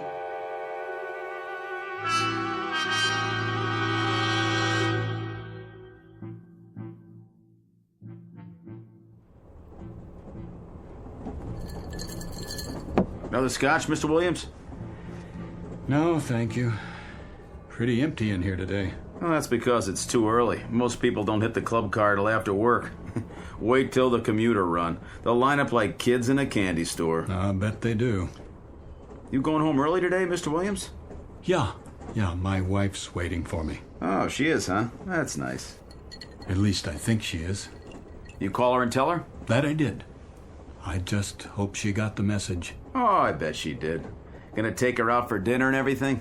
If she's there. Well, if she's not, you can just kick back and watch the game. Have the place to yourself. You win either way. That's right. I'm the winner, not the loser. That's the way to look at it. Let me ask you something. You know that woman? Which one? She rides the train the same time I do. Except today because I'm running ahead. Uh-huh. What does she look like? Well, she wears an old-fashioned long dress and she carries a parasol. In here? Oh, no, I'm sorry. Not in here. That's not what she wears on the train. Only in Willoughby. Willoughby? Where's that? That's just it. I don't know. Oh, forget about it. I don't know what I'm talking about. I just thought she might have come in here. Just till she gets to her stop. Not many women in here today. So I see. You okay, Mr. Williams? A1, top drawer. See you next time. Sure thing. If there is a next time. Oh, you changing schedules? I might take some time off. Good deal. Vacation, huh? That's right. A vacation, a long one.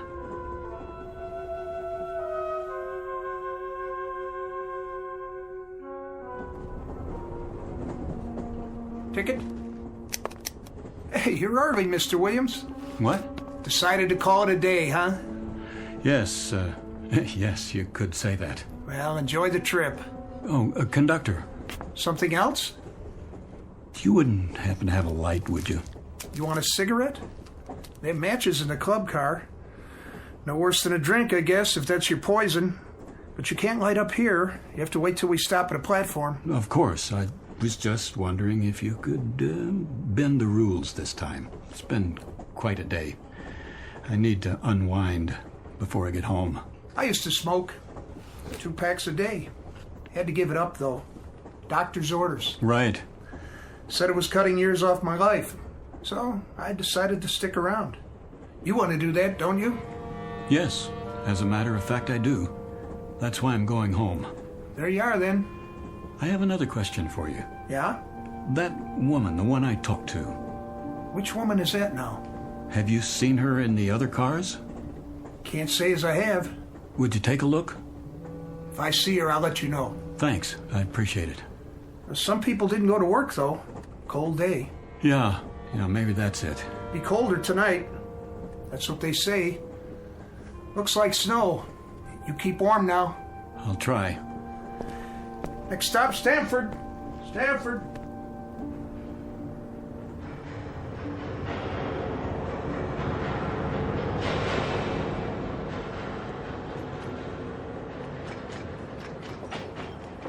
Willoughby, next stop. Next stop, Willoughby. This is where I get off. Stop the train. Yes, sir. That's your station, Willoughby.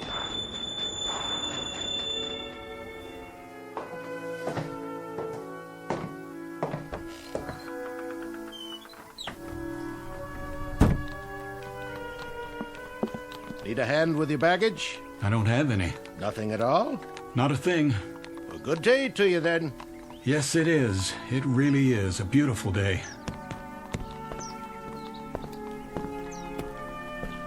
All aboard!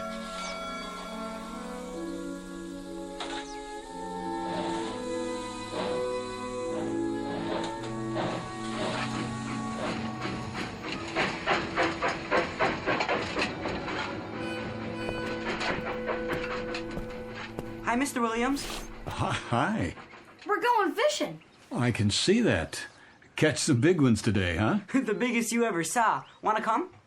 Maybe some other time. It's pretty hot today. Yeah, we're gonna get a sunburn, then go swimming. That'll be fun. Come on, we got an extra pole, and there's plenty of fish. I'll bet there are. Bye, boys. Catch one for me, okay? Sure.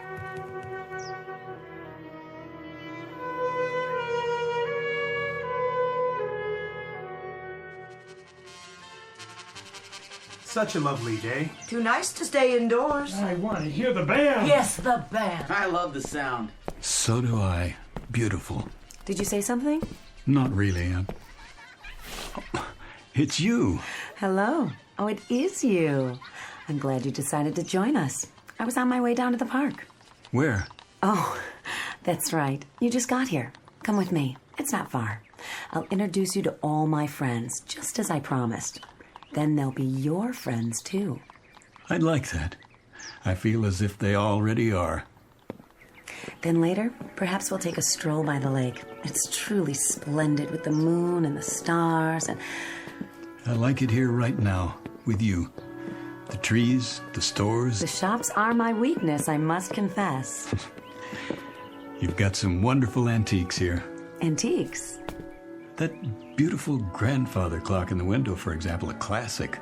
Wonder how much they're asking. It's quite reasonable, I'm sure, even though it's new. But it can't be. Come along now. We'll be late.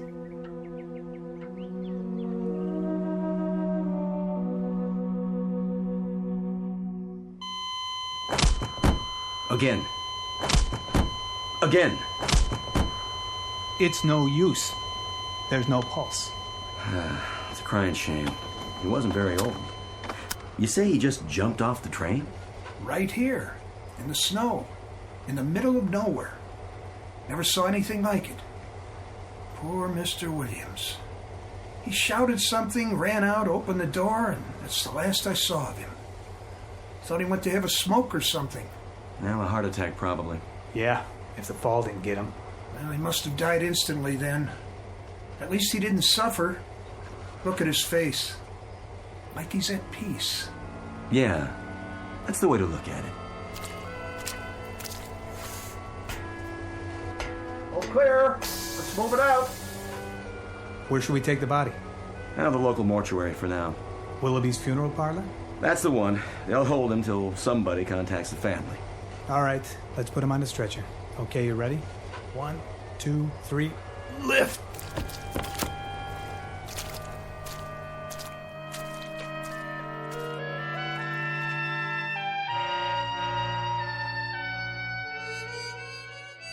Mr. Gart Williams, who withstood the slings and arrows that come with life in the fast lane for as long as he could bear them, and eventually sought respite for his torment in the only place left open to him, under a gravestone, who climbed onto a world that went too fast for him and then finally jumped off.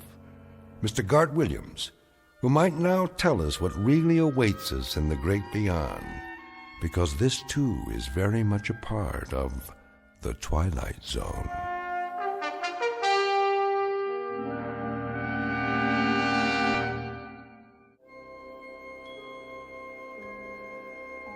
Hi, this is Carl Amari, producer of the Twilight Zone radio dramas. I'd like to take a moment to tell you about our official website at twilightzoneradio.com, where you'll get the latest news and information on these Twilight Zone radio dramas. Plus, at twilightzoneradio.com, you can digitally download 3 free episodes or any of our episodes for only $1.95 each. In this age of ever-changing technology, we've decided to make these episodes instantly available to you by making the Twilight Zone radio dramas a digital download-only series. This means that this series will no longer be offered on CD. The CD collections at our website are now being offered while supplies last at buy one, get one free. So be sure to get your favorites before they're sold out. Be sure to visit us often, and I'll see you in the zone.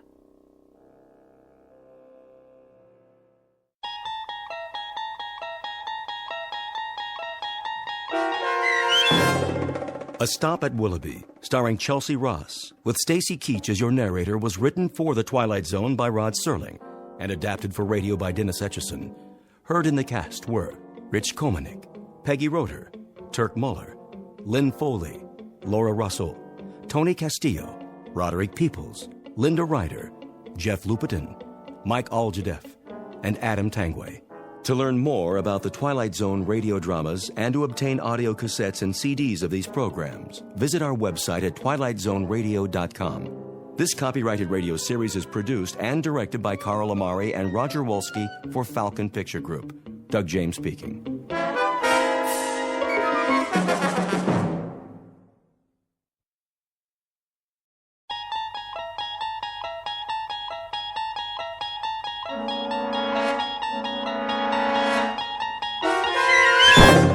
You're traveling through another dimension. A dimension not only of sight and sound, but of mind. A journey into a wondrous land whose boundaries are those of imagination. Your next stop, the Twilight Zone.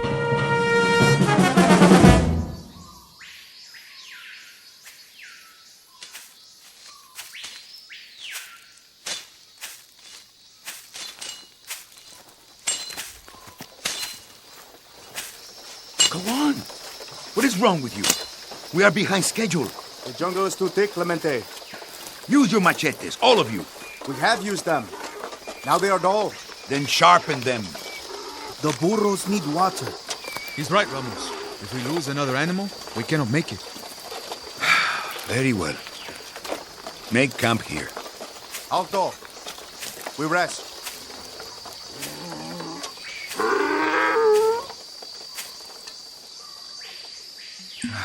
How much longer, Alessandro? A few more days, perhaps a week. If this is the right way to the capital. What?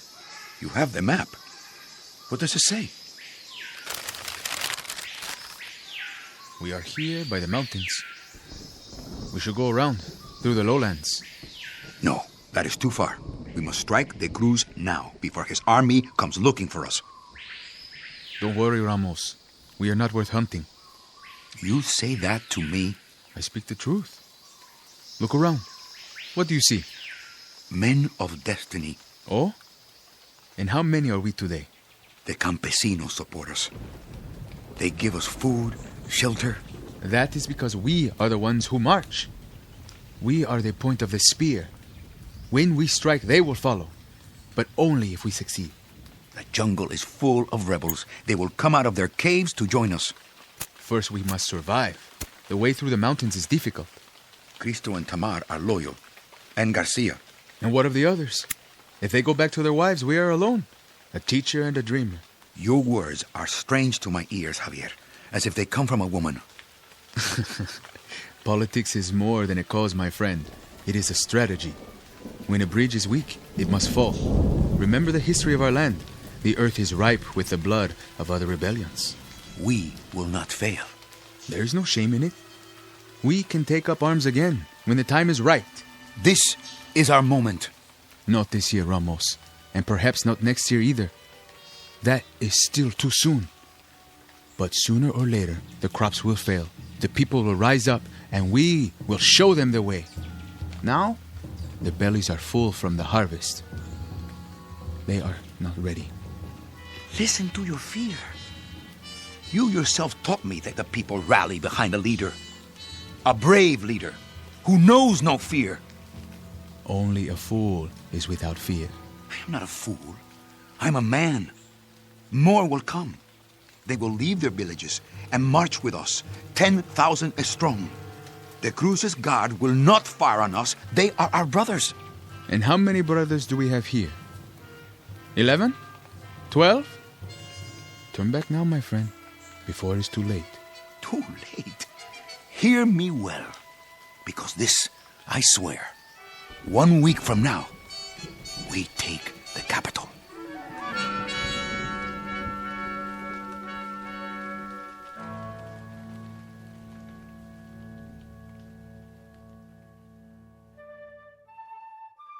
This is Ramos Clemente and his ragtag band of followers.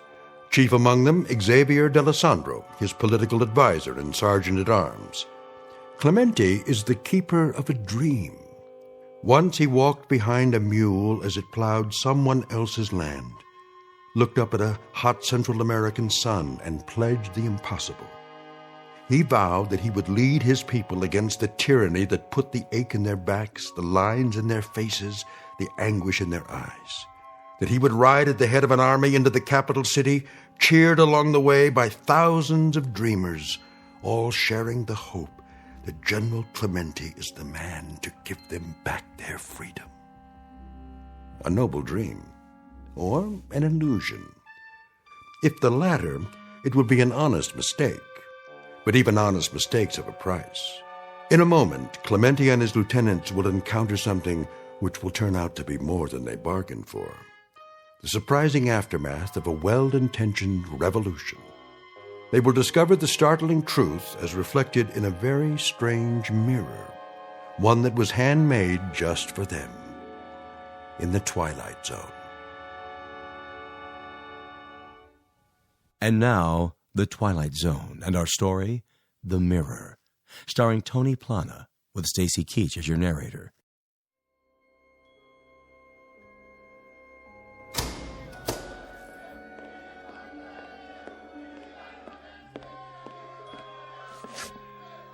Do you hear that? See me, General. They are calling for you. They are. They are. Let them see you, Clemente. Yes, from the balcony. Perhaps I should. Just for a minute. Go on, Ramos. This is your palace now. It is your right. Very well.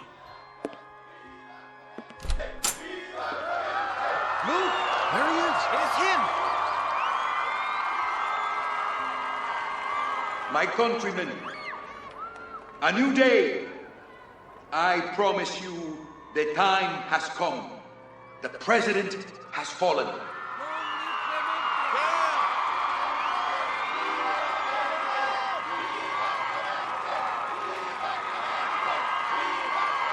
Go home to your families now and make ready for tomorrow. You shall have peace, justice, and equality.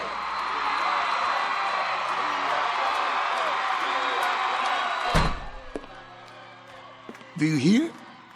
Viva Clemente! That is me. Viva, viva, viva! A toast!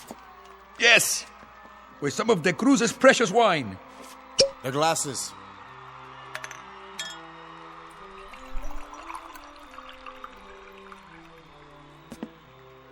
To the revolution.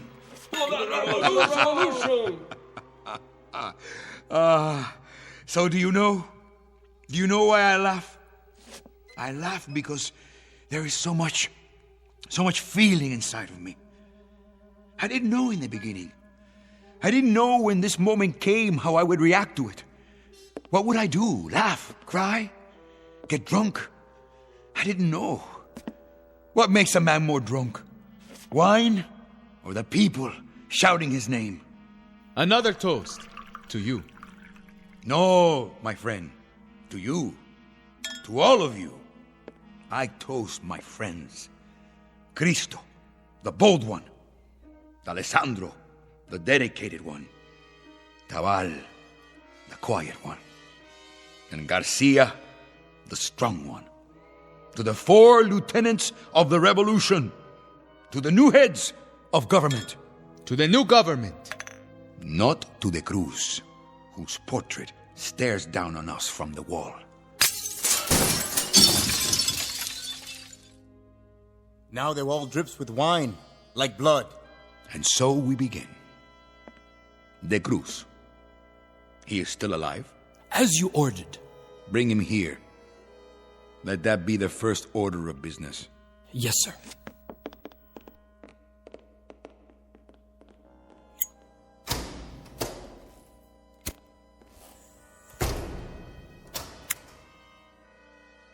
You will have to find another picture for the wall.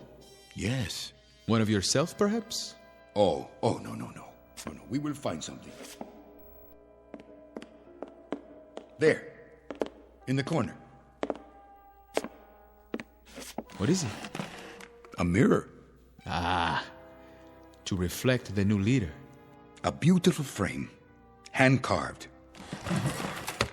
General de Cruz had exceptional taste, huh? You should hang it up. Very well.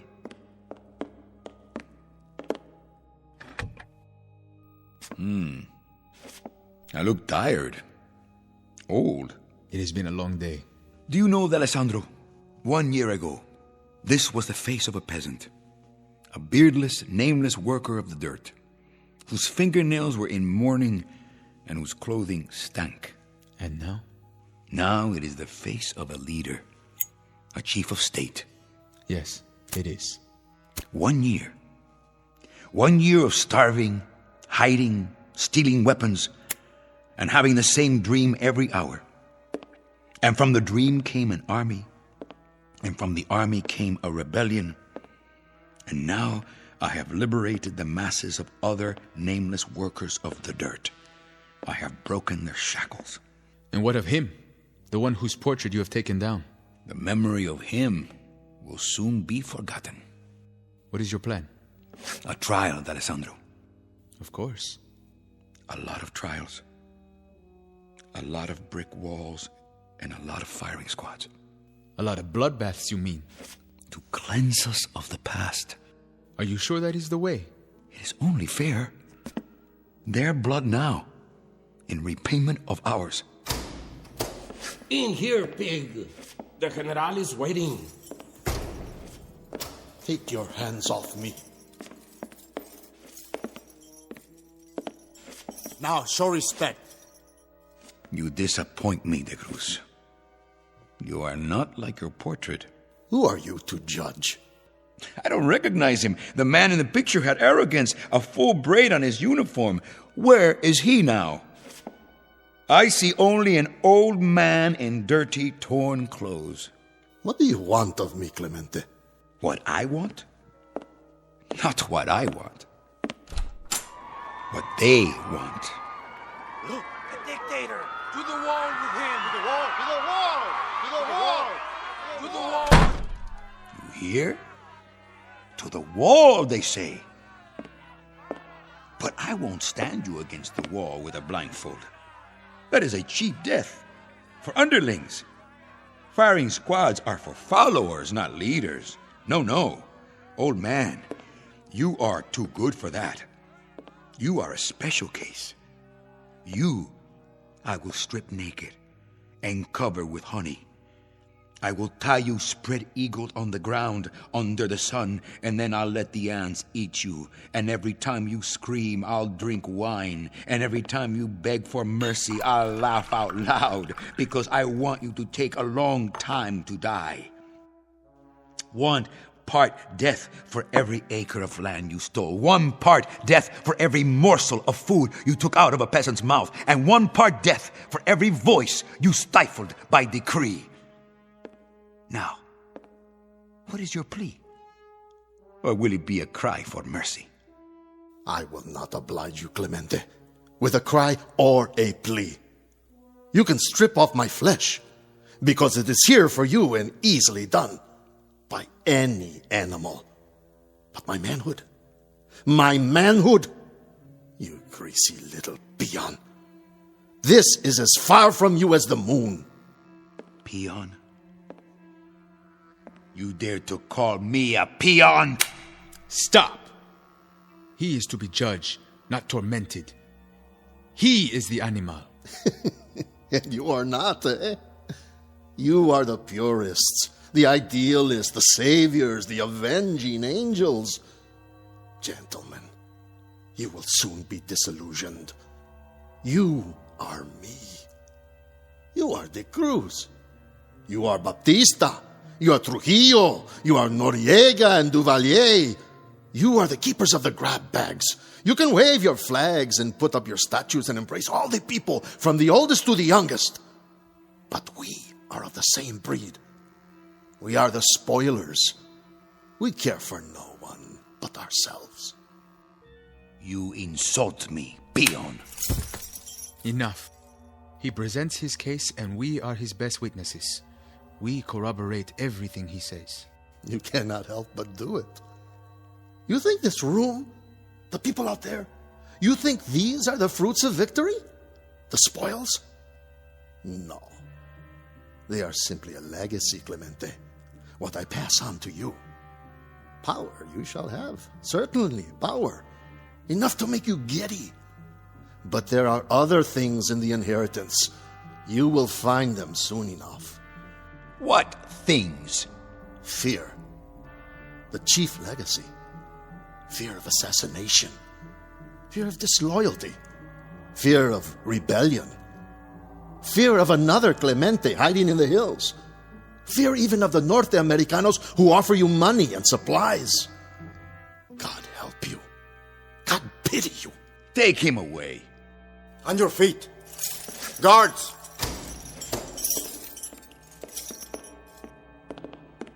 I see you have found my mirror. It is mine now. Then it will serve you well. An old woman brought it to me 10 years ago when I first took power. She said it was magic. She said, by looking into it, I could see the faces of my assassins. She spoke the truth. That is why I took it down. That's right. Look deep, General Clemente. Find out who your enemies really are. You will see them there, in that mirror. You will see them in the dark corners. You will see them in the crowd. You will see them in your glasses of wine. You will see them everywhere. Out! Where shall we take him? Lock him up in the prison. I will decide what to do.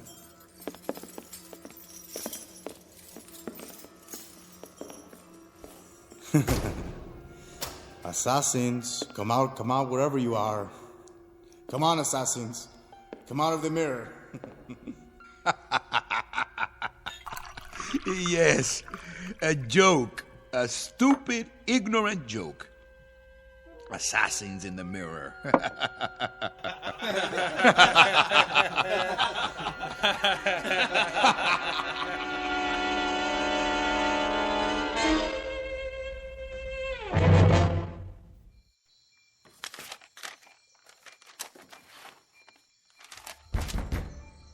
Yes? How goes it, my friend? Ah, Alessandro. I'm glad you're here. It is dark. The chandelier. Let me turn it on. No, please. I need to think. The candles, then? Only one. That is enough.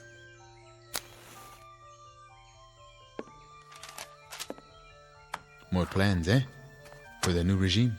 Come to the windows, Alessandro. Look outside. What do you see? Fires in the night. Yes. Many fires. I see the old ways burning to make way for the new. The transition begins. What do you think he meant? Who? De Cruz. When he spoke of dictators. For once he spoke the truth. He is not deluded. He knows his role. But not ours. We will not make the same mistakes. No. But be cautious, my friend. It is easy to slip. Too much blood and the crops will not grow. We will know a season of poverty before the people are reborn. False friends will come to you, offering help. We must make alliances. There is always a price. Their influence, like fish hooks to bind us to them.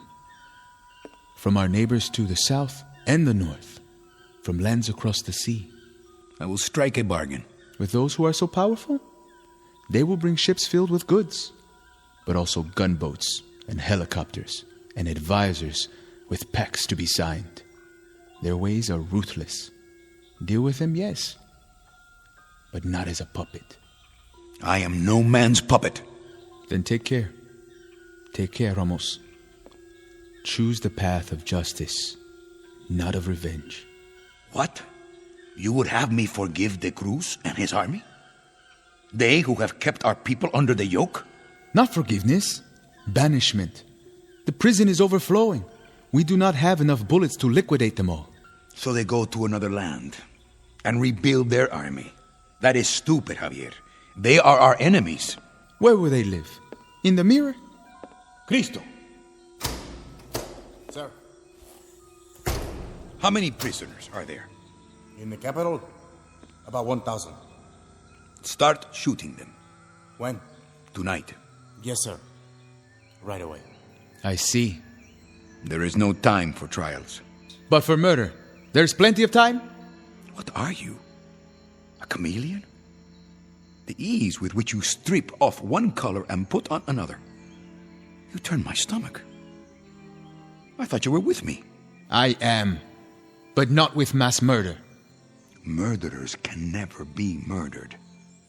They can only be eliminated. You clean your house with a reckless hand.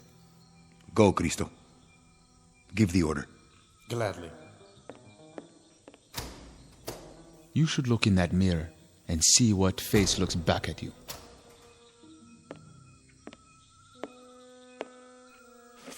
A magical mirror, he said. A mirror that reflects the faces of my assassins. How intriguing. Isn't that intriguing, D'Alessandro? I had no idea that you believed in such... What are you doing? What am I doing? I saw it. Where is it? What? The submachine gun. You need to rest. You have been awake too long. Tomorrow we will go into the fields, the villages, meet with the people. D'Alessandro, the dedicated one, the moralist. I was the arm of the revolution, but he was the heart. What are you talking about? I saw you with a weapon, cradled in your arms. Then you cocked it, ready to shoot me in the back. Where are you hiding it? Ramos, listen to me. You're not making sense. A man can believe his own eyes. I saw you in the mirror with the gun. I should have known. What gun? Ramos, you sound demented. I should have known. Of all of them, it would be you. It would have to be you, D'Alessandro. What are you doing?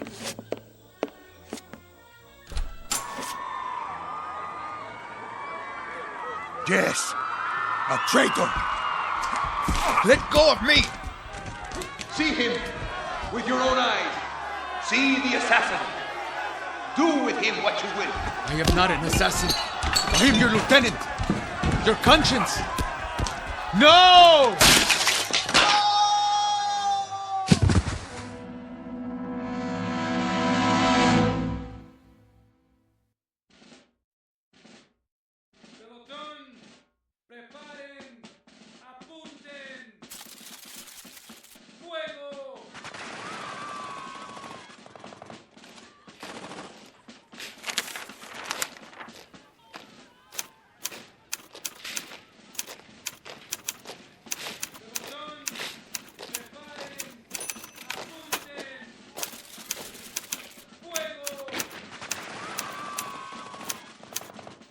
Work with that noise.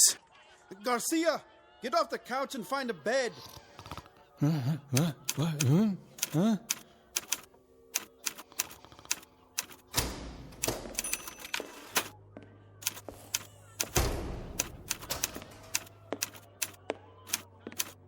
Did you hear that?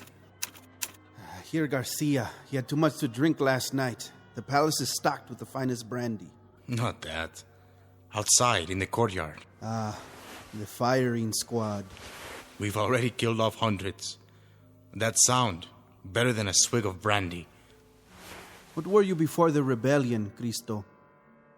Why do you ask that? Don't tell me. Did you work in a stockyard? You seem to enjoy the butchery. It is a fiesta. Then why do I not hear laughter?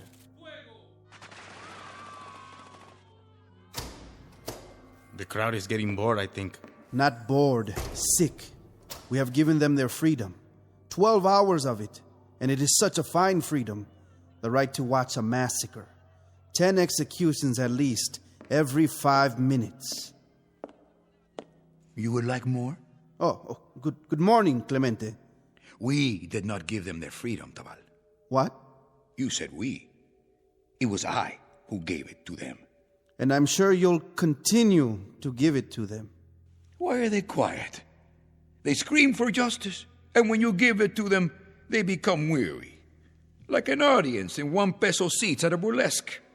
Their entertainment must be varied, costume changes every 5 minutes, or they lose interest. New bodies every few minutes. But even that is not enough. I know them well. You fill their stomachs and it empties their brains. They have cheap tastes and short memories. Clemente. Something to say, Tabal? No.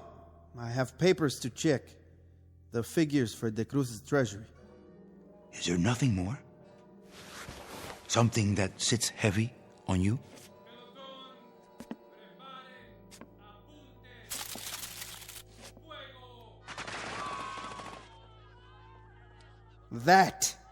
That sits heavy on me. On my ears and on my heart. Why should it? Execution is not a time of joy. But even this is not as bad as the death of a man who was my friend. That is a sword in my chest. D'Alessandro? An assassin? And that's the worst lie of all. It was no lie. He was no assassin. What? What's the matter? What's going on? Oh. Still at it out there, huh? Yes, until their work is done. Good morning to you, Senor Garcia. How handsome you look in the mirror. What do you see there? I see only a tired soldier. A man who needs a change of clothes. Is there a bathtub? Many. Take your pick. Oh, I'll go then. And that is all? You don't see any assassins in that mirror? No. I see nothing but my ugly face.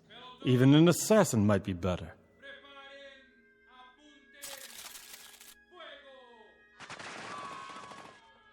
Let me see. No! Leave the mirror alone. Why? You can talk yourself into an illusion. You can make yourself believe anything. Let go of my arm.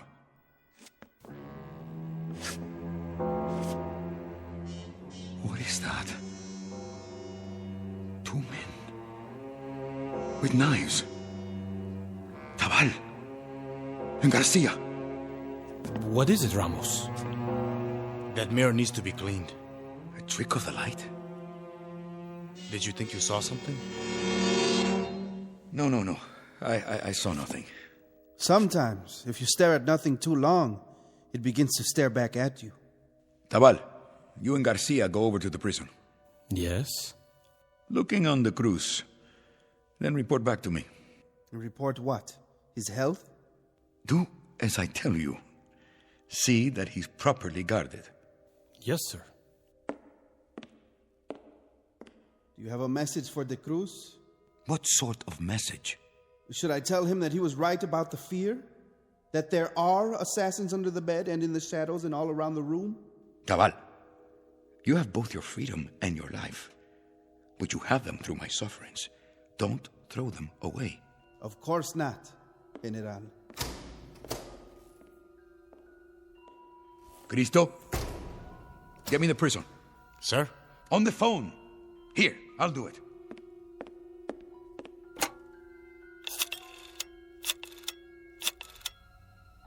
Hello? Hello? Are you asleep down there? It's General Clemente. That's correct. This is urgent. I want the prison. No, not the office, the front gate. That's right. This is General Clemente. 2 men will arrive there in a few minutes. They are spies and should be shot on sight. Their names are Tabal and Garcia. I know who they are and I know what they are. Shoot them. Call me when it is done.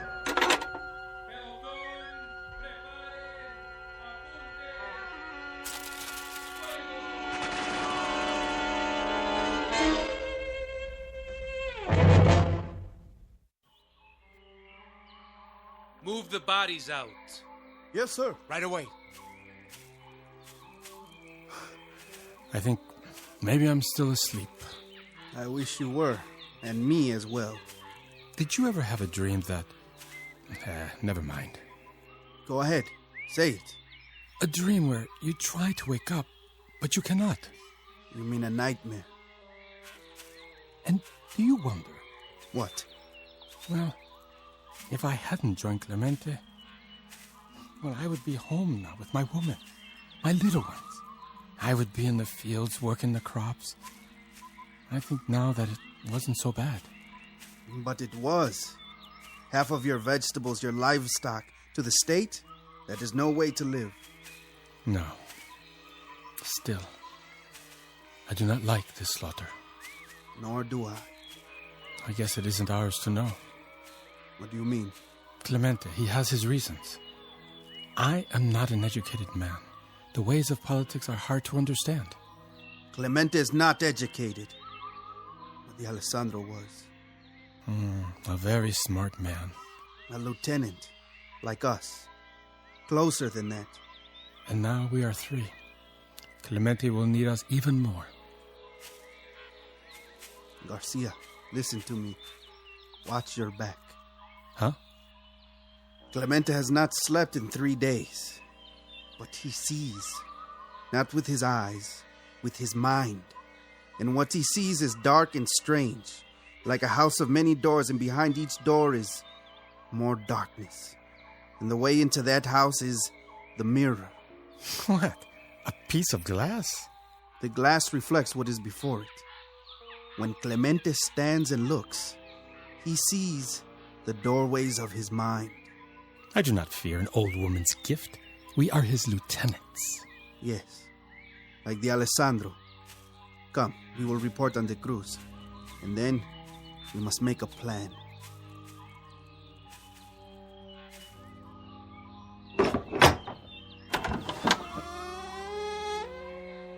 Señor Garcia, Señor Tabal. You know our names? But of course, you have come to see the prisoner. You have many prisoners, but only one of interest to the General. Ah, the General. I spoke to him not 5 minutes ago. Come in. We have been expecting you.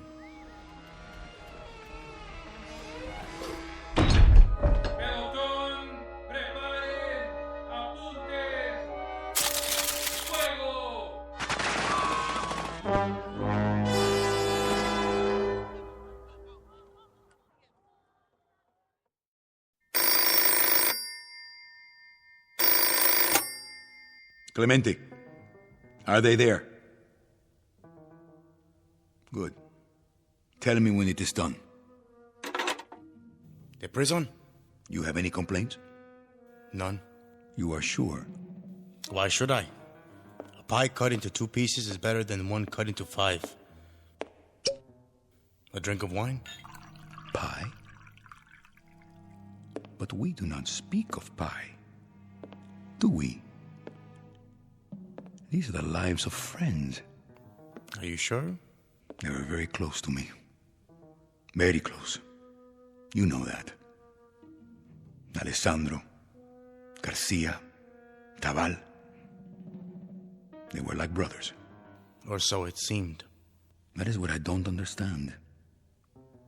How is it that they can change so? And even more curious, how can I crush them underfoot like ants and feel nothing? Men cannot be brothers and assassins. No. They must choose. It is to be expected. When a man has power, he has enemies. And now, you have enemies. Enemies, yes. I understand that. But are all my friends to be my enemies? From now on, Ramos, you have no friends. You have only followers and competitors. This is the breakdown of your world. You must live with it. And how do you classify yourself, Cristo? Myself? I am a follower, General. For how long? That is a strange question. For how long will you be a follower? Until some quiet moment when my back is turned? Oh, no. Only until that moment when you prove to me that you cannot lead. Only until the moment when I think that perhaps... Perhaps what? That perhaps I am stronger than you. You'll be eaten by worms before that moment comes. Besides, if my back is turned to you, I will see you in the mirror. As I do now. What is it? What do you see? Only you. At the desk. Holding out a glass of wine. Of course. Here is a glass for you. Now you pour it. Take a drink. It will make you feel better. But you poured it before. I saw you in the mirror. Your eyes are tired. Go ahead. It will help you sleep. It will help me sleep. But for how long, Cristo? How long will I sleep after drinking it? For all eternity? Why did you do that? What did you put in the glass? A powder? You point a gun at me? Only at traitors. But there is no reason. I have a desire to live out my life. I am allergic to poison. You have gone crazy. Mark your words carefully, Cristo.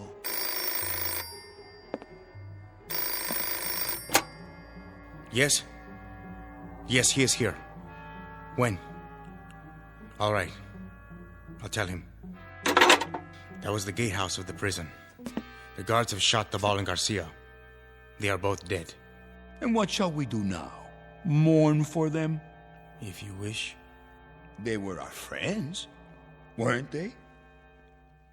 But then again, they can't be friends and assassins. They must be one or the other. Wasn't that your point? Ramos, there was no poison in the wine. I swear to you, I had nothing like that in mind. Nothing of the sort. You are imagining things. Am I? Look, I'll show you. It was an illusion. This is just a mirror, an ordinary mirror, in an old frame. See?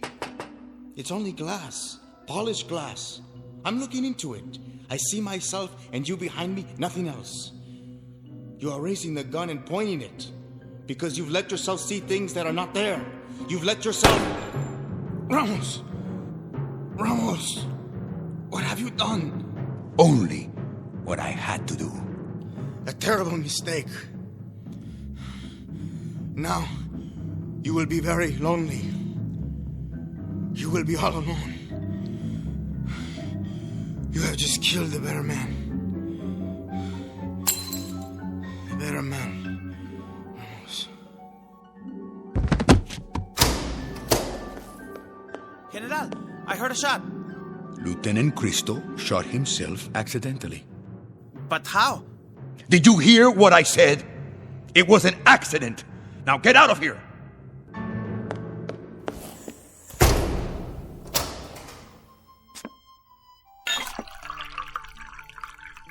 To the 4 lieutenants of the revolution, to the new heads of government,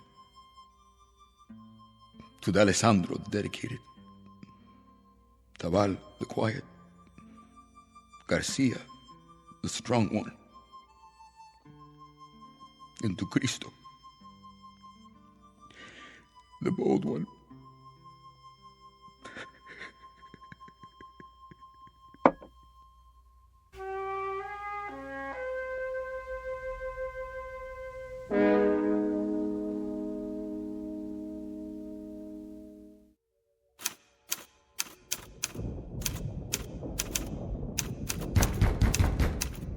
Yes? Yes? Someone to see you, sir. Who?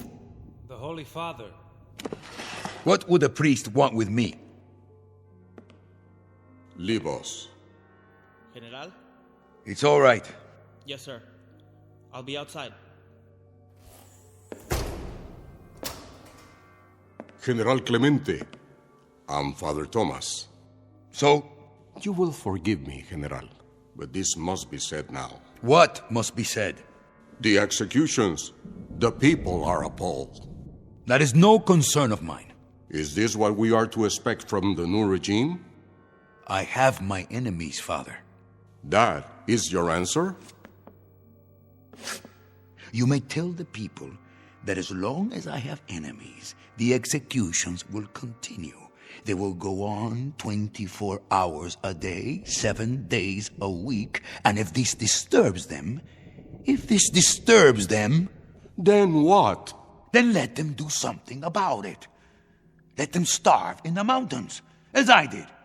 Let them hide in caves. Let them raise an army out of the dirt. If there is one among them strong enough to make a new rebellion, let him try. But let him be prepared for a year of suffering, and let him learn how to lead. General Clemente, the victory is not so sweet, is it? Now you are learning. Instead of the flavor of wine, it has the taste of ashes. I had a dream, Father. I had such a dream. And they were all a part of it. Cristo and Tabal and Garcia and Alessandro. Why did they turn against me? You ask me for the answer? Where else can I turn? To this mirror? Look to what is in yourself. But I can't stand this. I can't live this way. I'm frightened. Morning till night, I hold my breath. I look over my shoulder. I keep looking back to see what is there. I will live the rest of my life running from death. Why? Why do I have so many enemies? This is the story of all tyrants, General Clemente. They have but one real enemy, and it is the one they never recognize until it is too late. God be with you.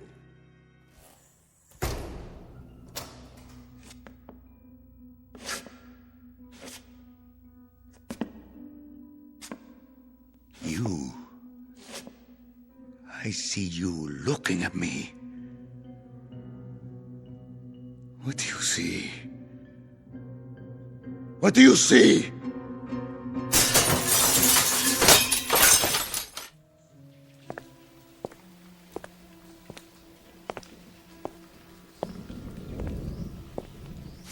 Keep an eye on him. What did you say, priest? The General. He's not well. General Clemente is a great man. He might have been. He may be yet. He needs our help. I will remember him in my prayers. God be with you, my son.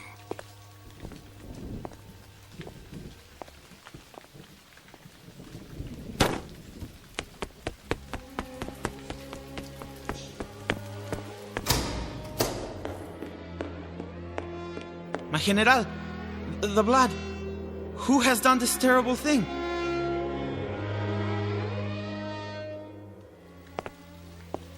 The last assassin. And they never learn. They never seem to learn.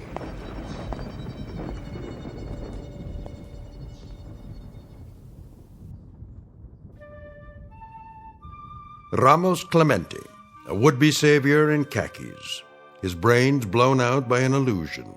A mirage dangled before the eyes of all ambitious men, no matter how they begin. The most vulnerable are the dreamers, when they allow fear and paranoia to make them murderers. Which is not to say that ideals are an illusion, only that revolution requires more than songs and slogans. Courage helps, as does character, a touch of luck, and something along the lines of superhuman strength, whether it be found here or in the Twilight Zone.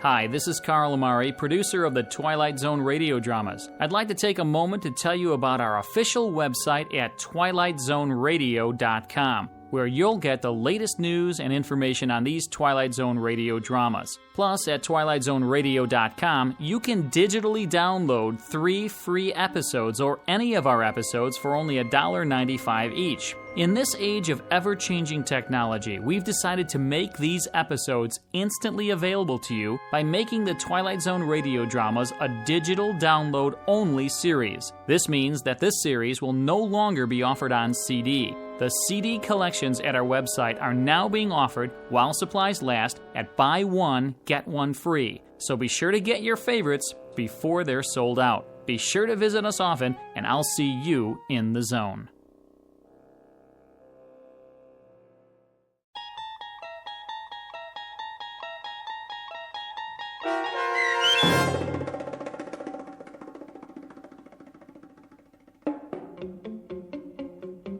The Mirror, starring Tony Plana with Stacy Keach as your narrator, was adapted for radio by Dennis Etchison and written for The Twilight Zone by Rod Serling.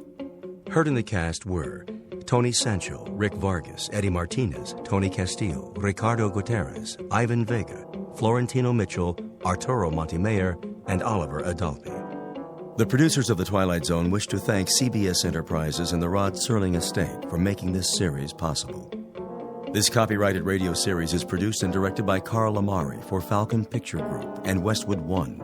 Sound design and custom Foley effects for The Twilight Zone by Cerny American creatives Bob Benson, Craig Lee, Matt Sorrow, Tim Cerny, and Todd Beyer. To learn more about The Twilight Zone radio dramas and to contact us, visit our official website at twilightzoneradio.com. This is Doc James speaking.